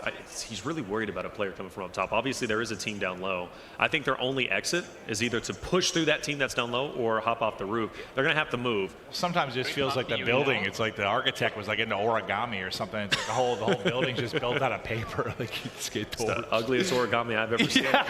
It sure is what it looks like. There's 2 under us, and then 1 right here. And I think okay, well this is pulling more towards the hill and field though. Like a lot of these safe havens about to be no longer safe. So that's going to be a duo in front. I think there might be a solo off to the left, and then unless that trio kind of broke up. I think you have to challenge one of these teams, which is going to happen. Just on the outskirts, thinking he's safe. Nice shots, Iceman. Well, I do it while I have the UAV, right? I think that's kind of the call. Yeah. If we're going to make a push, which we have to, let's try and do it behind the UAV. But one going to get caught. I think the first he knocked, he was calling out the self. Acquiescence his chance to go big. He's able to thirst one. It's Sprat that's going to take him out. So that is probably Air Force white. Well, okay, sorry, J-Dub.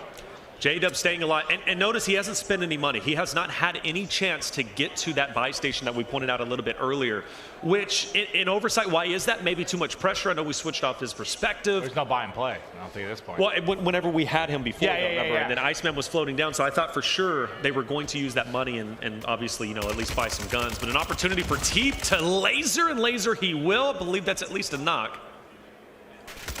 Well, Teep's issue mostly is going to be he is by himself. He's out in the open. He's got 1 plate extra. I mean, he's been in a tough spot, I assume, just based on the fact that he doesn't have any kills right now, because he's been one of our leaders. Yeah. Notice they also did not have their teammate too. Deep what is Six this guy is down. behind? I can't say. It looks like he's like literally behind the bush, but that bush is pretty strong. Now you had to go up top. And this is what I was being in the open, such a tough spot to be in. You mentioned 1 plate. He's going to have to use it, getting a bit hung up, but he gets away. Might be some plates on the shelves in here, unless they've been all gobbled up. It looks like they've been gobbled up. Oh, he hops out and someone's just holding the angle. That is tough. He will fall. So what? That'll be no run for. That was Navy, right? That was Navy. Okay. Yeah. So I think maybe Force. Maybe top 3 and Sean J. So TP did eliminate them. So Sean J. Now that's what the other Air Force team with Isaac. That's correct. Okay. So that's big. So Space Force probably the team to make a run then now, right? It could be. Well, I mean, unless what J-Dub is doing, right? We still don't know what J-Dub is up to. Listen, J-Dub, I'm sure you're fantastic, but I don't know if he's pulling it off by himself. Hey, look, if there's a will, there's a way, baby. He knows pretty much the team and the championship. The trophy is on his back. This is your realistic shot But here. Symphony, 100%. Symphony lasering, you got to get out of that building. Zone's going to be on it, and I think this is a great spot. This is about to be a really good run for Space Force. Is it? Because one's down, one's out of plates. But Symphony has a great position. He does for a few seconds. The problem is the Storm's going to be on him in a moment. So the Storm's going to start to come in now. Where are you going to reposition to find the kills? Because you also have the pressure of, if you're trying to win this thing, you probably need half of these kills that are left. Yeah, I would think something in that ballpark. Yeah. And he's in that tough spot he wasn't in game 2, where do I go for the res, do I not? Now that decision has been made. Scrub is now fully finished off, right? Listen, I've seen Mason clutch some of the most unwinnable games. And that's why I still have faith. The guy, I don't know, his brain just shuts off. It's rarely on anyway, but it just shuts off and he just does nutty stuff. It's like what he is born for. To be fair though, Symphony being by himself now, fully focused on himself, I think this is where really like the animal comes out of the cage. There was an achievement during the Titanium trials where you had to res a teammate, and all of us got it done like first game. A month later, he still hadn't resed anyone. That's the type of teammate he is. Yeah. So so that's J-Dub. Got our answer. All right. So Air Force, I do believe, is out, which means it's all on. Still a decent run from them. But now it's really on Symphony. I think so. It's really on Symphony to dethrone Air Force, for Space Force to get their Code Bowl 3 championship. Symphony has to pop off, and it starts here. Oh no! God, I thought he snapped pretty well, but he's just gonna get fried. I thought he had a good shot to do it. I didn't think he took any damage, and then he was just gone. Yeah. It was like he took fall damage, which you don't really from that drop. But you still have Huskers. So Space Force is still being represented, and he's down. Hangdog, where you at? You're just by him. Is that a Space Force on Space Force crime just now? Oh, no. Or was that a different building? I didn't see who killed Sim, but that'd be actually kind of funny. Because technically this is, I don't know, it's like working together exactly, but this is where you would want to. Now it's a race for self-revive. I don't think they're going to get pushed, but there's always a chance. Get Huskers back in it. Space Force's chance still alive potentially. They need the 2-time multiplier, at least I think so. They need it, 100%, no, without question. I think they needed that even going into this game in general. Well, I don't know, because Sim was on like, what, 5, 7 here? I don't know, dude, it's going to be close, I think. Like you said, I also we don't do could the be math, utterly baby. full of it. We don't do the math, I think baby. it might be close. All right, so it's getting a little bit close from the high ground. Ryan, though, from the British Army looking to be a nuisance. Space Force getting lit up, and they're down. And British Army will at least get one dub today, baby. Take it, game number 4. You love to see it. Hey, get the big dub, and now it's just a matter of tallying this all together, seeing who clutched up. Space Force made a run. It's just like, was it enough? Was it enough? But British Army Esports, they get that big dub. They'll be able to get a little trash talk because they were dealing with both Space Force teams there at the tail end. I'm just curious if that was Space Force on Space Force Prime. Because it kind of seemed like that might have been the case. It did, and that's so tough because I don't know if they're in the same comms. I don't know if they can actually calm that out and like work that out. If that makes sense, it would make sense for them to be able to do so. But if that's the case, and let's say they lose by mere points, I mean that's going to come to haunt them. I just have to see if it actually was. I don't know. That'd be painful. And it'd probably only be a difference of like a killer. Well, no. The problem is you might have lost the multiplier. You might have lost the multiplier, exactly. I don't know. We'll have to wait and see. Still a good run, though. Still a good run for Space Force. It was. I mean, I think when I think of who was really doing well consistently, it was Sanjay, Air Force, and Isaac's team. But I feel like Teep was always making late runs to the end. And then it was like Simmer Huskers. Like one of them would always be on these deep runs. And I said at the very beginning, I thought with only 4 drops, consistency was going to be huge. You couldn't put up like a 0-type dud and realistically expect to win this thing. Consistency prevailed. Well, we'll see. We'll see. We'll see. We don't know the official results. I think the biggest thing for me, though, that I'm so happy with is all the branches played so incredibly well. It was great to hear the trash talk and just really see them come through and do an excellent job. And I loved all the analysts breaking down the action, right? So from Lottie, Nameless, Ali, what's up? I mean, I don't know who won this. I don't think you do either, right? We're getting updates. Yeah. We're waiting very patiently, just like you guys are. Pretty exceptional stuff, but Maven, Reflections, thank you so much for all your casting today. You've been absolutely incredible, of course. But do you have any special moments that you both were kind of keeping your eye on in all of our 4 lobbies today? I mean, for me personally, Acquiescence popping off the way that he did. You know, it's so funny. I was looking at the document and seeing the names and, trying to memorize them. And that was one name I said, I gotta know how to say that, because that's a tough one, okay? So I definitely did the Google Translate and I figured it out, and I'm so glad I did. He popped off, he played so well, whether it was with Sniper, whether it was, of course, RPK, he was just tearing it up. I think that's the biggest standout to me, and 2 games for Air Force is tremendous. Yeah, that was a big one. He was incredible. I don't know why this one stands out, but like when Teep was locked on top of that building in the storm, and he was in the 1v3 against Husk's squad, and he popped up and beam Husk, I was like, hold up. Yeah. I thought he was going to pull out. He died instantly after, but like that was the one where I was like, okay. And I think he got second like back-to-back games, so he was making some really late runs. But overall, it was a good time, man. I think Mini Ryle was perfect for this. Just the pace of it, everything was good. And another thing that stood out to Symphony and the res gun, not using it when it should have been used. I told you he's a jackass, and there's just no way around it. But I had a wonderful time. I did too. Thank you. Amazing stuff. We had a wonderful time listening to both of you casting. So thank you very much yet again for another exceptional year here at the C.O.D.E Bowl as well. Well, folks, we're actually going to check out some highlights from that 4th lobby while we do get things tallied up to find out who is going to be taking that trophy behind us very shortly. But some epic things went down there, and my goodness me, what did we say, guys? We said that maybe there was a team that could come up, climb the ranks in that 4th lobby and just do everyone dirty. And Nameless, that's exactly what happened. And Ali, you called it too. I said it.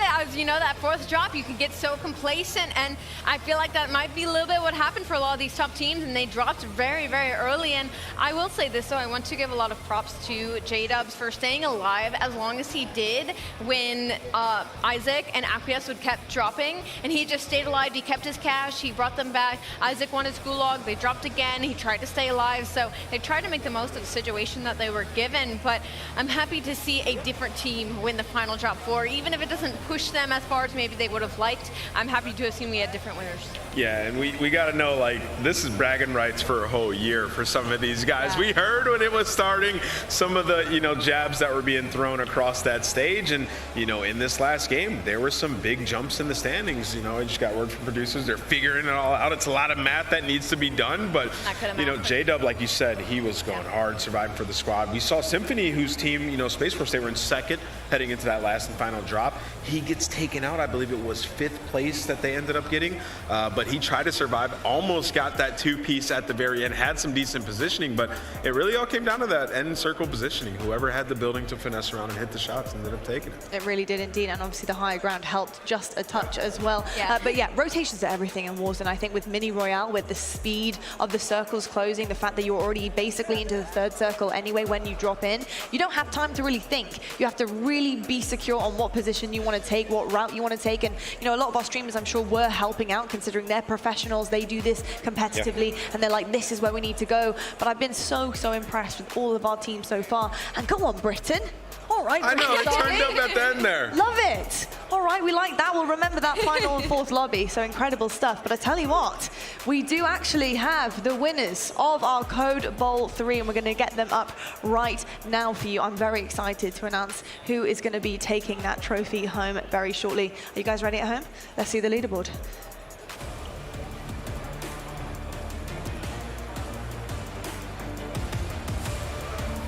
With that last win, they clinched the W, the Royal Air Force Esports, behind the back of Jaffel NC, popping 9 at the end. Wow, Lottie. I actually cannot believe this. RAF have just clinched that leaderboard. That is absolutely incredible. And you know what? I was watching our leaderboard updates because, obviously we have all of this information on the stat page, and I just thought maybe the rest hadn't been updated yet. I was like, oh, it looks like they've overtaken Space Force Gaming, but Air Force surely had gotten at least a couple of kills there in the final game, but I guess they actually all properly set on a donut or something, so Royal Air Force cinched it out in game 4. I mean, I literally cannot believe my eyes. I mean, this is unbelievable. In terms of the math here, Namers, I know that you have it in front of you, so what went on in terms of the stats? So in map 4, the eliminations, Jaffel NC dropped 9 elims, okay? Wow, okay. And then looking down, Sprat had 5, and Calzone had another 4. So these guys were absolutely frying in this last drop. Both teams did their thing, and there we go. There's the trophy. Congratulations, Royal Air Force Esports. Huge congratulations to the Royal Air Force on the stage right now, lifting that trophy high. And I got to say, for me, the look on their faces when they turned around and they saw the LED screen and it was the Royal Air Force. They couldn't believe it. They couldn't believe their eyes, but that's what happens. It is a kill race. You get the kills, you get the multiplier, you're sitting pretty, and that's exactly what happened here for the RAF Esports. Absolutely amazing. Congratulations to all the fellas. Thank you so much to the streamers as well. Blaze is on the stage right now. I want to hear from the Royal Air Force themselves. Blaze, let's hear from the lads. Let's hear from the champs of the C.O.D.E Bowl 3. Wow! Royal Air Force gets it done. Give it up one more time. Come on. Here we go. Let me pass y'all the mic on over. Now, as they announced the winners, we were all looking at the LEDs to see who came out on top. And you guys were legitimately surprised, okay? It was kind of slow to start off, but in the end, you finished off strong. How you feeling? That's unbelievable. We had like 2 chalk games at the start, and into that last game, I was like, we need a 20. We need a 20 at least, and we need to win. I think we pulled out 16 in R3, and I don't know what the other 3 guys got. Oh, man. That was a massive last 2 games. That was crazy. Massive. Yo, pass the mic on over to your teammate. Man, you had 9 kills there towards the end, okay? You were popping off, fighting your heart out. What does this mean for you? It means a lot. It means a lot because it's such an amazing cause today, and we're all coming here for the exact same thing. Like I said, we had 2 short games at the start where we played 1v3, and then going into the last 2 games, we literally said, let's just get our head down, drop 2 high team games, and we're gonna win it. Hey, and that's exactly what you did, okay? Pass it on over to your teammate, man. What does it mean to get this trophy here for the Royal Air Force? You guys had a long journey here, playing against some of the best Warzone players in the world, but you got it done. So from coming second last time we played this event, it was heartbreaking since it was a tie, but we knew we were bringing it home this time. Like, come on the boys, let's get it right. That's what we love to see. Just tune in, everyone, by the way, especially everyone from home. It's honestly, it's a great pleasure to do this, and everyone watching at home. It's so amazing. It was awesome indeed. Now, we do got some more surprises, okay? I'm going to bring to the stage Army veteran Brian Bulletow, as well as Chief Administrative Officer for Activision Blizzard. You want to say a few words for you guys as well. Give it up one time for him, everybody. What a great day of competition. Yes. I want to thank our millions of live stream viewers and our fans and audience here with us in person in Raleigh. You guys are great. We had lots of energy, lots of enthusiasm, and it's your support that makes our mission successful. Special thanks to our presenting sponsor, USAA, who made C.O.D.E. Bowl for this year possible. And finally, I want to thank all our military teams. What a great competition. Every one of them is a future veteran, and the endowment is here for them and the millions of veterans in the US and the UK. If you're a veteran and you're looking for a good job, please connect with us on our website, Call of Duty Endowment, and we'll put you in touch with the right assistance at no cost. And finally, on behalf of the Call of Duty Endowment and our team at Activision Blizzard, one last congratulations for our C.O.D.E. Bowl 3 champions, the Royal Air Force from the United Kingdom. Great job. Yeah! One more time for your Royal Air Force, your C.O.D.E. Bowl 3 champions.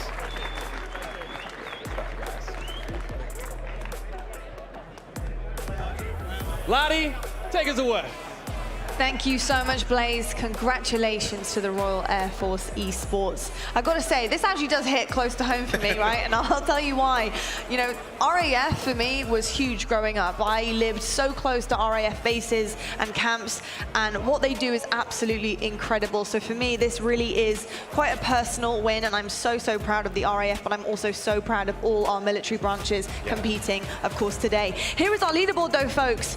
First, Royal Air Force, 87.3 points overall, but Space Force Gaming underneath them with just a mere couple of points to actually separate both of these. And we talked about it. We talked about a crazy switch up that could happen. And Ali, you mentioned how those like fourth lobbies, those last lobbies, can honestly be the absolute end game for some of our teams who really haven't been that noisy throughout the entire tournament. So incredible stuff to see them coming up there. Are you a little bit surprised at the standings and how they lie based on what you saw? Of course I'm a little bit surprised. I mean, we saw Navy has now dropped down to 6th place. Army still sitting there over at 4th, but to see Space Force and Air Force, we really thought it was the battle between those two and that maybe the Navy had a chance to slip into the top 3, but the Royal Air Force really came out of nowhere. And what's funny is I'm pretty sure in that first drop they talked about, you know, possibly having being 1v3 in a bad situation, but it was Maddie who spawned in. We were actually on him. Remember us commenting like, oh wow, he's all by himself. Like, that sucks. But he had 3 kills. Like, he was making it happen. He was putting the work in. So they were putting their all in from game 1. Yeah, they certainly were indeed. And Nameless, you know, when it comes to this RAF team, this guy apparently was absolutely frying. What a standout player he was. Yeah, you know, he was our top military player throughout this tournament, and that was the difference, Ali. That's what you said in the pre-show. And unknown JWG was talking a lot of trash to start the tournament. He was just like, you know, we're going to come out here, we're going to fry. We're underestimated, but the rest of these guys, they're not able to contend with us, and that was the case. You know, he talked about it after the first 2 games. They had to lock in, focus up, and pick up a bunch of kills. They didn't get a ton of wins in the lobbies, but they got the kills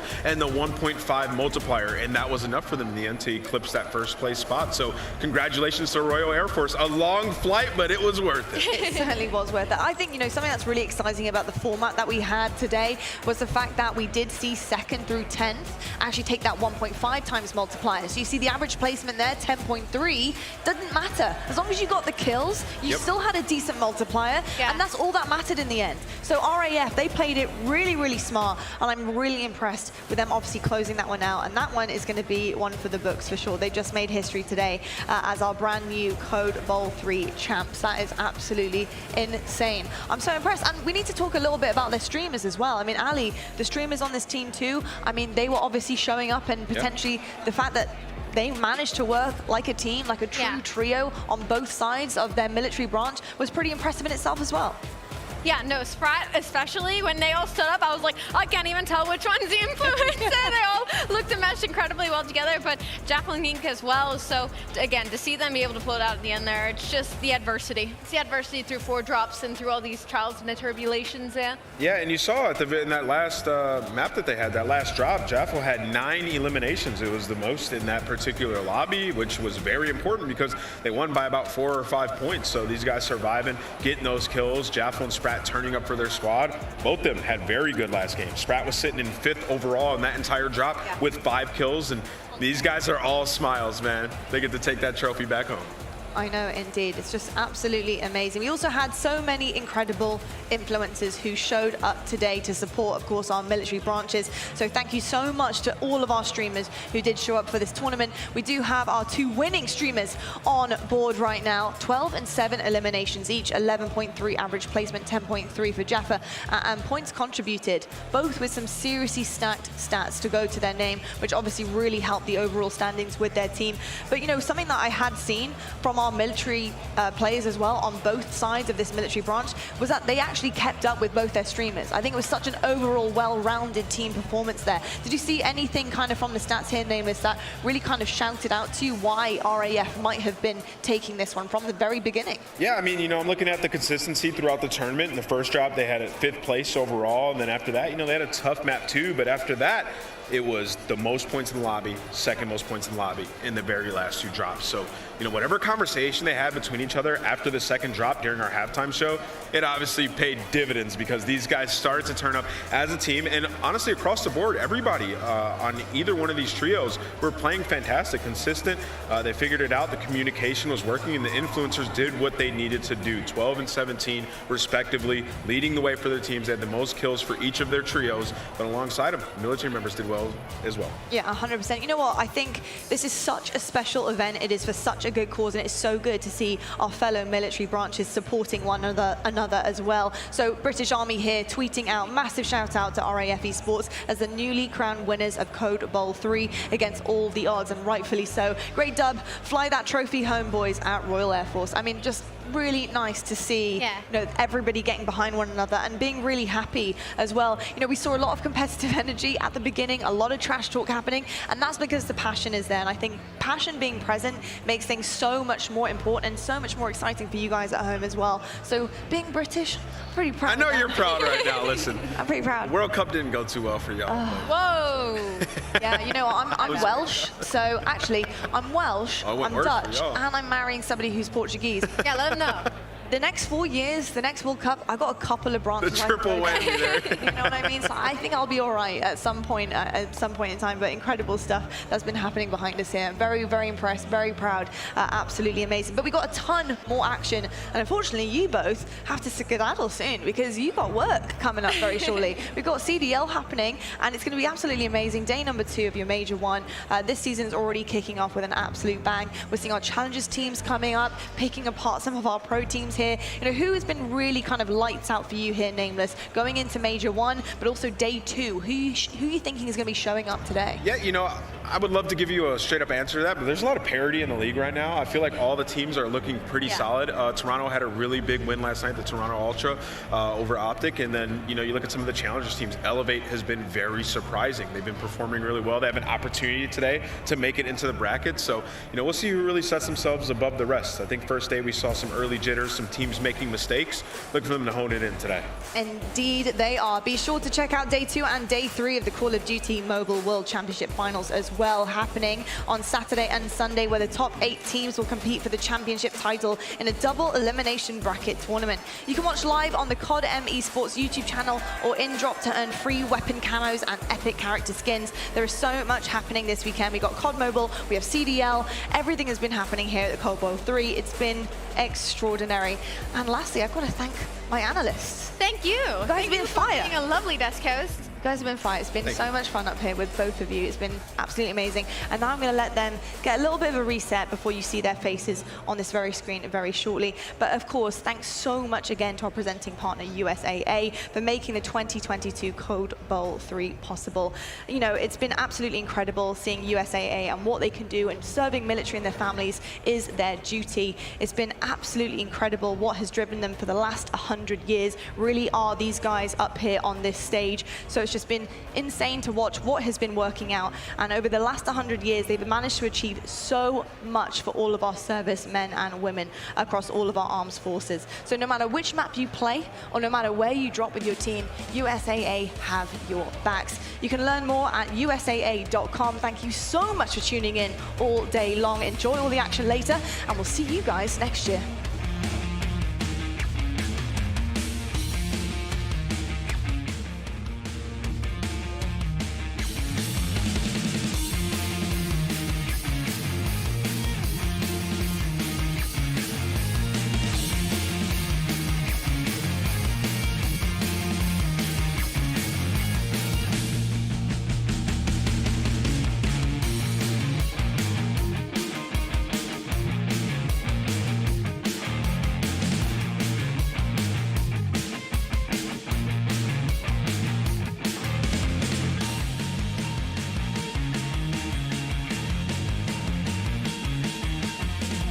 Promise is a trust not to be broken.